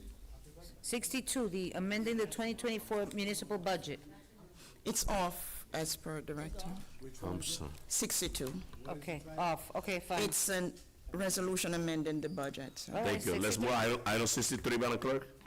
Item 63 is a resolution authorizing the award of contract under competitive contracting to Associated Appraisal Group Incorporated for property appraisal services, RFP number 2024-15 for the Division of Tax Assessment, Department of Finance, Finance Resolution 24:528. So move. Moved by Councilman Davila. Second. Second by Councilman Dean. Roll call, Madam Clerk, on item 63. Council President, discussion. Councilman Velez. So this is a company that's good, Ask. Council President to Madam BA. This is the same company that we do for... For the revow? No. No, and yes, Council President, this is the contract that we do annually to support the tax assessor's office in their normal everyday work and litigations For that go tax forward. appeal and everything? Correct. So when the people want to, for example, appeal the taxes, administrative or whatever, they're the one that goes and do the assessment of the property? No, No. they don't do that. They represent the city. The company- If this people are doing company- that, they do that separately, and they go to the county assessor's office and all that. Okay, Madam, BA, Council President, to legal, to the chair to legal. There was a resolution in support of a tax agreement with Brother Brownstone. According to the law or the stipulation of the agreement, if the individual or the company is not up to date in the payments, they're supposed to not get the settlement on it. Can you highlight me on that? To bring a resolution, I want to bring a resolution moving forward to give 30 days to this individual to catch up with his payment of the resolution that he complied to say that he was going to do the payments, and he haven't done it. Madam BA, can you There's tell me yes, when there- you could bring that forward? There's a request on the floor, but now, council members, item 63. No, this is the thing, Council President. I want Madam BA, if she could be able to come and put it forward. Okay. Can I put in the record, Madam BA, that you could bring that forward? Council President, if you want to work with the legal department, or council. No, you wanna work with work with- administration. It's not, I understand, but I think this is a separate issue. No, we're talking about evaluation. No, I'm of sorry, properties. just a minute, council member. Councilmember Les, what Madam BA says that if you want to put a resolution together, you work with legal, we put it together, we bring it. No, I'm putting the floor. This If is it's administration. if it's- Point of order, If you request a resolution. I asked for point of order because I think that if any council member has an issue, okay, I would be careful, probably recuse yourself. I mean, if you have an issue with an entity. No, the issue is, let me say this No, clear, all right? council members. No. Just I'm give not me a minute, recusing council members. myself. Council member, There give me is a just give me a resolution second. Let that me was set the approved by this floor. council. Council member, let me set the floor for discussion, Yeah. because we still have second reading and first reading item. Council member, please. This resolution 63 has nothing to do with none of the stuff. The resolution 63 only, we hired For the tax the legal company that is gonna work with the tax assessor office in the city of Paterson. It has nothing to do when we have the discussion. No, I'm saying, Now, when we talk about wrap it up, a Councilman, and I will tax tap the assessor floor to office, Councilman Davila. when you say about tax assessor office, I assuming that this individual that is gonna be contracted to work with the tax assessor office also gonna do numbers No, to be able. what they do, Councilmember Les, what this company do, Paterson, is that they represent the tax assessor office when they go for litigation at the county level to, for those tax appeal. That's the only job of this company. Now, we're looking forward to the resolution, Javier, to the company that is gonna do the reval citywide, because that's where we have the problem. We have a lot of tax appeal, because we need to do a reevaluation of all the property citywide, and that's a serious matter that need to be addressed. But item 63 has nothing to do with that. It's a simple legislation that we do every year for a legal company who work with the tax assessor. So, Council President, let me rephrase the question. Legal, can you draft a resolution to anybody that's behind in responsible in paying the taxes or agreement through resolution that we did in this council to put it up to date in 30 days? Corporation Council. Thank you, Council President. Thank you, Councilman Velez, for that inquiry. So I will look into the matter and work with our tax collector to see what steps could and should be taken on the item you identified. Thank you. Thank you, Councilman Les and Corporation Council. Just a point of clarity. This is like one-on-one business. If I'm laying my taxes, a third party come in and buy my taxes, and I get a tax lien on the property. This is we don't even need to have this conversation. Taxes, members of the public, if you lay on your taxes, a third party will come in and buy you taxes. We don't need to do no resolution for people to pay the taxes on time. It's plain and simple. And we have a lot of people that they do very well buying taxes. So my recommendation to any resident of the city of Paterson is, if you're behind in your taxes, find a way to get up to date, because you're paying a high interest rate for those people that buy your taxes. Plain and simple. Especially, Council President, when a person got an agreement from this council to pay a lump sum and a small I hear you, payment. Councilmember Les, I hear you. But that's plain and simple. If you don't tax it, a third party will buy you tax, and you're gonna have to pay that third party a high interest on that debt that you have, or they will do foreclosure on your property after 2 years, which is another legislation that we approve. Roll call, Madam Clerk, on item 63. Roll call on item number 63 for approval. Councilwoman Cotton. Yes. Councilwoman Davila. Yes. Councilman Jackson. Yes. Councilman Velez. Looking forward for that resolution. My vote is yes. Thank you. My vote is yes, madam. Councilman Udine, sorry, I didn't even see you. Mr. President, My vote is yes, Madam Clerk. thank you. So the votes are 6 yeses, 3 absences. Item number 63 is hereby adopted. Item 64, Madam Clerk. Item number 64 is a resolution authorizing tax collection to conduct electronic tax sale, Finance Resolution 24:529. So move. Move second. It's moved by Councilwoman Davila, second by Council President Mendes. Roll call, Madam Clerk. Roll call on item number 64 for adoption. Councilwoman Cotton. Let me just ask, is the list, have you have the list ready yet, Madam BA? Not yet. How long would it be? We can have it probably by the week after next week. Okay, all right. And Council President, as we discussed the list, we're still allowing Right. people to People to pay, so we want to have that list be as, shrunk down as possible. So Okay. Madam Clerk, my vote is yes. Thank you, Councilwoman Cotton. Councilwoman Davila. Yes. Councilman Jackson. Yes. Councilman Udine. Yes. Mr. President. My vote is yes, Madam Clerk. Okay, the votes are 5 yeses, 4 absences. Item number 64 is hereby adopted. Thank you, Madam Clerk. Item 65. Item 65 is a resolution authorizing amount of tax sales fees charged to delinquent property owners due on tax sale, Finance Resolution 24:530. So move. Second. Moved by Councilman Davila, second by Councilman Odine. Roll call, Madam Clerk, on item 65. Roll call on item number 65. Councilwoman Cotton. I just have one question, Madam BA.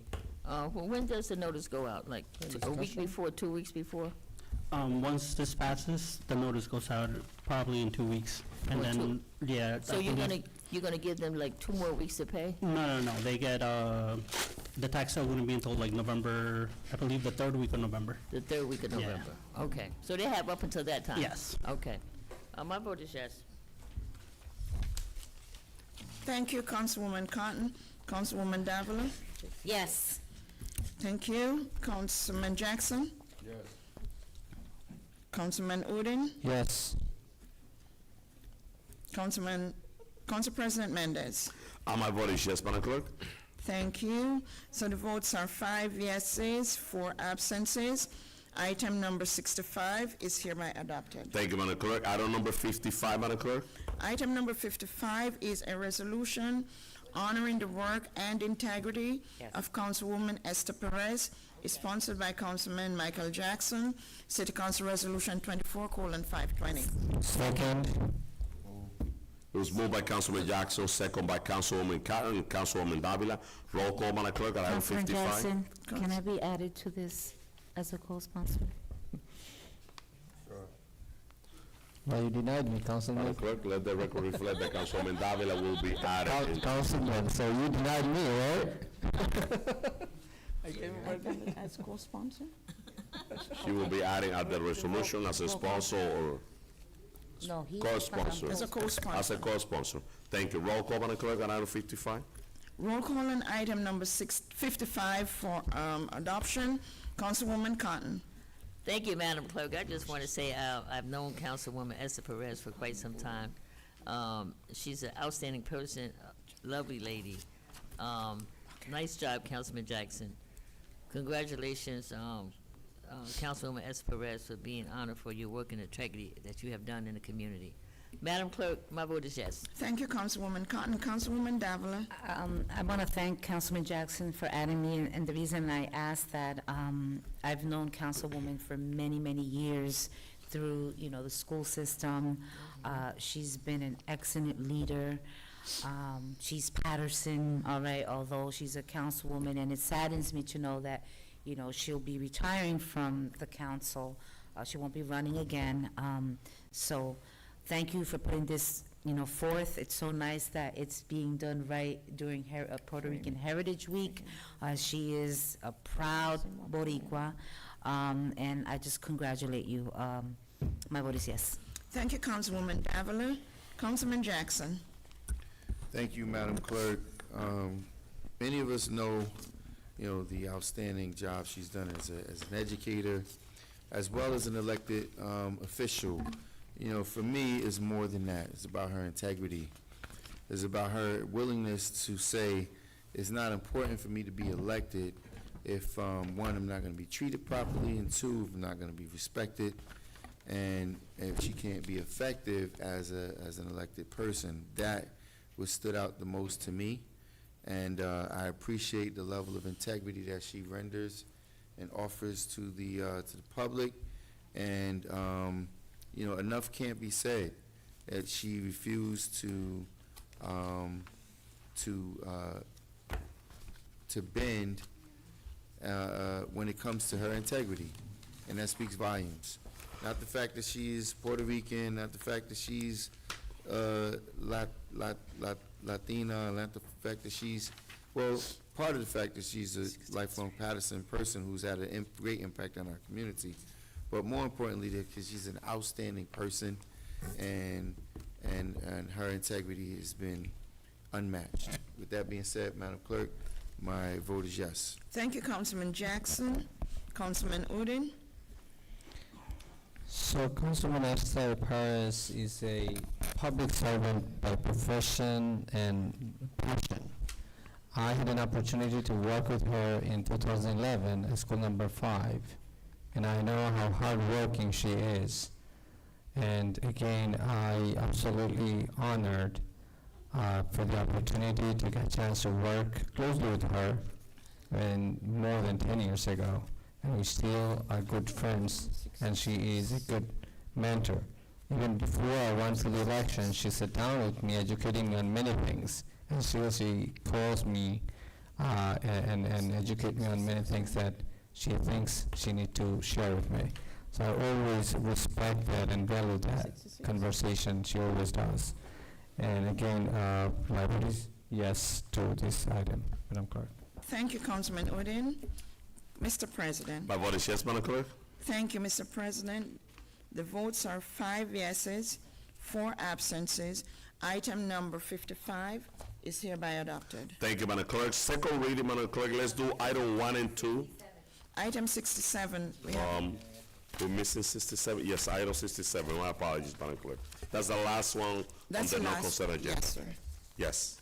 Item 67 is a resolution authorizing change order number 1 for the repairs and reconstruction of the McBride Avenue Firehouse parking lot bid number 23.08 for the Engineering Division of the Department of Public Works Resolution 24:532. So moved.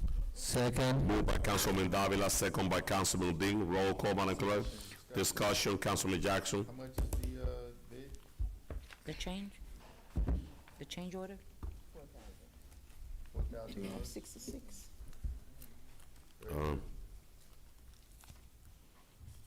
Council President, roll call. He said. All right, no other question. Roll call, Madam Clerk, on item 67. Roll call on item number 67, Councilwoman Cotton. Yes. Councilwoman Davila. Yes. Councilman Jackson. Yes. Councilman Udine. Yes.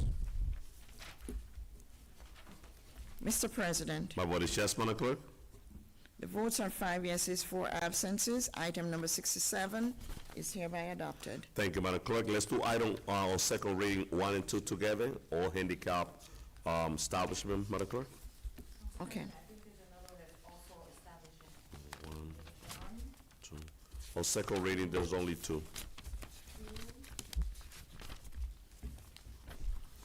So we have two on second reading, 1 and 2, We Madam have Clerk. 2 together. second reading items.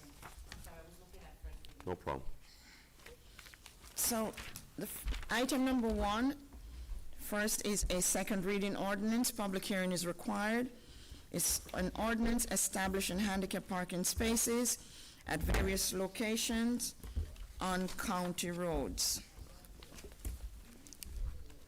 242 East 18th Street, 98 Hayden Avenue, 496 Union Avenue, 386 10th Avenue, 556 Market Street, 360 Getty Avenue, 75 Madison Avenue, And item number 2 is also an ordinance establishing handicap parking spaces at various locations on city roads, Public Works Ordinance 24031, 429 Totowa Avenue, 143 Mill Street, 372 East 35th Street, 59 7th Avenue, 178 Carbon Street, 113 Coral Street, 165 Sheridan Avenue, 257 Liberty Street, 180 Walnut Street, 124 Maple Street, 18 Walker Street, 686 East 25th Street, 215 Lawrence Street, 351 6th Avenue, 217 21st Avenue, 74 Thomas Street, 17 Goshen Street, 9 Park Street, 255 21st Street, 175 East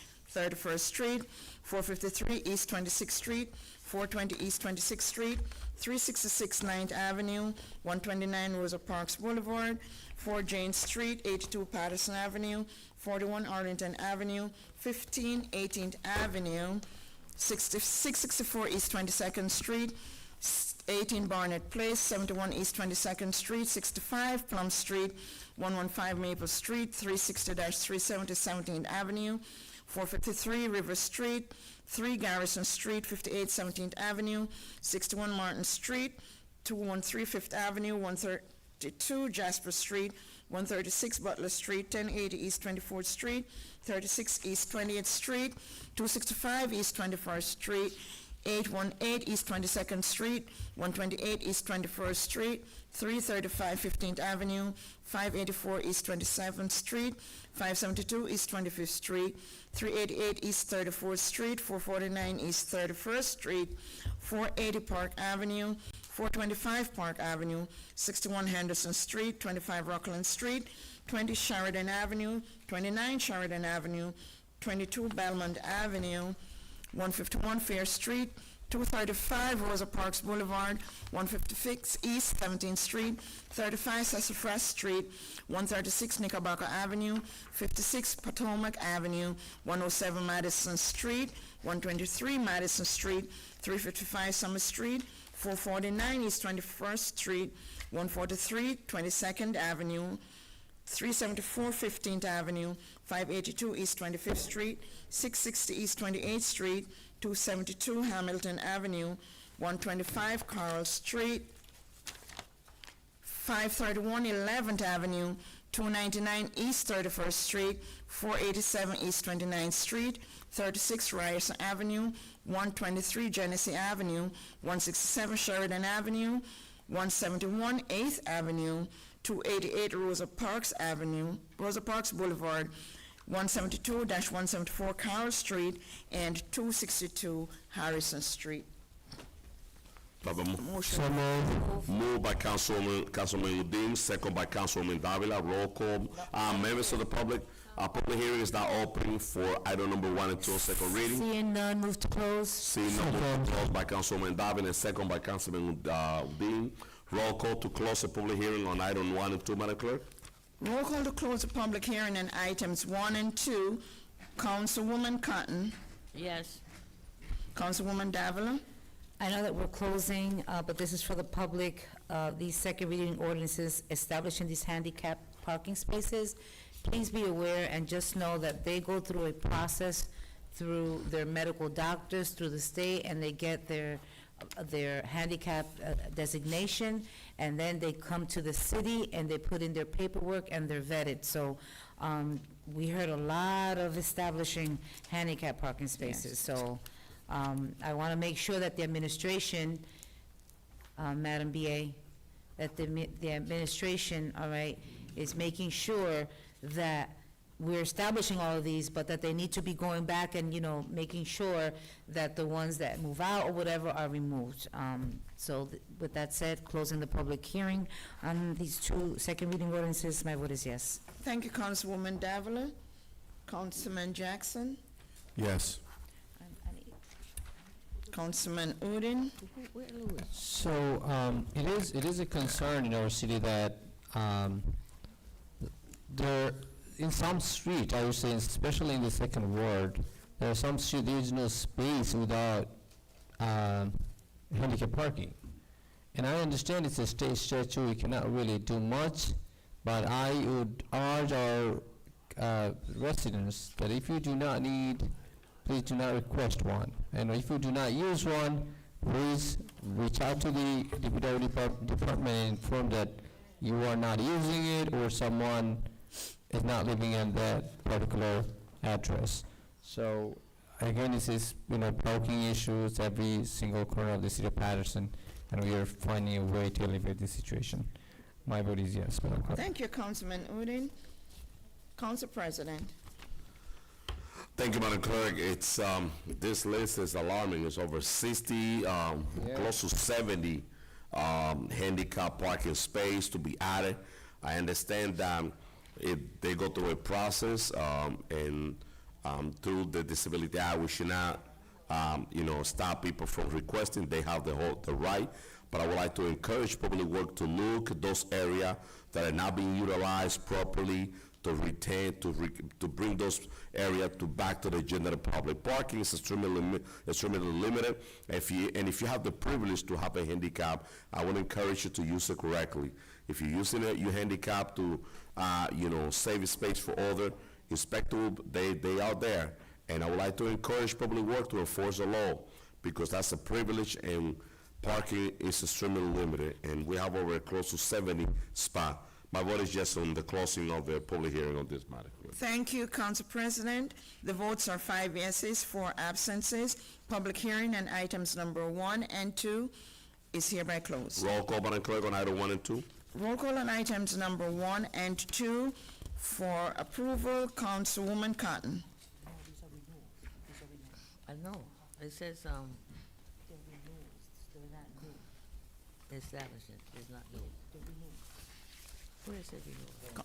Councilwoman Cotton, yeah, for Where approval. it says renewal? It says established. They never had it. Councilwoman Cotton? I just want to put it on record, Madam Clerk, Madam BA. You got one on here that I have question about, but I'm gonna look into it, but I'm gonna vote, 15th, 18th Avenue. What's the street? My vote is yes, Madam Clerk. Thank you, Councilwoman Cotton. Councilwoman Davila? Yes. Councilman Jackson? Yes. Councilman Udine? Yes. Mr. President. My vote is yes, Madam Clerk. Thank you. The votes are 5 yeses, 4 absences. Items number 1 and 2 are hereby adopted. Thank you, Madam Clerk. Item number 3 on first reading, Madam Clerk. Item number 3 is a first reading ordinance. No public hearing is required. It's an ordinance amending Chapter 212 of the Paterson Code to be entitled Filming Permits. It's an administration ordinance. May I have a motion, please? So moved. Moved by Councilwoman Davila, second by Discussion. Councilman Udine. Discussion, Councilwoman Davila. Sorry that I'm gonna do this. All right. Because I am all about, I like seeing Paterson in a good way, right? And Absolutely. we have, this filming permit that we have not amended in a while. And I want to just quickly, because I know our fees were very minimal, right? And we had several conversations about doing some increases, because when they come here, and I'll give you an example. Today was perfect. I had no parking for me to park, right, to go to work. I paid for parking today. I said, okay, you know what? So I want to make sure that the city is getting, if they're coming in here for filming, that the compensation to the different businesses in the area and to the city, that there's compensation, because I know we can't handle what they pay the different businesses, because at the end of the day, that would be like a contract between the business and the filming company. So just quickly, because normally there's crossings, and I could see what the amendments are, but I can't see that. Yes, Council President, Council, Madam BA. yes, the main differences are the fees on page 4 of 4, where it talks about the basic filming fee increase to $500, the permit fee going to $750, and then the daily filming fee now at $1,500. So you see those changes, and it shows in brackets the former fee. So the former was 300. and now- 300, correct. Okay, the basic filming permit. Mm-hmm. And then the expedited one is 750, which was 500, Okay. and the daily filming fee, 1,500 from 750. So, did we check with other municipalities on what their fees are? Was there a Yes. comparison done? Yes, I don't have that information because the chief of staff did that, but he did check to kind of make sure we were in line with other municipalities. Again, this would be something that a lot of the film industry people would say, they don't want us to increase anything just because it keeps us more competitive, but we understand this is the balance that we're trying to find, exactly what you're saying. We want people to come, but we should be getting compensated fairly. Well, one of the things that I do see and that I've seen, all right, is that I've seen them, go to the businesses and actually, buy the lunches, the foods. I mean, so, they're pumping into they bring our everything. city. So that is one thing, I don't want to be seen as that we don't want filming in the city of Paterson, Yeah. right? Okay. And I also do know of some businesses that receive very good compensation, thousands, okay, for, 2-3 days of filming. Yeah. So, all right, I'm good. I don't know if anybody has. Share all that with us, 'cause I don't see it. Council, don't, 'cause those are businesses. Councilwoman, Still need to share with us. Madam BA, I need, I think, I don't know if this legislation, how time sensitive is this legislation, but I do have some concern. I have complained of business owners that they've been basically shut down for 3 days because of a filming without any compensation. Right in the third ward, I have business that call me, and they got the okay, they got the permit, and they go and they close the street for 3 days, and that person stay basically out of business for 3 days. So before we approve this, I gotta make sure that when Councilwoman W is speaking about business that being compensated, that I never hear about that. And I need to make sure, I need to hear, because once we get the permit, they could close any section without giving any compensation to the business based on because it's not in the legislation. It's not in the legislation that they have to compensate business owner by closing the street. So it's not, if it's not in here, how that take place? No, well, those are side conversations inside agreements, and there But what are about no if I own a cities. business, like on the First Avenue, there was a business, if I own a business and they have a permit to close the street, how the business owner could stop them from closing the street and blocking him from doing business for 2-3 days? Well, We're stopping him. I think there might be a distinction between the closing of the street. It's very rare that streets are closed. There might be blocking off of parking, because the streets, we kind of have to keep them open as thoroughfares. Even when we do filming around City Hall, it's intermittent closures for the most part. There might be 1 or 2 blocks that we can route around, and so we'll close the part of Ellison from Washington to Church or something. So can we add here that, that need to be added? I will tell you, they closed First Avenue, Route 20, First Avenue. There's a business there that was closed for like 3 days, and he couldn't do nothing about it. They didn't compensate him for that. On that section, that business. I know various businesses that got compensated thousands of dollars Okay. because of that. Okay, so all I'm saying, Madam BA, if business will be compensated, at least that there have to be some stipulation in the legislation. I think this is where it gets into a difficult area, where if you do start mandating that, and it becomes very unfriendly to filming. If they feel like there might be something that, that they just meet the criteria of something, and all of a sudden it's increasing their cost. Now, I think most filming, like we've been talking about, they have been working in that informal way. Let's have a further conversation about that area, that business owner, so we can get clarification. Okay. And then we can make sure that doesn't happen again. If it's a permitting So- issue, So they won't Council- get the permit If unless this they is not have time conversations sensitive, we with could move them. about, we could take it off the Council President, agenda. I'll give you an example. The college has a scholarship foundation, which is separate from the college, right? Has its own board, and so whenever they want to use a part of the college, right?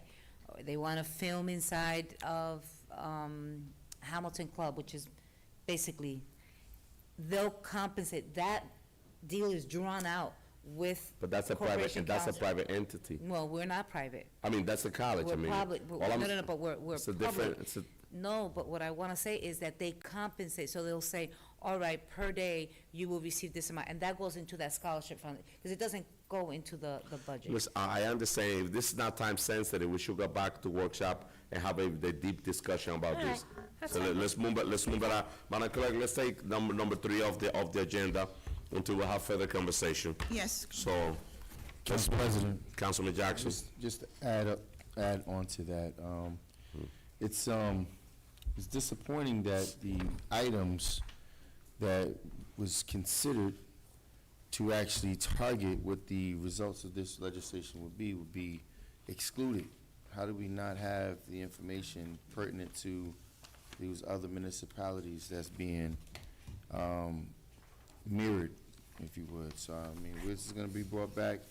I'm hoping that it's gonna be more of a complete presentation. That's definitely correct.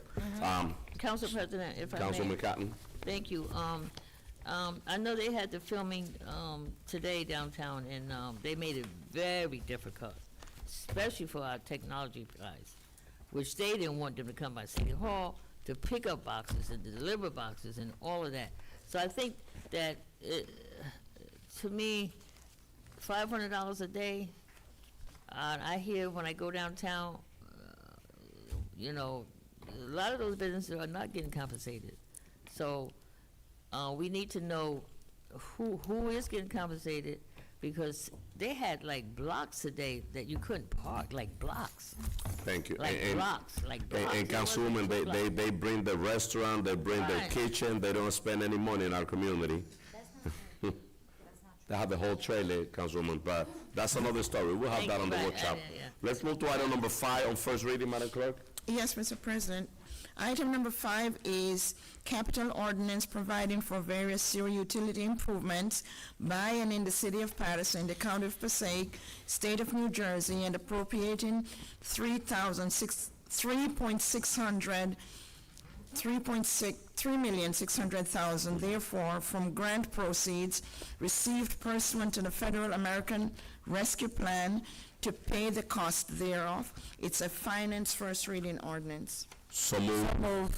Moved by Council President Mendez and Councilwoman Davila, second by Councilman Udine. Roll call, Madam Clerk, on item number 5. Roll call on item number 5 for a first reading approval. Councilwoman Cotton. Yes. Councilwoman Davila. Yes. Councilman Jackson.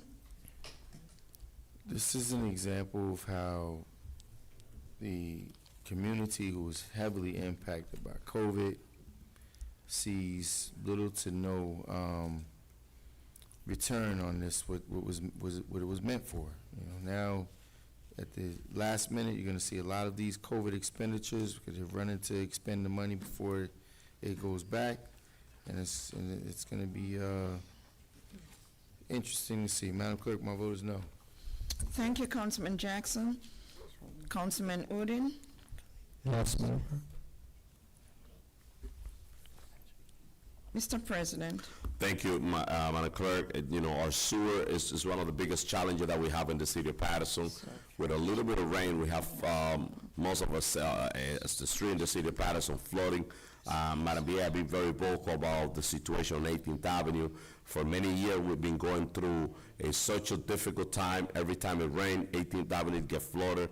I know we allocate some funding for Brilliant Avenue that will impact 18th Avenue. So I need a report on what's the status on that, Madam BA. But I'm in support of this number of the $3.6 million to be invested in our sewer, because that's the biggest problem that we have right now. With that being said, my vote is yes, Madam Clerk. Thank you, Mr. President. The votes are 4 yeses, 1 no, 4 absences.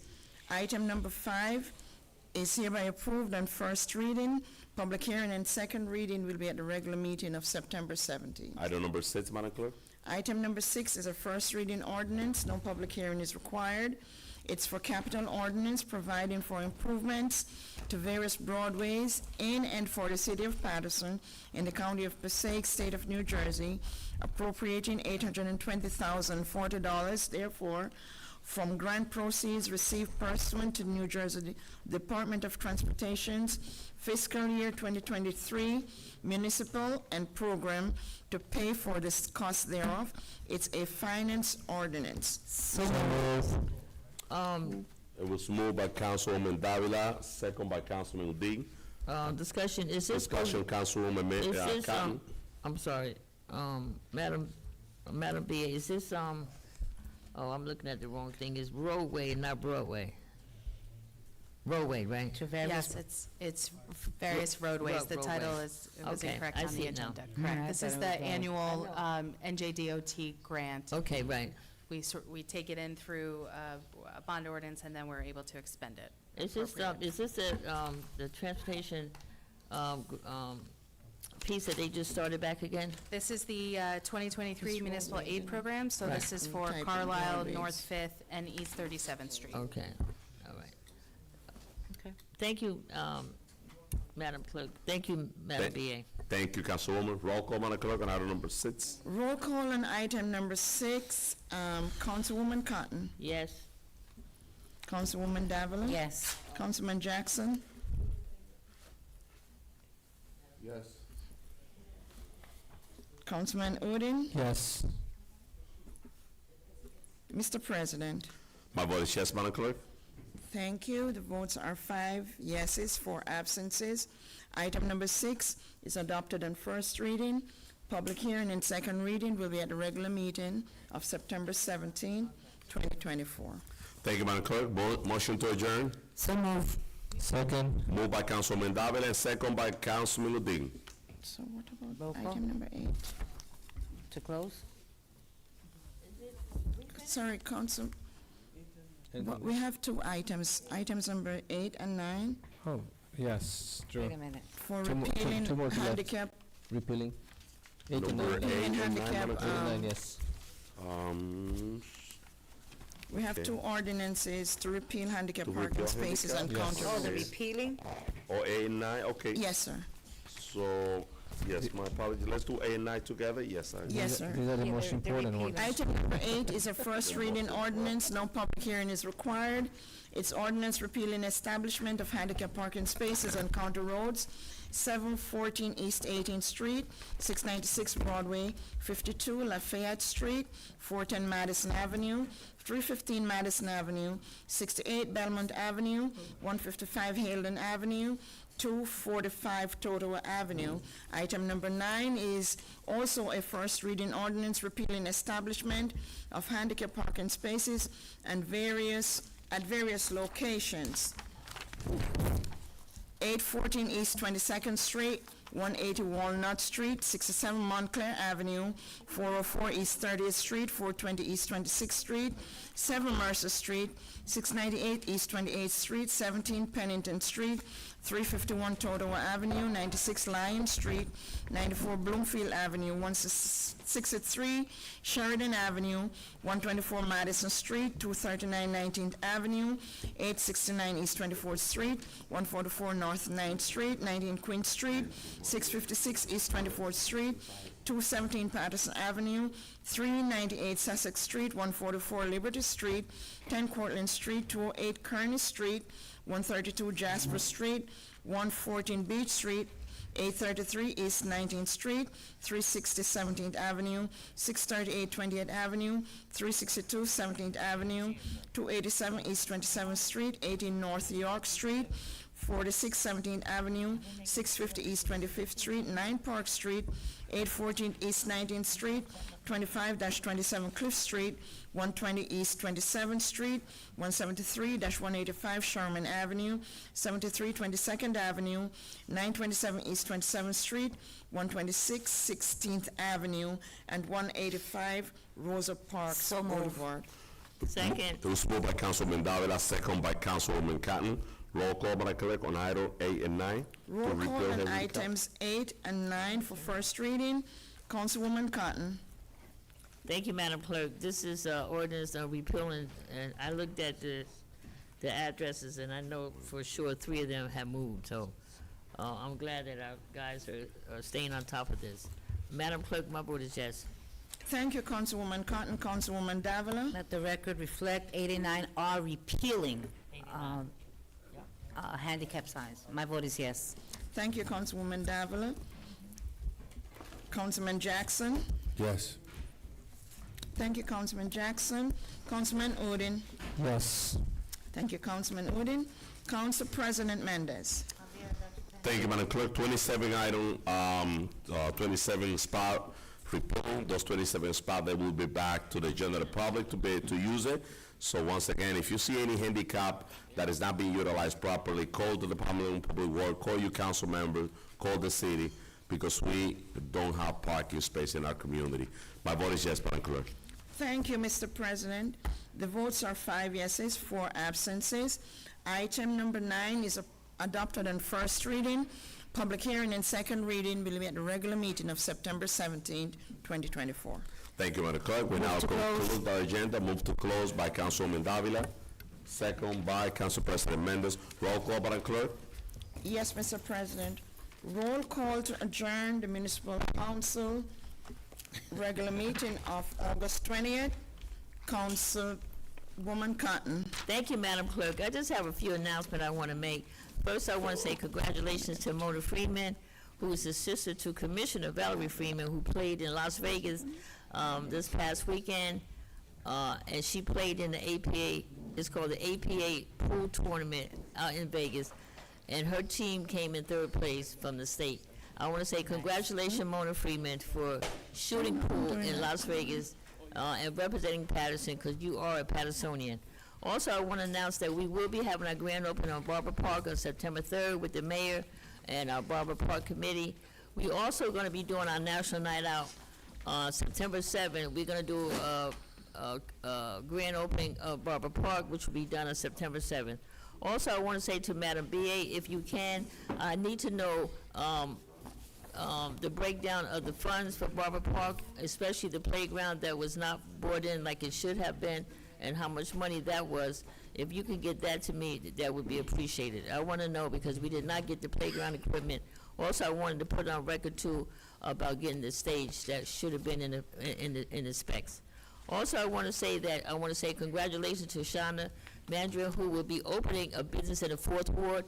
She's going to open on Saturday, September 24th at 10 a.m. The address is 215 Rosa Parks Boulevard, and it's called A Better Market. And you're going to find that her vegetables are going to be cheaper than in grocery stores. I have bought many items from her. She has meat, I believe it's chicken, but mostly it's going to be vegetables. So if you can come out to her grand opening on Saturday, March 24th at 10 a.m. at 215 Rosa Parks Boulevard. Also, I want to say to some people out there are always blaming council members for them not getting their checks or they're not getting paid. I just want to say to you all out there, whatever is presented to us is what a payment of bills, that's what we pay. You can't blame council members when you're not getting a check. You can't blame council members. Whoever's supposed to submit the bills, we have Javier there. Also, I want to say too that there's quite a few people come into the office, and as everybody know, I'm there like most time in the afternoon, and I can say that our Madam Clerk, our Secretary Sophia, and all of them are always there doing as much as they can. And I want to say to you ladies, a lot of calls come in that has nothing to do with city council stuff, and you have to direct them to the right department that they need to go to. And I want to say I appreciate you ladies, Madam Clerk Sophia, for directing people to what department they need to go to. Also, if you want to, I'm having my 4th annual golf outing for the Ed County Foundation. It's going to be held on Monday at the Perkins Golf Club.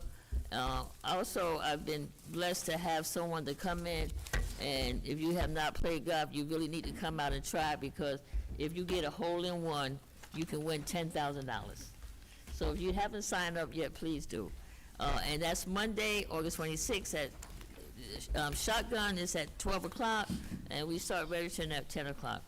Also, I want to say to, and I know some people are probably saying it's not the responsibility of the community, but sometimes I think that we have to do some of the things, and I know I do, that I have started a program 5 or 6 years ago, adopting a catch basin.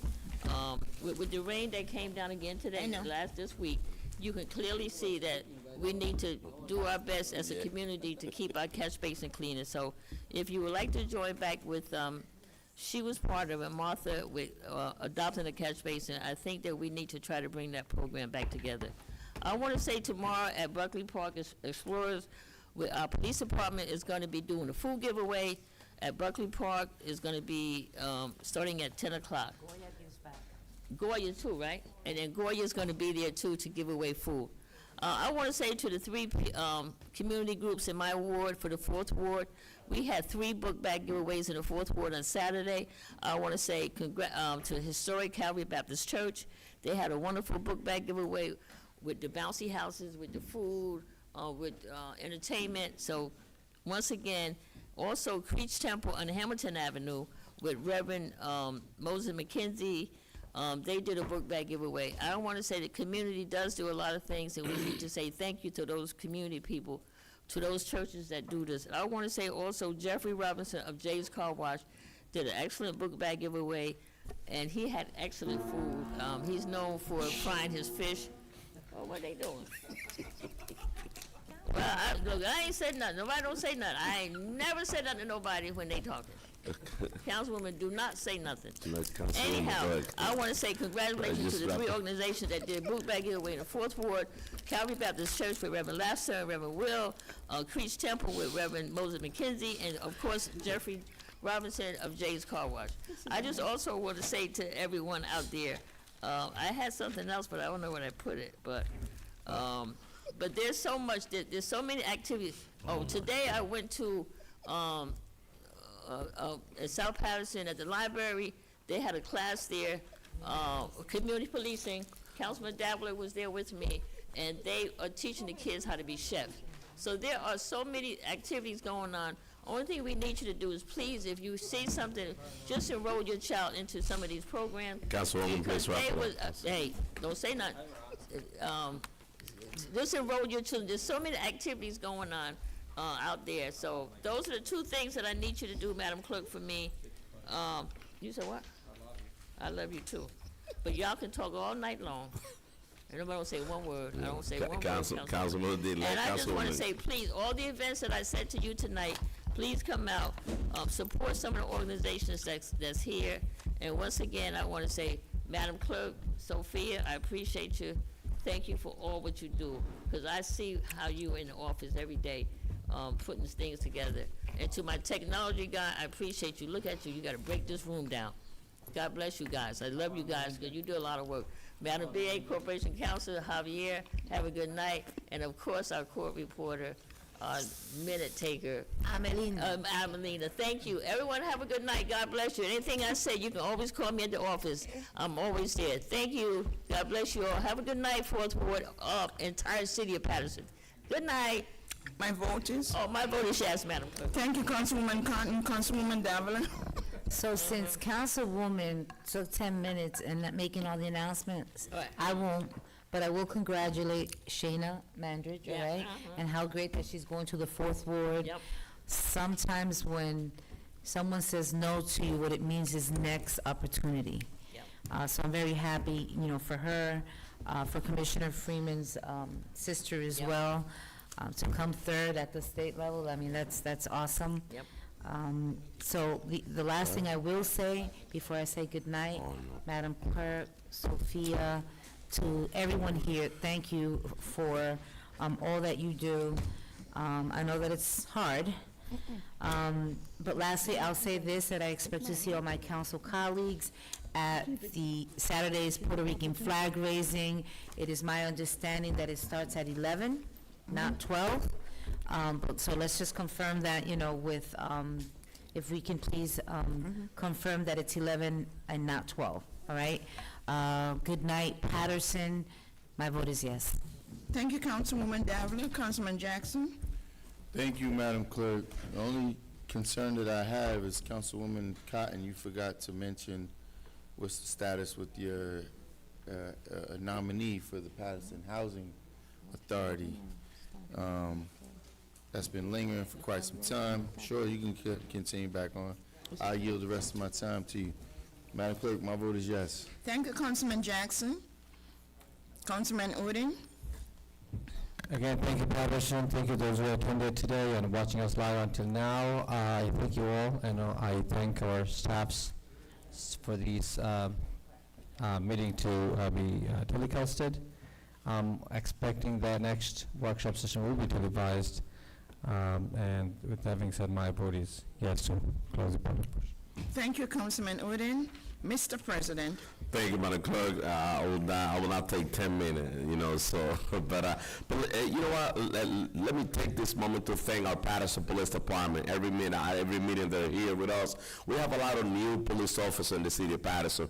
When you see those police officers, please, you know, greet them, talk to them, encourage them. They are the one out there putting their life on the line to protect our community. And thank you, Rafael and the IT department. You guys doing a phenomenal job. It's not easy. You guys, in every meeting, you have to put everything together and bring everything apart. Thank you, Madam Clerk. Thank you so very much. Sophia, we love you, and we appreciate your job. You also have to bring all the staff from City Hall all the way to Riverside West. We praying, Madam Clerk, that we could finish, Madam Villa, that we could finish that chamber as soon as possible for us to go back in the house. Let me take this time to invite my third ward and the entire city of Paterson to my school supplies giveaway. We're gonna have the school supplies giveaway and a block party for the third ward resident and the entire city of Paterson this Saturday, the 24th.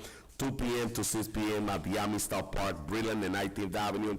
Let's have a great time. Let's come together as one community. And once again, if you need to get in contact with Councilman Mendez, you could reach out to me on my cell phone, 973-930-1436. May God bless the city of Paterson. My vote is yes. Thank you, Madam Clerk. Thank you, Mr. President. The votes are 5 yeses, 4 absences. The Municipal Council regular meeting of Tuesday, August 20th is hereby adjourned. Good night, Paterson. Thank you.